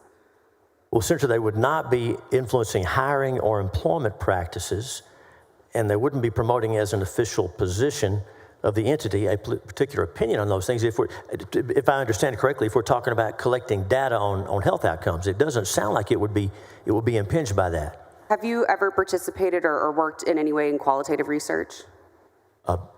Other than maybe, I'm just going to say no, I haven't. I'm sorry. No, thank you. I may have, but I'm not sure of how the terms are being used. I'm just going to say no. Absolutely. So, when you bring somebody on for a role where you're going to be entering into communities and having really tough and intense conversations, or perhaps following them along for several months, we know that it's really difficult to keep people in research or in trials and things like that, you need someone who's very culturally sensitive, who is well trained in how to interact with these patients and interact with folks from different communities. So I'm having trouble understanding how public hospitals are going to be able to complete this incredibly vital work under some pretty stringent constrictions about what they can even say or talk about or how to train their employees. Well, Senator, I would only say that if the work you're describing is pursuant to a state or federal statute and complying with that, then they would be accepted under page 1, line 58 and 59 of the bill. And, okay, thank you for answering that. I will be honest, I don't feel like it's totally resolved in my mind, but I do appreciate you answering those questions. Oh, yes, ma'am, I understand. So one thing that I found incredibly helpful in nursing school was conversations around cultural competency or cultural sensitivity. And the idea is that as a white nurse who, comes from quite a bit of privilege, I walk into a room with a patient who's not a privileged white patient, there's a lot for me to learn. And there's a lot for me not to assume about that person. And so I am concerned, we receive a lot of training in nursing from all sorts of angles, right? From the government, from school, all that, about these concepts, and they are life-saving concepts. I mean, they're concepts that have arisen over time because of so much racial discrimination in healthcare, and I found it really valuable. And for example, I had a black woman in a room one time who was really suffering with a pregnancy, not a surprise in this state. And a coworker of mine was kind of just commenting on it, and I said, well, I'd bet you money she comes from a fence line community. And my coworker was white, and she said, what's a fence line community? Well, my coworkers who are not white, who are sitting to my right, knew what that was. And so I have a lot of concerns. What's your plan to address the chilling effect that will take place as a result of this bill passing to make sure that folks do get the training that they need on cultural sensitivity and cultural competency? Well, Senator, it doesn't sound like that's hiring or employment practices or workforce composition, and it doesn't sound like it's promoting an official position on those topics. As you're describing it, it doesn't sound like that to me. So all of the trainings that I received were either prerequisites to being hired, or a lot of them were modules upon being hired. So it was a huge part of my hiring process at every job I've worked. And was it a requirement that you adopt a certain position, pro or con, on any of those issues? I think if you don't demonstrate cultural competency and cultural sensitivity, it causes a real problem on the unit and can put your job at risk. Would there be, and I want to make sure I'm following you, and I know you have this experience, I haven't, recognizing differences in people's backgrounds and how they approach things, that's one thing, but we're not talking about employment practices or hiring practices or the composition of our workforce being based on quotas. It doesn't sound like. Well, that's actually a great question. And so I guess that brings me to my next point, which is, would you agree that diversity in our teaching workforce, diversity in our nursing workforce are valuable to student and patient outcomes? I know this bill is not about school, but just kind of referencing different ideas. Do you think that diversity is valuable in those workforces for the outcomes of the people that we serve? Senator, I do. And, there's all kinds of diversity. There's rural, urban, there's, single mom, traditional family, and everything in between. Diversity, it's all part of the fabric. That's exactly right. So, yes, I agree. And I would say that diversity of race and gender are really core components of those several different types of diversity that you mentioned, specifically those in relation to healthcare outcomes, student outcomes, et cetera. I appreciate you agreeing with that. So, and I think it's important to note too, diversity is a biological goal. That is something that God himself values, right? We want to see diversity in DNA and in biology to strengthen the species that come out. And so if diversity is a worthy goal, then why would we eliminate it as a goal from our hiring practices in these very sensitive areas where it makes a big difference in people's lives? Well, Senator, the goal is for the most qualified applicant, regardless of their race or ethnicity or gender, for the most qualified applicant to be on that level playing field, to be hired. That's the idea, that's the goal. The concern is that as we continue to divide ourselves based on race, we stoke the flames of racism rather than learning and coming together and moving past them. That's the idea behind the bill. When did the DEI practices in hiring start? Senator, I don't know. I've first become aware in the last 4 or 5 years, and if you know, I'll defer to you. As far as DEI, I don't know exactly when. And so there was a time kind of before these DEI hiring practices started, and that was, I guess in your mind, more based on merit than anything else. Is that right? Oh, Senator, I'm not saying that at all. I'm saying we need to press toward the goal of merit-based for all of us and coming together and learning from difficult things in the past and learning from our differences, but moving forward together and not dividing ourselves based on race or ethnicity or sex. But there was a time before DEI hiring practices, and now we are in the time of DEI hiring practices, and you want to repeal it and get back to a situation that does not include DEI hiring practices. Is that correct? We want to move forward. We want to move forward. That's the idea. This is not to go back to some idealized past. There have been real problems in our past, things that we have to learn from and move forward. We want to move forward, not back. And so I guess, why do you think removing these DEI practices is going to get us to a more meritocratic state, since there's really no evidence that that was the case beforehand? Well, Senator, before these practices, folks were in many cases were discriminated based on race, based on sex. It was happening before. These DEI practices, let's say, intended to remedy that, have spawned and kept these issues alive and kept them before us. We don't want to continue to stoke the fires of racism and otherness, as we hear sometimes.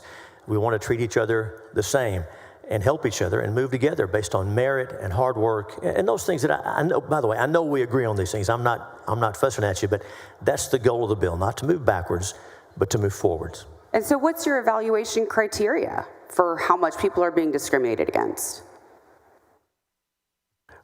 Well, Senator, we want to move forward. It seems to us if we continue to divide ourselves based on race, based on ethnicity, based on sex, that's not moving us forward. I asked, what is your evaluation criteria for determining whether something is race-based or meritocratic, and whether or not it's discriminatory? Well, if decisions are made based on merit, regardless of the race or sex or ethnicity of the various applicants, if decisions are made based on merit, that's the goal. And whatever those results or numbers end up being, if it's based on merit, that's the goal. What will be your evaluation criteria to determine if your bill was effective, if it's passed? Senator, if decisions in hiring and promotion and employment practices in the state of Texas, with regard to the public employees of Texas, if those decisions are made based on merit, that's where we want to get. I don't suggest that there's some point at which we reach perfection, but I want to move that direction and not the other way. I hear you. We can't see into people's minds, though, and so what is going to be your evaluation criteria for whether or not your bill is effective if it's passed? Well, Senator, there are a number of criteria used to evaluate positions, depending on the job and whether it's academic or experience or certifications. There's a lot of factors that go into hiring. As you know, these discussions are being had now in the private sector as there's a reevaluation of DEI and hiring quotas and all those things. So this is a discussion that's happening all around the country. I'm not hearing specific evaluation criteria, and this is a pretty big bill that has a really big impact on a lot of people across our state and your colleagues here in the chamber, so I have to be honest with you. I'm concerned that evaluation criteria is not explicitly well thought out, and I hope we can talk about what that looks like. How is a governmental entity going to work to address hate crimes if your bill passes? Oh, hate crimes, those are, of course, they're in the statute, they're in the penal code, and that's a crime. And so the district attorney, in some cases, the attorney general, the U.S. attorney would deal with those. I want to be fair. That's not exactly something that the employer or the state agency would be responsible for, unless it were the district attorney's office or a prosecutor or a law enforcement. I want to make sure I understood the question. it just sure seems like you might need to hire somebody or create some sort of task force or put some sort of situation in place where you're talking pretty explicitly about things like race, allyship, discrimination, implicit bias, and I'm afraid that this is going to make that nearly impossible. Well, Senator, a situation like you're describing would fall under line 1 and sections 56 and through 58, conducted for the sole purpose of ensuring compliance with any applicable court order or state or federal law. So that is important, and thank you for mentioning that.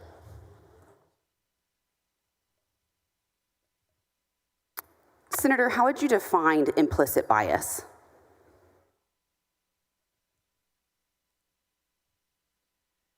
Implicit bias, as the term has been used in materials that I've read and courses that I've read about, is that bias which one is unable to compensate for. And it's akin to the idea that certain people are oppressors and certain people are victims. And of course, we reject that because neither person is stuck as an oppressor or as a victim. In America, I know you know this, you're living this, we can do better, we can overcome. But that's the concept of implicit bias as I've seen it, as I've read materials along these lines. And help me out if that's not right, but I think that's the idea. It's a known scientific, proven psychological phenomenon, most importantly, and it's something that you're unaware of, not that you can't control.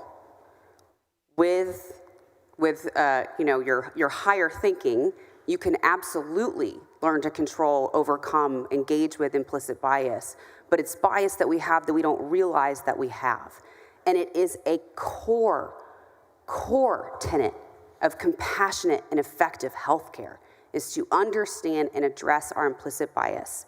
I am worried under your bill that I, as a legislator, will not be able to bring people on, hire people onto my team and train them and help them to understand how important it is to interrogate and address our implicit bias.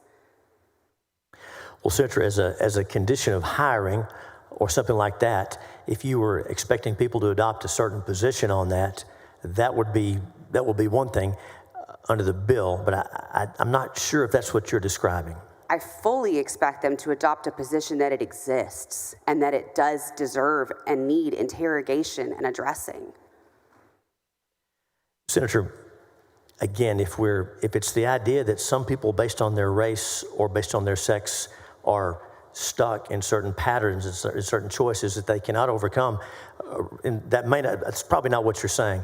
But if that's the idea, this bill does fly directly in the face of those concepts. With this bill, we want to say and we want to believe and live out that we can overcome those things. We don't have to stay there. I'm not stuck as an oppressor because of what my parents were, or as a victim because of what my parents were.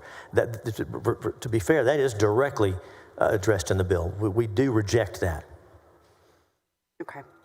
And my last question is, have you spent any time researching or thinking about epigenetics? No, I've not. Okay. We'll connect later about that. Thank you. Thank you, Senator. I think just the final thing I want to say is people aren't treated the same based on their gender or the color of their skin. They never have been. And I think it's a really worthy and lofty goal for us in this chamber and for people across the state to value diversity unto itself for better outcomes and to prioritize practices that do aim for anti-racism and anti-discrimination based on gender and all the other things listed in your bill, and especially as an out queer woman. These are things that people don't understand. And I'm very concerned that the broadness of this bill and a lot of the words in it are going to have a direct impact, a chilling impact. But I thank you so much for answering my questions today. And thank you, Senator. Senator Gutierrez, for what purpose? Will the gentleman yield for a few questions here? Senator Hughes? Of course, I'll yield, Mr. President. Thank you, Senator. Like most lawyers, we write notes, and you said a few things, and I wanted to ask you those things first. You said that if somebody is a victim to some kind of discrimination in hiring by a state agency or one of these, counties or so on, subdivisions, that if they were discriminated, there's recourse. What recourse are you talking about? Well, Senator, what I had in mind was employment discrimination. I guess there's the, as I understand, I've never handled one of those cases. I think at the federal level, they start with the Equal Employment Opportunity Commission, and then when your remedies are exhausted there, then I think you get a right to sue letter from which you can go to federal court. I believe there are parallel state provisions. I don't think they're used as much as the federal provisions, but that's what I had in mind. And please correct me if I'm wrong. It would be interesting to see if the EOC has been doged already. That would be interesting. I don't know. Do you know the answer to that? I don't know. Okay.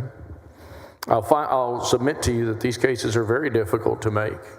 I'll submit to you that few lawyers do it because they're very difficult to make. But let me ask you a few other things here. Do you think that we are now in a colorblind society? Are we in race neutral? No, sir, I do not.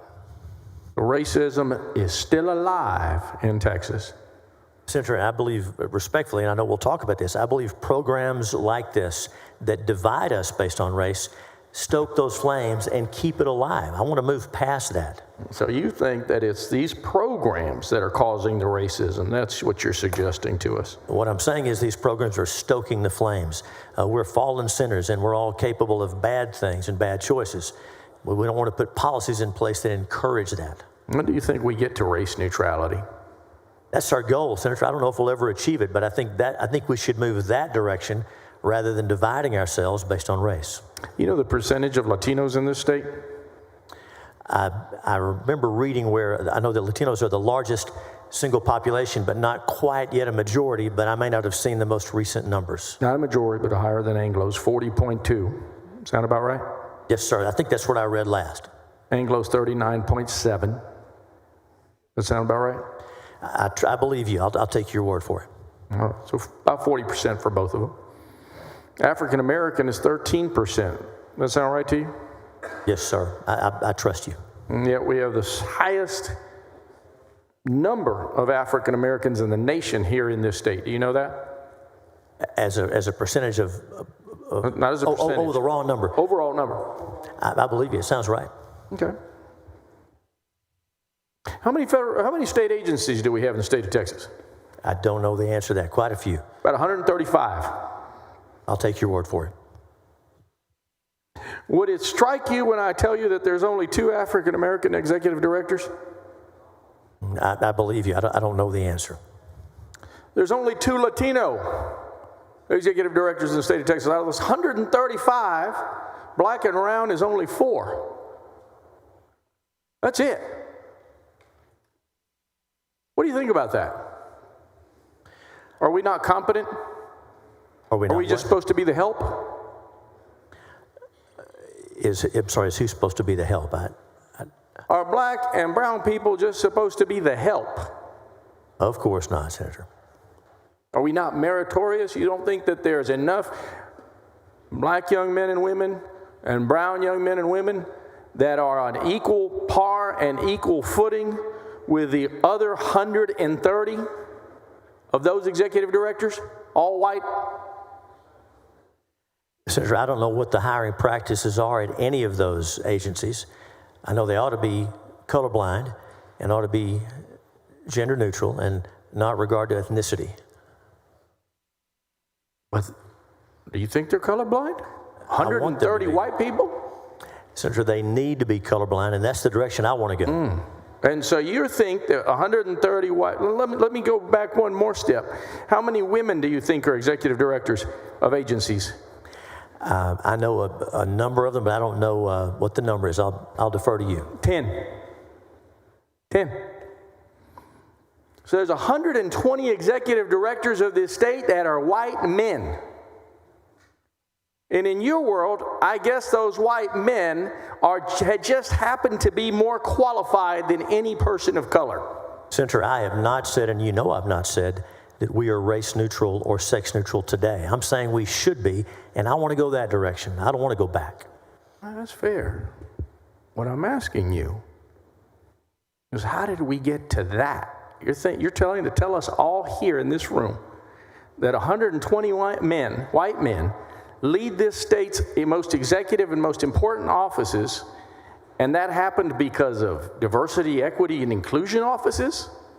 Is that what we're led to believe? Senator, I did not say that happened because of DEI offices. What I'm saying is, let's move toward a colorblind society and one that's not based on race or sex or ethnicity.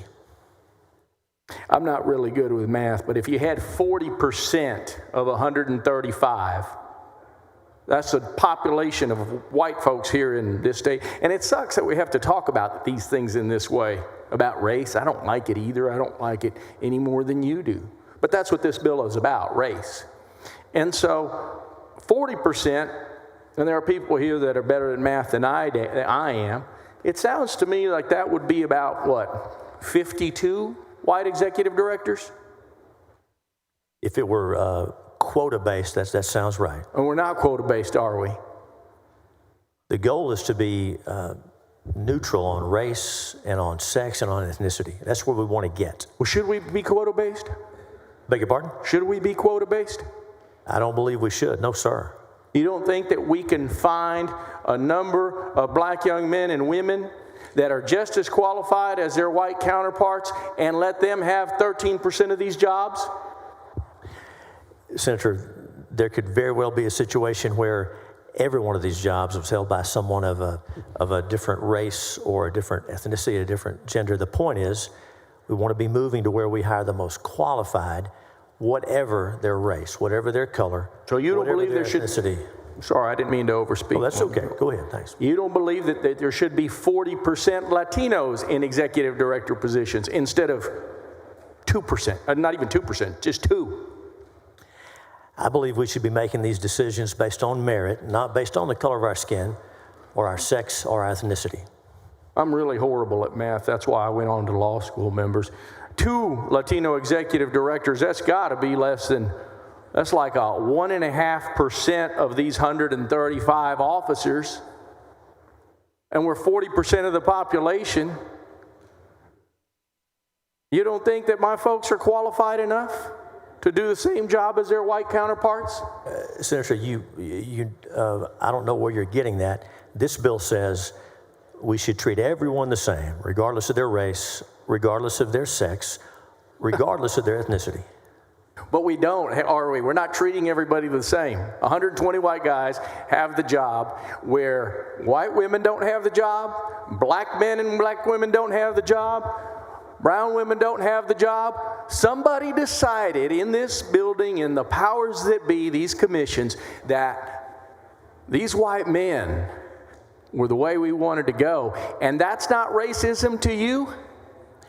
Senator, I don't want to move backwards. I want to move forwards. I want to move toward that society where we're not decided based on race or sex or ethnicity. Okay, well, what about a quota system right now, today, where we had a merit-based quota system, where we said, we're going to do you on merit? What if Senator Miles puts up an amendment that says, is it going to be merit-based? I think we're going to see an amendment like that from someone in this room today.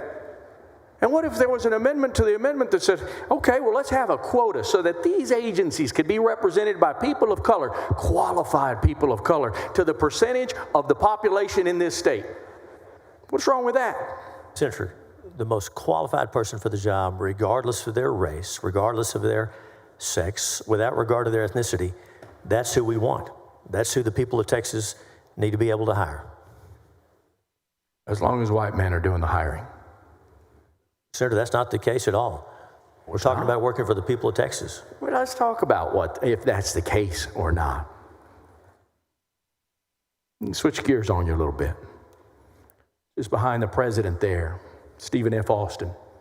Lots of pictures of him in this building. Incidentally, we don't actually know who painted that picture. You know about Stephen F. Austin, right? We call him the father of this state. Read about him, yes, sir. You know that he owned slaves? I believe I've read that. Yeah. Just next to him is old Jefferson Davis. I beg your pardon? Just next to him is old Jeff Davis. Yes. I've read the plate under the portrait. Jeff Davis was a U.S. Senator. He's a Secretary of War. Democratic, quite frankly. But what else was he?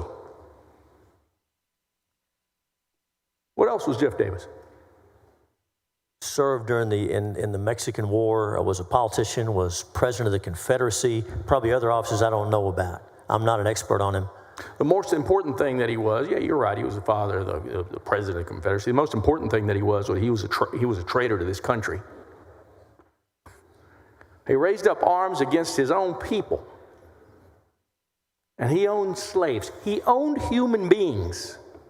And this bill doesn't describe this today, but there's plenty out here say that we can't talk about these things, we can't tell kids how to feel about these things, and so on and so forth. But we'll get to that some other day. How about old John Reagan on the other side, right where Senator Parker's standing? You know about John Reagan? Fought at the Battle of San Jacinto. There was a group in here the other day, and I read the plate under his portrait within the week, so it's a little fresher. Fought in the Battle of San Jacinto, member of Congress, U.S. Senate. I want to say he served in Congress under the United States Congress as well as the Confederacy, but you correct me if you have notes on him. I'm not close, except for the Battle of San Jacinto part. He was a state a United States congressman. He was the Postmaster General for the Confederacy. But he was also a slaver. He also owned slaves. He was jailed in Boston for treason. I know you. I'm sorry. Wrong Thomas guy. Jefferson Rusk is the San Jacinto war that I read about last week. I was getting those places confused. I apologize. 60 years later. Just over here, we've got Albert Sidney, another Confederate, incredible general. He was killed at the Battle of Shiloh, also a slaver. How many Confederate monuments are on this campus? I do not know. At least 12. I bring all of this up because you've mentioned something so often today, as each and every member of this body, every Democrat has asked you a question. You said the DEI stokes the flames of racism. That's right. Don't you think that Jeff Davis stokes the flames of racism? Senator, I don't think anybody recognizes who's in that portrait. If you and I hadn't read it to him, he's not a face we see very much. But I believe that when we divide ourselves today based on race, based on sex, based on ethnicity, we are keeping those divisions alive. Well, people don't recognize old Stephen F. Austin. How about the guy in the Confederate suit right there? How about the statues out there with the Confederates that are standing out there? Don't you think those stoke the flames of racism? Senator, this bill is about hiring practices in state agencies. It's about moving forward. It's about the future. And I know we agree on this part. I know we all want to get to that place where we're not dividing based on race or based on sex or based on Senator, ethnicity. come on. We've been dividing people on race for 200 years in this nation. And in this building, we do it here today when we have 120 executive directors that are white men. And you can't tell me they're more qualified than me or him or her. You cannot. Senator, this bill does not defend the status quo. This bill says, let's move forward. And I can keep saying that because that's what this bill's about. How do you move forward, sir, if you haven't even begun to scratch at the surface of the racism that exists here in this place here today? We don't do it by dividing ourselves further based on race, based on sex, based on ethnicity. We'll wrap up my questions with you, Senator. You know, I think the world of you, and I know you're not a racist. And I use, Senator. Thank you. I think these types of bills are racist. I want you to understand that. I don't think you're a racist. I think you have your motivations, and I understand that. Yesterday, I talked about perspective. I talked about a white man hearing me speak in Spanish and telling me I'm a good Mexican. I didn't like that. I still don't. I'm going to leave you with something. I'm going to ask you a question. I was at Johnson Library last week with my daughter Isabella. And you walk in to your left, you go into a little movie theater. And you hear that man, that amazing man that hangs in this chamber, Lyndon Johnson, in his own voice. And he speaks, and the speech is called The American Promise. I get a little emotional when I speak about LBJ because I think he was so great. I get a little John Boehner, but I'm not going to do that today because I want to be very thoughtful and thorough. He says, my first job after college was as a teacher in Cotulla, Texas, in a small American school. Few of them could speak English, and I couldn't speak much Spanish. My students were poor, and they often came to class without breakfast. They were hungry. They knew even in their youth the pain of prejudice. They never seemed to know why people disliked them. But they knew it was so because I saw it in their eyes. I submit to you, Senator, that there are children across this state, in my town, in his town, and all over, that right now feel the pain of prejudice. Right now, when they hear people debating this bill across this state and every other state that has this as the Republican agenda, they feel the pain of prejudice. What do you think? I have no further questions, Mr. President.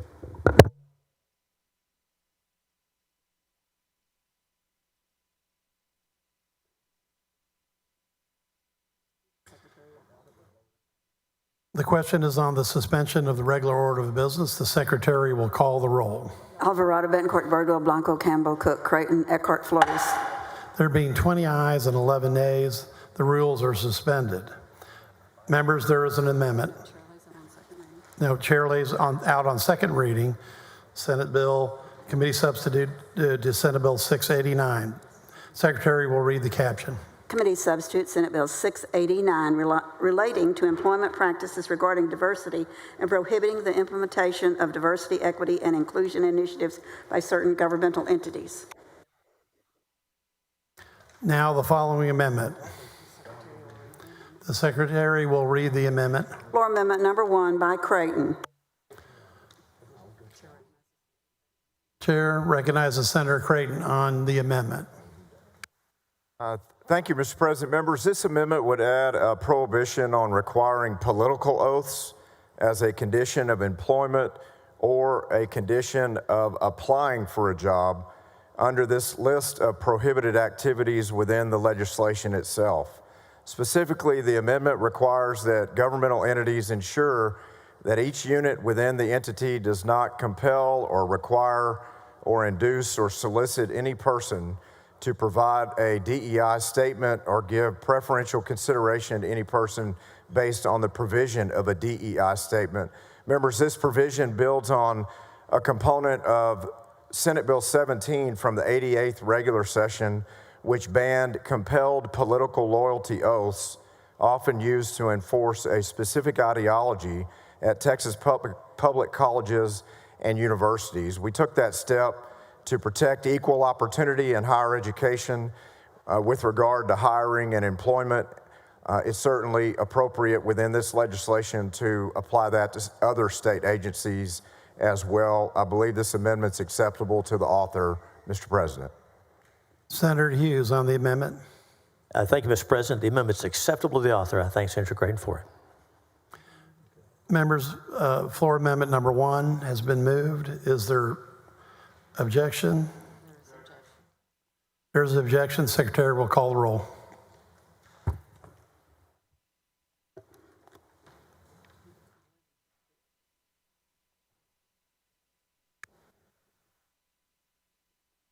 Alvarado, Betancourt, Birdwell, Blanco, Campbell, Cook, Creighton,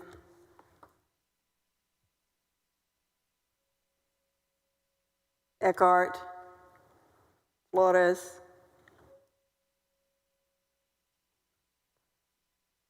Gutierrez,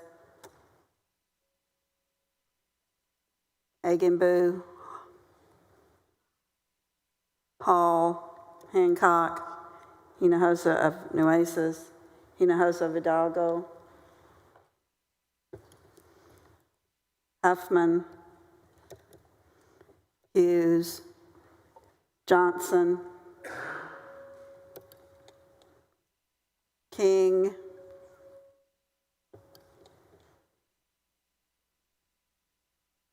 Colcourse, Menendez, Middleton, Miles, Nichols, Parker,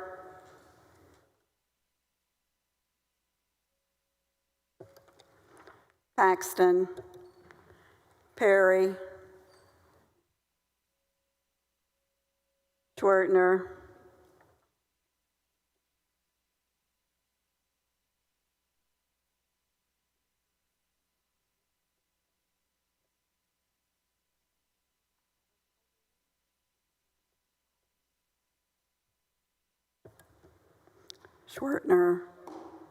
Sparks, West, Zaffarini,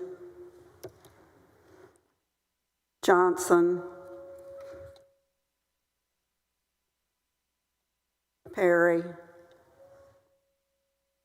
Parker,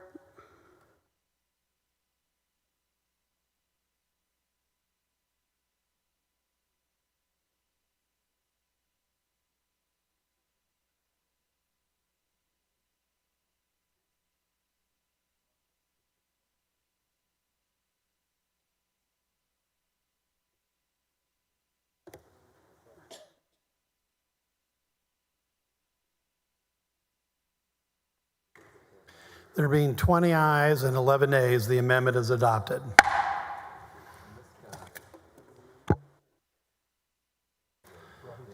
Members, there's an amendment. Secretary will read the amendment.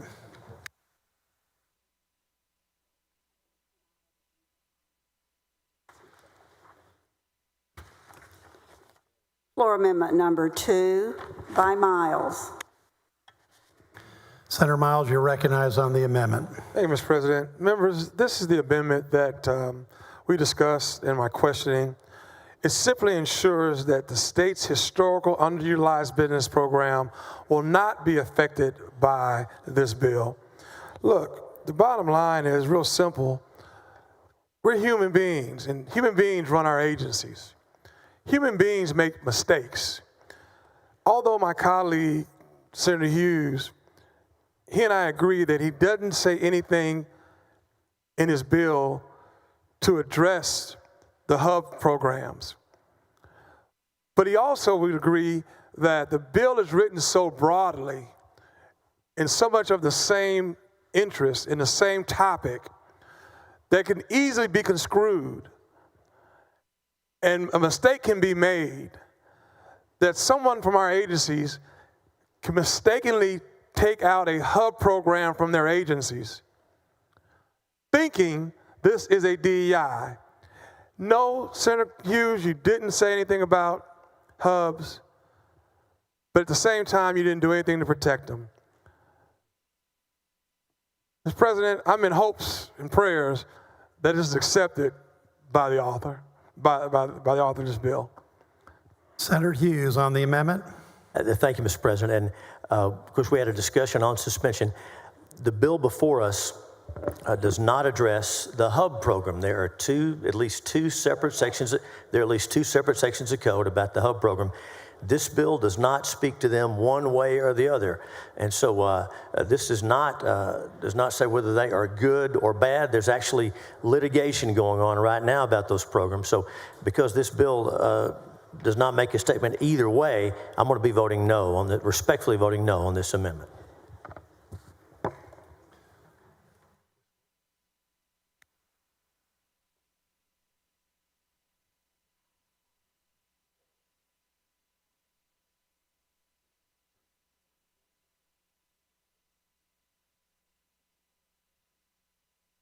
Secretary will call the roll on Amendment 2.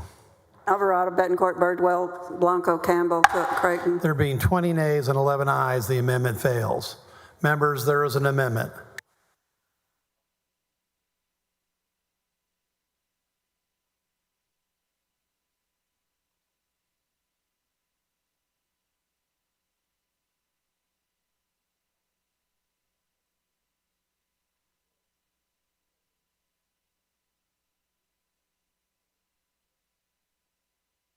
Secretary will read the amendment. Floor Amendment number 3 by West. Senator West, you're recognized on floor amendment number 3. Thank you very much, Mr. President. Members, our colleague, Senator Hughes, wants to look forward. And what I say to you is that we've got to look at our past also. He said that the goal of this legislation is to make certain that race, gender, sexual orientation, disability is no longer a factor in hiring considerations. He's also made mention of the fact that at the federal level, we have Title VII. At the state level, we have the Labor Code that prohibits discrimination. Chapter 21. If indeed the goal is as our colleagues say it is, then we must do everything within our power to make certain if anyone feels as though that they've been discriminated against, have the ability to seek redress. Redress being able to go to court, being able to get a lawyer to look at whether or not there's a meaningful case. Being able to get, in this amendment, Texas Workforce Commission, where there's a Civil Rights Division, to look at it, the allegations after a complaint is made, to see whether it's frivolous or meritorious. I think that's reasonable, all of us being reasonable persons. The practice has been in the state of Texas, which has over like 5,000 discrimination cases, #1 in this country. Over 5,000. The practice has been that the Attorney General, representing his client, the case is filed, the Attorney General will go to court, file what they call, Senator Hughes, plea to jurisdiction. You know what that is. And I know all of you are not trained as lawyers, but there's some lawyers on the floor. What happens is this. They will file a plea to jurisdiction, and whether the motion is granted or denied, they can automatically appeal that decision. It's called an interlocutory order. The interlocutory order is appealed, in many instances stay on appeal 2 or 3 years before the appellate court makes a decision as to whether or not it should be granted or denied. Then the case goes back to court. And then, being smart lawyers, it's my understanding that the Attorney General will then file, Senator Huffman, a motion for summary judgment. If the motion for summary judgment is denied, guess what happens? The Attorney General's office appeals the case again as an interlocutory order. The case stays on appeal. See this pattern coming up now? And a decision is forthcoming, from what I understand, within a year. About 3 or 4 years, is my understanding, for a person, Senator Parker, gets the right to seek redress for discrimination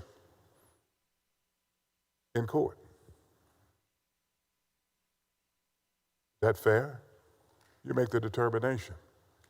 This particular amendment, is one part of it, will prohibit interlocutory appeals of these cases. So a person can get justice And let me say this also. The Texas Workforce Commission, unlike in the bill, will be a neutral body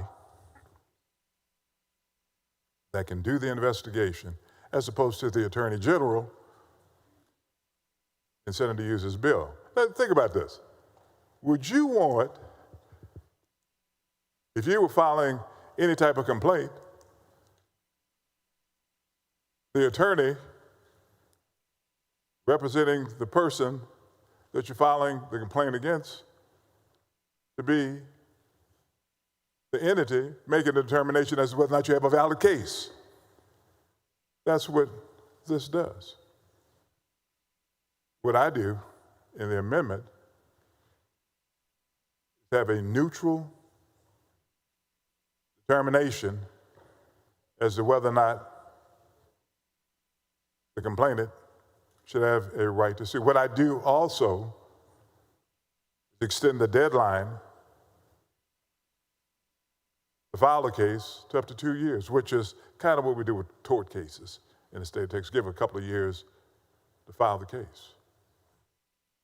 The complaint, rather. And then once a person is able to get the right to sue letter, they turn around and go to court. But going to court is meaningless if you don't have an attorney to represent you. If we are serious, Senator Hughes, about making certain that this is a meritorious decisions are made by agencies and not based on race, and given our history, we need to make certain that we put in place language that is meaningful. We need to put in place remedies that are meaningful, not just hollow words on paper. Sometimes I suggest to you that the only way to do that is to make certain that persons that are accused of discrimination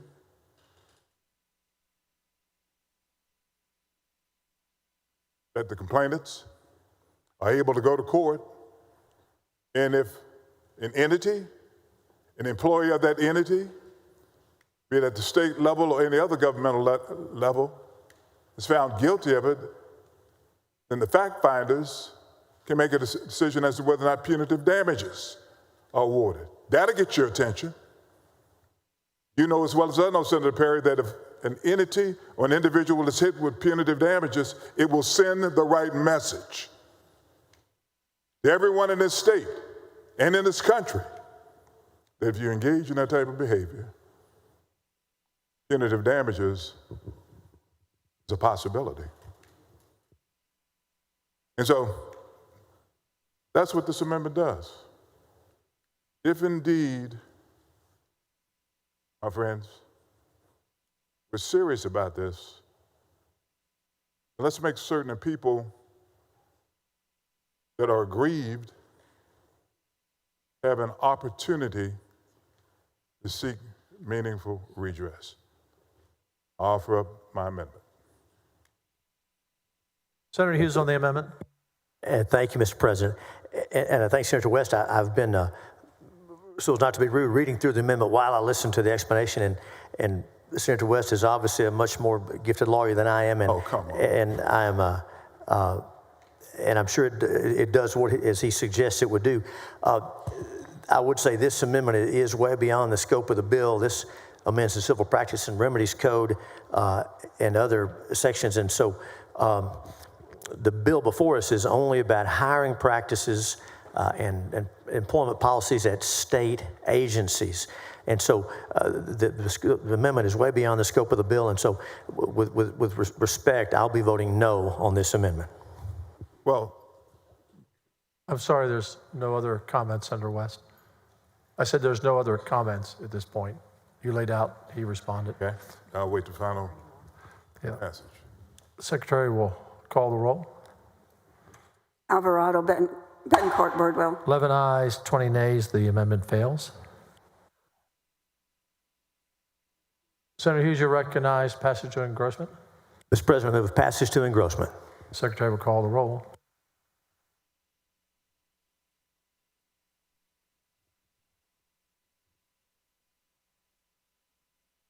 Alvarado, Betancourt, Birdwell, Blanco, Campbell. 20 ayes, 11 nays. Bill passes to engrossment, and you'll stand right there.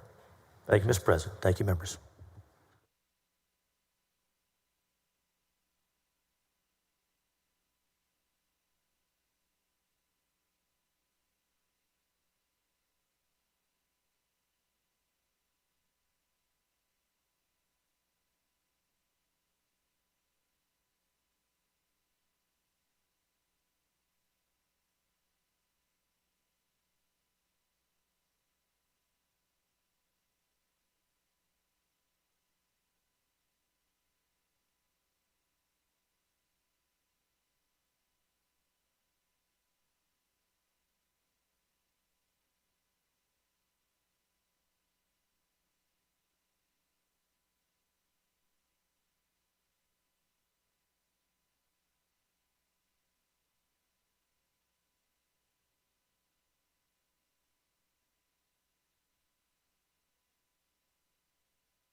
Senator West, you're recognized on committee substitute for Senate Bill 578, suspend the regular order of business.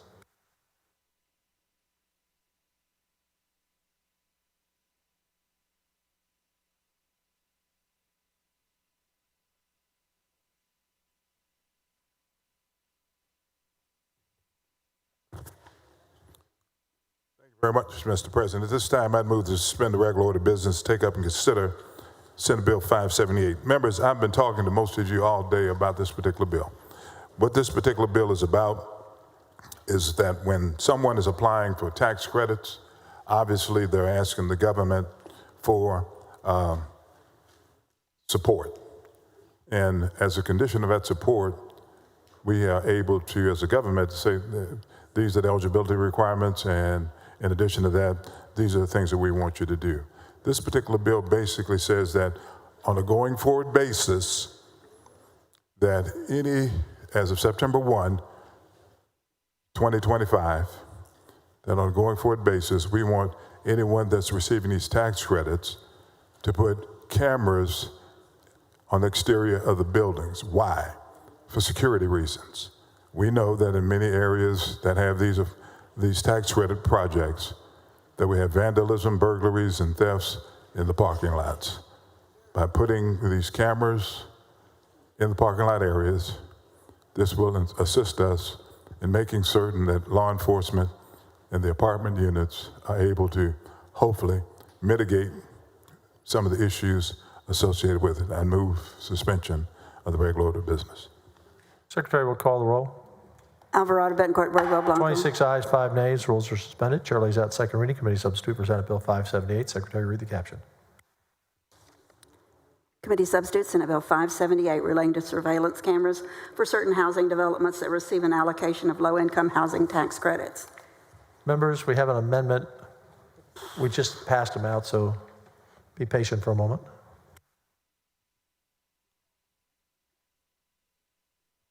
I have used one.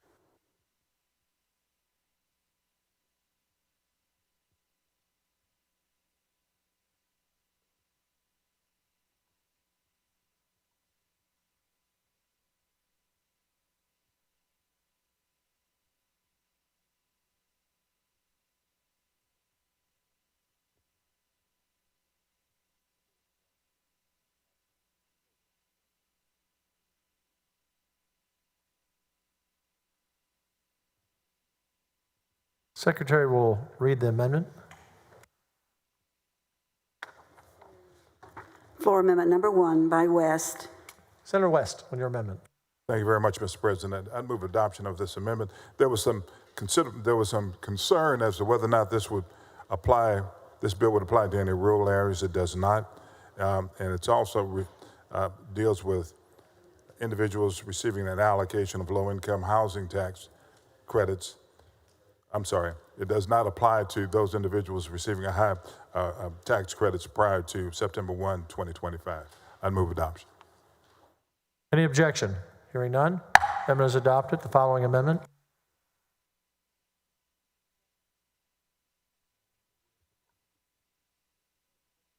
Floor Amendment Number 2 by Eckhart.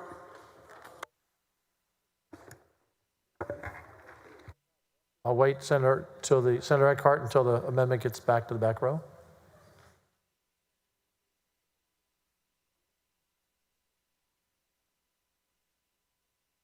Senator Eckhart, you're recognized on your amendment. Thank you so much, Mr. President. This amendment is intended to protect the privacy of individuals living in low-income housing. The amendment requires owners to provide written notice to residents before installing the camera, including the inclusion of additive technology like facial recognition or artificial intelligence. It also limits the use of footage in evidence proceedings to only footage that shows evidence of a in eviction proceedings, to only footage that shows evidence of a criminal act. I believe the amendment is acceptable to the author, and I move adoption. Senator West or Senator Huffman? May I ask a question of the author of the amendment? Do you yield? I do. Okay, sorry, I was just reading this real quickly. I haven't seen this before. So, subsection C under, let's see, B2C, where you talk about video footage that could not be used unless it shows evidence of a criminal act, would I don't mean to be nitpicky here, but sometimes the evidence that might be important is not the actual criminal act, but perhaps the presence of the individual, which would verify that a person was on the premises, which would be further evidence of a crime, but not the commission of the crime itself. I would not want to tell law enforcement or property owners how they could use footage like that, especially if it was in a public place, like out on the sidewalk or something. So I will not support this amendment, and Senator West, this may change my vote on this bill, just to be upfront on this. May I respond to your question? Yes. Yes, you may.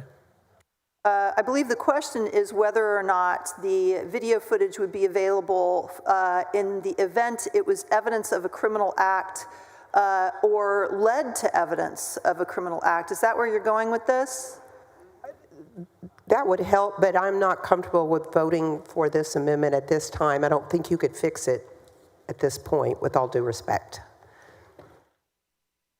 Senator Johnson, for what purpose? Question of the author of the amendment. Do you yield? I do. Senator Eckhart, listening closely to the conversation between you and Senator Huffman, and she raises a very important concern. I'm looking at section C, can't be used unless the video information shows evidence of a criminal act. That's in an eviction proceeding, right? That is an eviction proceeding. So the footage could be used, say, in a criminal proceeding. Absolutely. Just not an eviction proceeding. Law enforcement could obtain this video surveillance footage for criminal purposes. Of course, this would not at all curtail their current abilities to obtain this footage. All right, so anybody who's thinking about voting down the amendment on the basis of it being a prohibition on the use of the video footage as interfering with law enforcement would not be actually looking at the text of the amendment. The text of the amendment would limit the use of the footage only with respect to eviction proceedings on that criminal content. Nothing here stops it from being used in a criminal proceeding, just so you all know how you're voting on this. Thank you so much for that clarifying question, Senator Johnson. Senator West on the amendment. I'm going to ask Senator Eckhart to consider pulling this amendment down at this point. Senator Eckhart? I'm sorry, I didn't hear. I'm asking you to consider pulling the amendment down at this point, and maybe we can work on it as the bill goes through the process. Sure. At the author's request, I will pull down the amendment. Thank you. Or amendment number 2 is withdrawn. Senator West, you recognize passage to engrossment. Move passage to engrossment. There is an objection. Secretary will call the roll. When ready.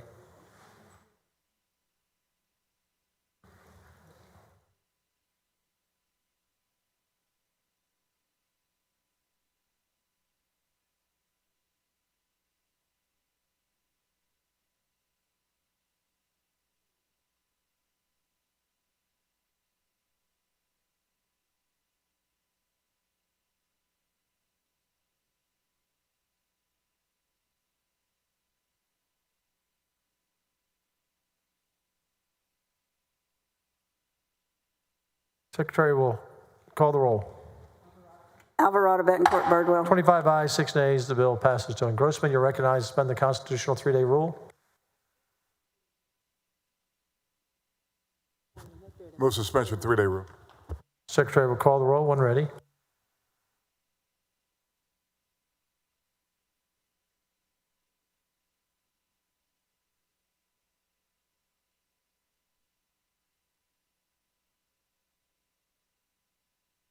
Alvarado, Betancourt, Birdwell, Blanco, Campbell, Cook. 25 ayes, 6 nays.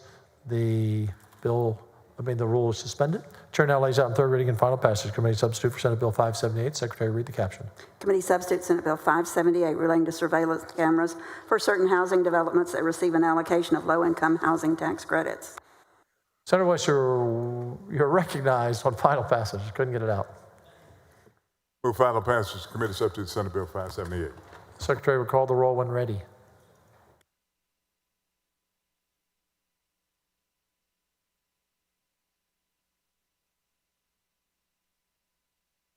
Alvarado, Betancourt, Birdwell, Blanco. 25 ayes, 6 nays. The bill is finally passed. Thank you, Senator.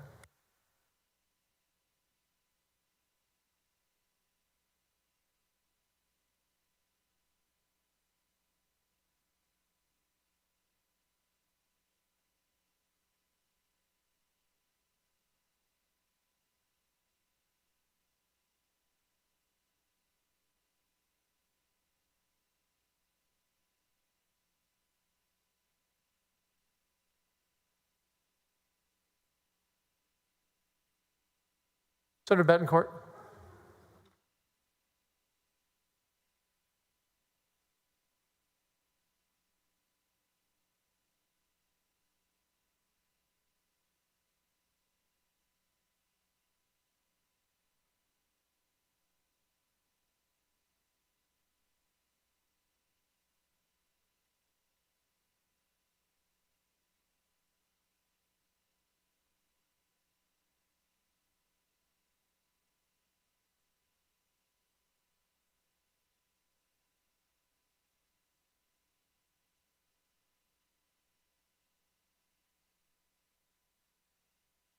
Senator Betancourt, you recognize Senate Bill 985, suspend the regular order of business.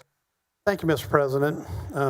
Senate Bill 985 corrects Senate Bill 924 from the 88th legislature, which had an unintended consequence of affecting 96 counties that has countywide voting. In some cases, these counties had to double the number of polls. This will restore the statute, and we have a perfecting amendment that has been agreed to by all the stakeholders that we can find in the state, including Texas Association of County Officials, district clerks, the Election Officials Association, clerks, election committee chair, and counties, Tarrant, Harris, Guadalupe, Bastrop, Sherman, Williamson, everyone that we've been able to contact. So with that, Mr. President, I move to suspend the regular order of business and take up and consider Senate Bill 985. Any objection? Hearing none. Rules are suspended. Chair lays out in second reading Senate Bill 985. Secretary, read the caption. Senate Bill 985 relating to the combination of certain election precincts. Following amendment. Secretary, read the amendment. Floor amendment number 1 by Betancourt. Senator Betancourt, on your amendment. Thank you, Mr. President. The floor amendment is the substantial amendment that changes the population of precinct for combination purposes from 500 to 3,000. This has been at the request of almost all these counties that were affected by the original bill. The second change repeals Section B so that counties participating in countywide voting can combine during a primary process. And it removes the population cap so large and small counties not participating in countywide voting can combine their precincts. Again, these were approved by multiple associations, and with that, I move adoption of floor amendment number 1. Senator Perry, what purpose? Question. Do you yield?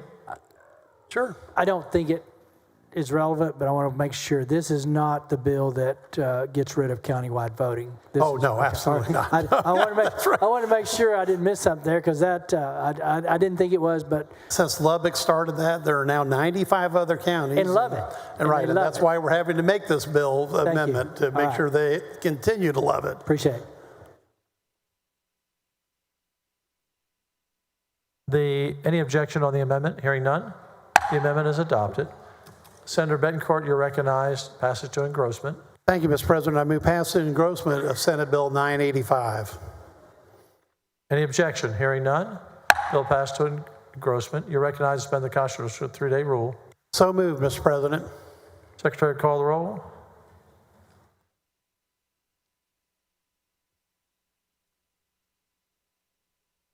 Alvarado, Betancourt, Birdwell. 30 ayes, 1 nay. The rule is suspended. Chair lays out third reading and final passage. Senate Bill 985. Secretary, read the caption. Senate Bill 985 relating to the combination of certain election precincts. You're recognized on final. Thank you, Mr. President. I move final passage of Senate Bill 985. Secretary, call the roll. Alvarado, Betancourt, Birdwell. 30 ayes, 1 nay. The bill's finally passed. Thank you. Thank you, Mr. President and members.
Senator Hagenbu, do you have a bill up today? Yes, Mr. President. Have you polled it? Pardon me, sir? Have you polled your bill? Yes, sir.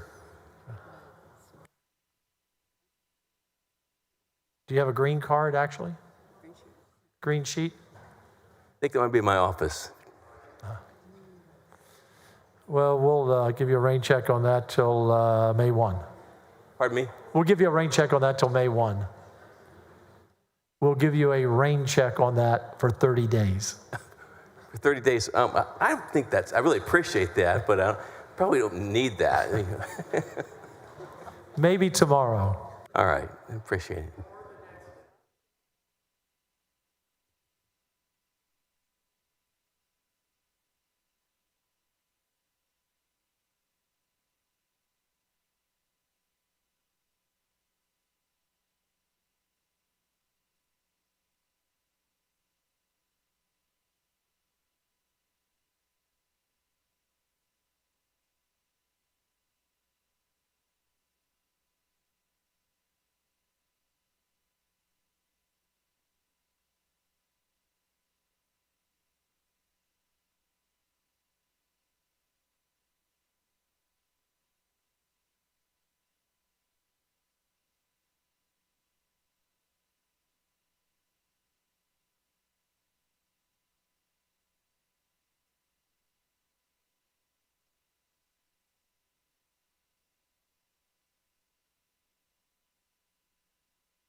Members, we're getting ready to take up a nominations report.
Members, the following report from the Nominations Committee, the Secretary will read the report.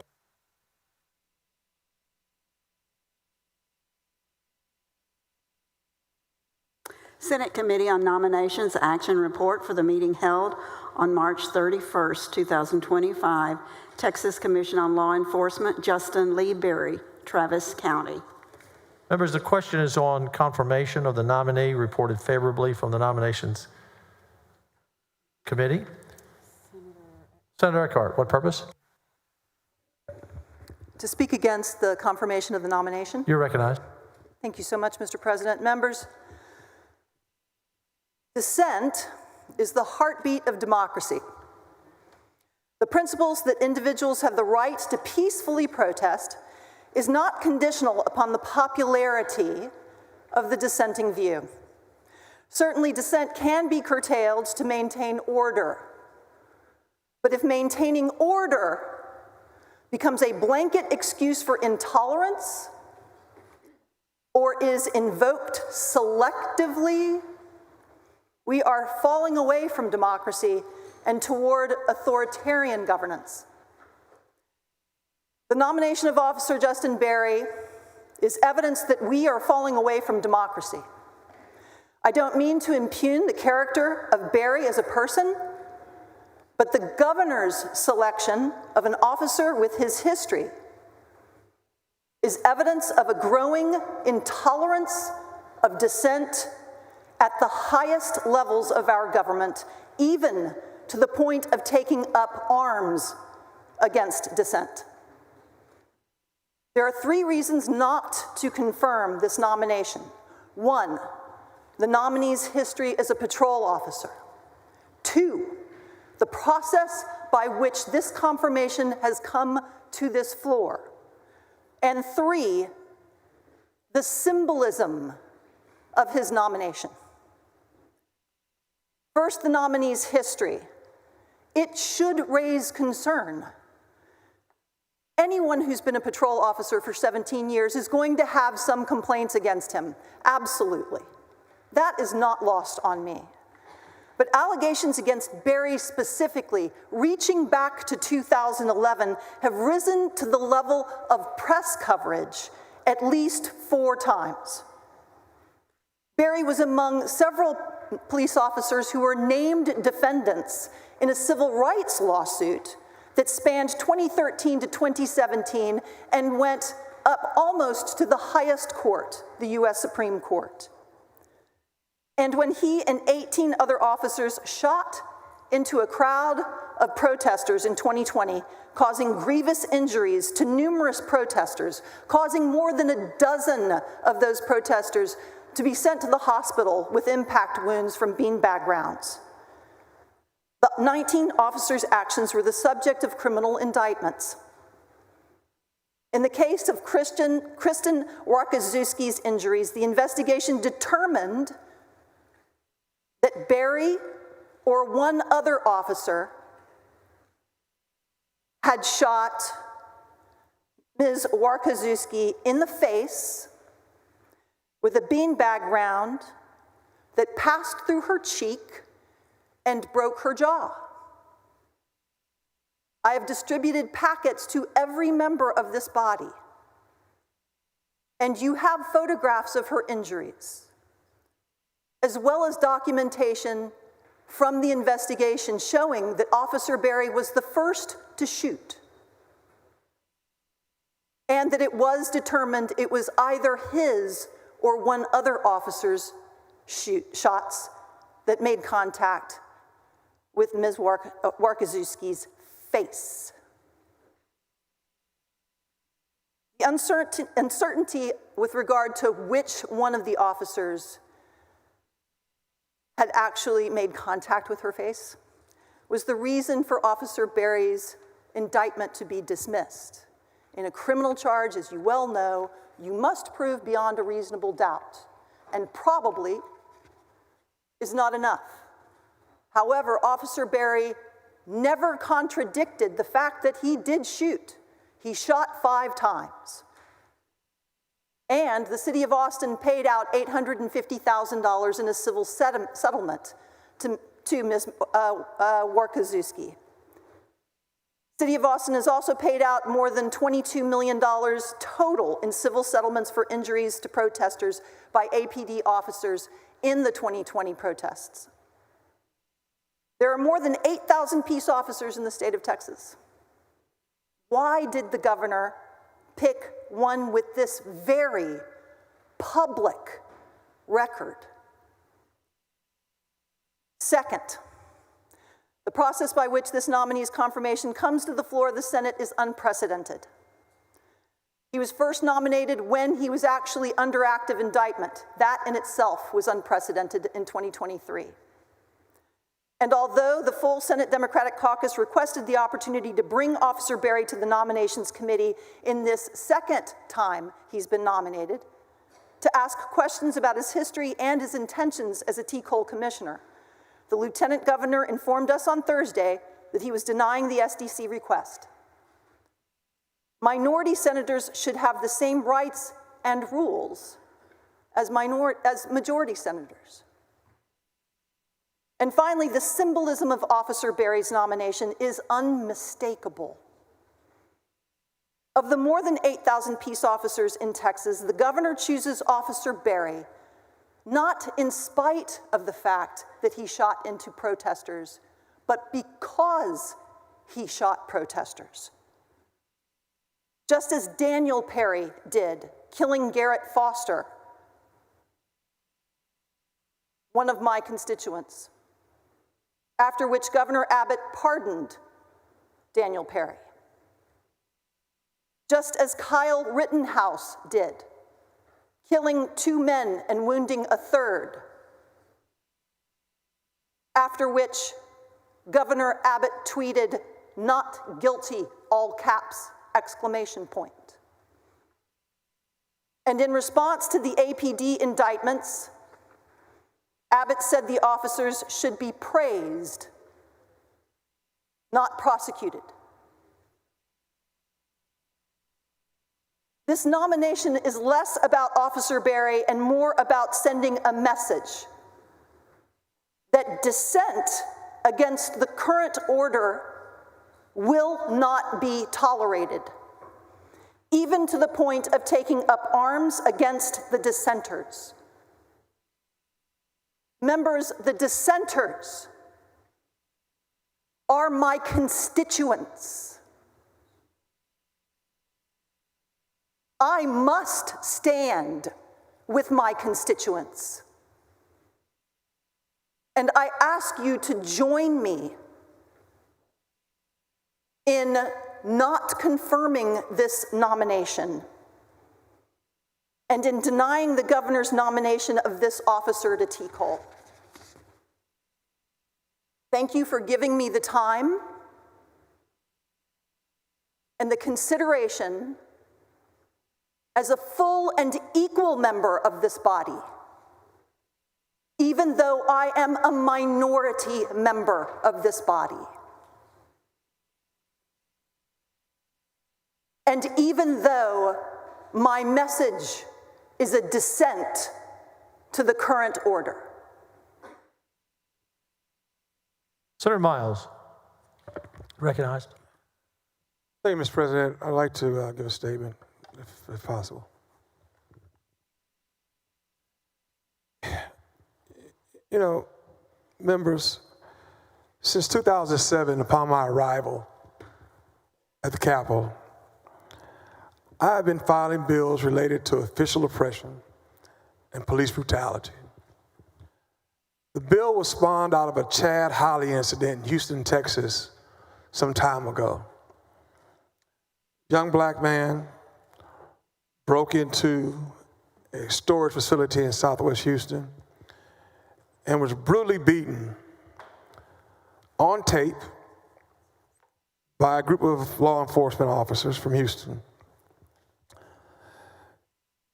You know, every year since I've been here, since 2007, I filed police brutality bills. Some of you may not know, but I'm a former police officer, graduated from Sam Houston State, just like Justin Berry, majored in law enforcement and police science, just like Justin Berry, had some of the same professors that taught us law enforcement police science, just like Justin Berry. And, you know, that's why this issue is so personal to me, Madam Chair Campbell. You know, our first instinct as human beings should be to protect one another.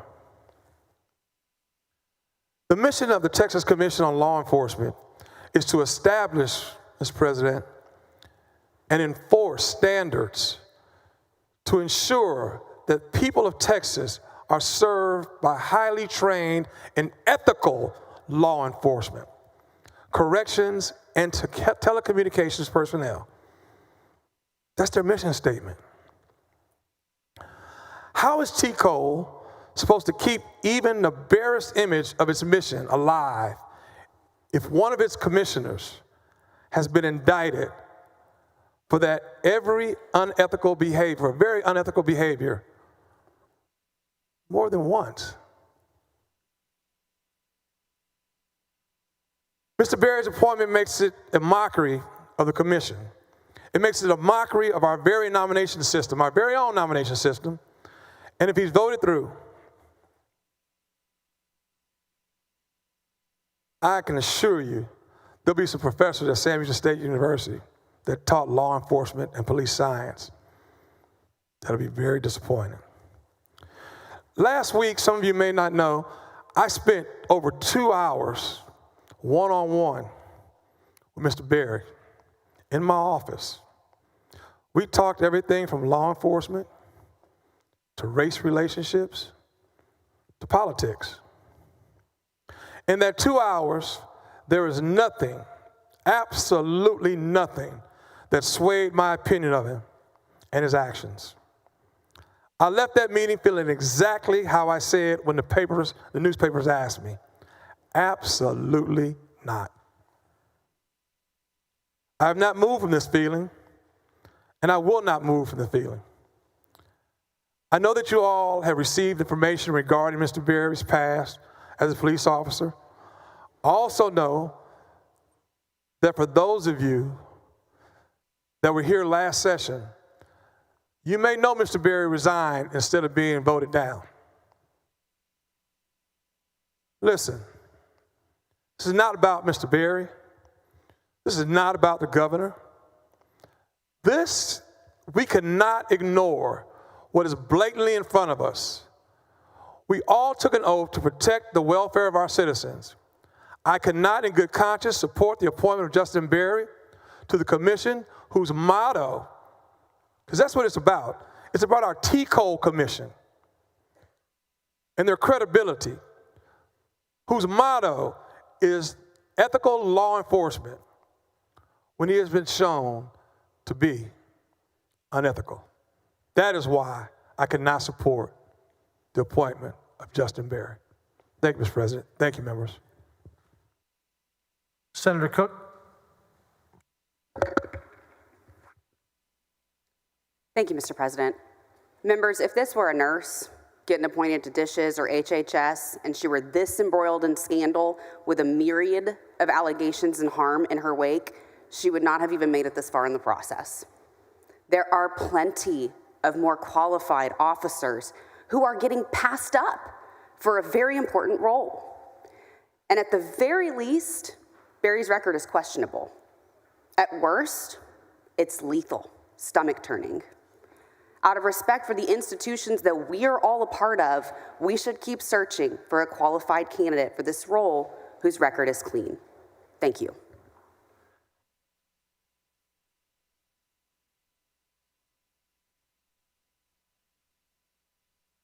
Secretary will call the roll.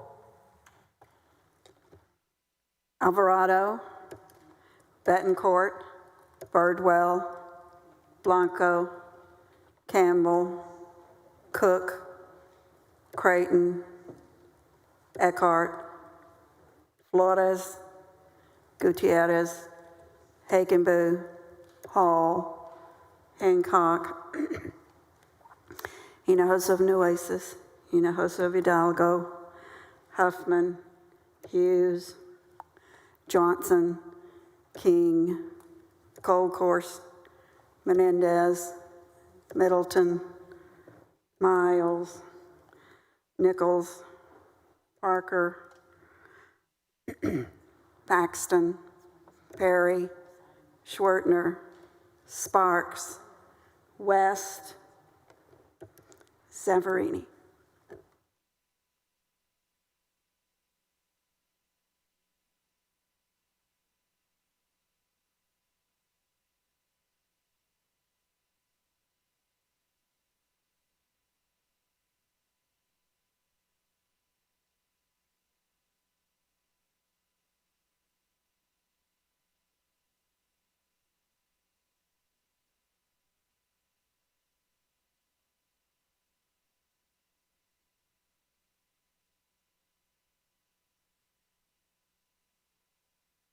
There being 21 ayes and 10 nays, the nominee is confirmed. Members, we have one more. The following report for the Nominations Committee, the Secretary will read the report.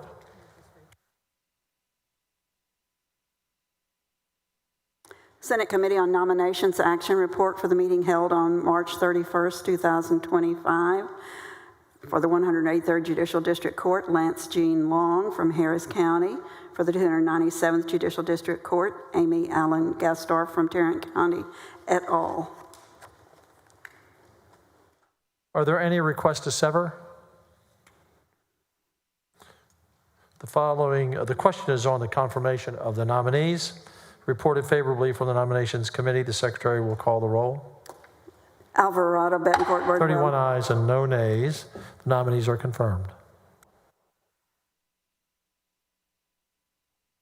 The President's desk is clear. Any announcements?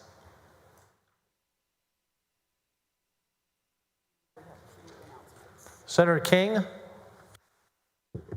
Thank you, Mr. President. I move to suspend the 24-hour posting rule in accordance with Senate Rules 1110 and 1118, so the Senate Committee on Economic Development can meet today, Wednesday, April 2nd, 2025, in 2E9, the Senate Press Room, immediately upon adjournment to consider pending business. If there are no objections, I move suspension. Any objection? Hearing none. Motion is adopted.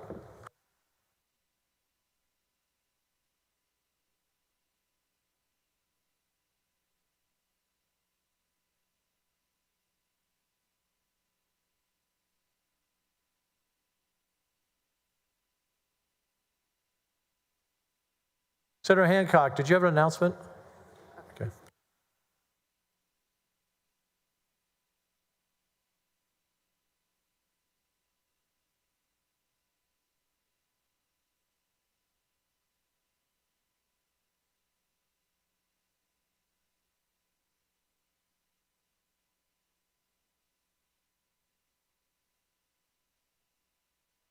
Senator King?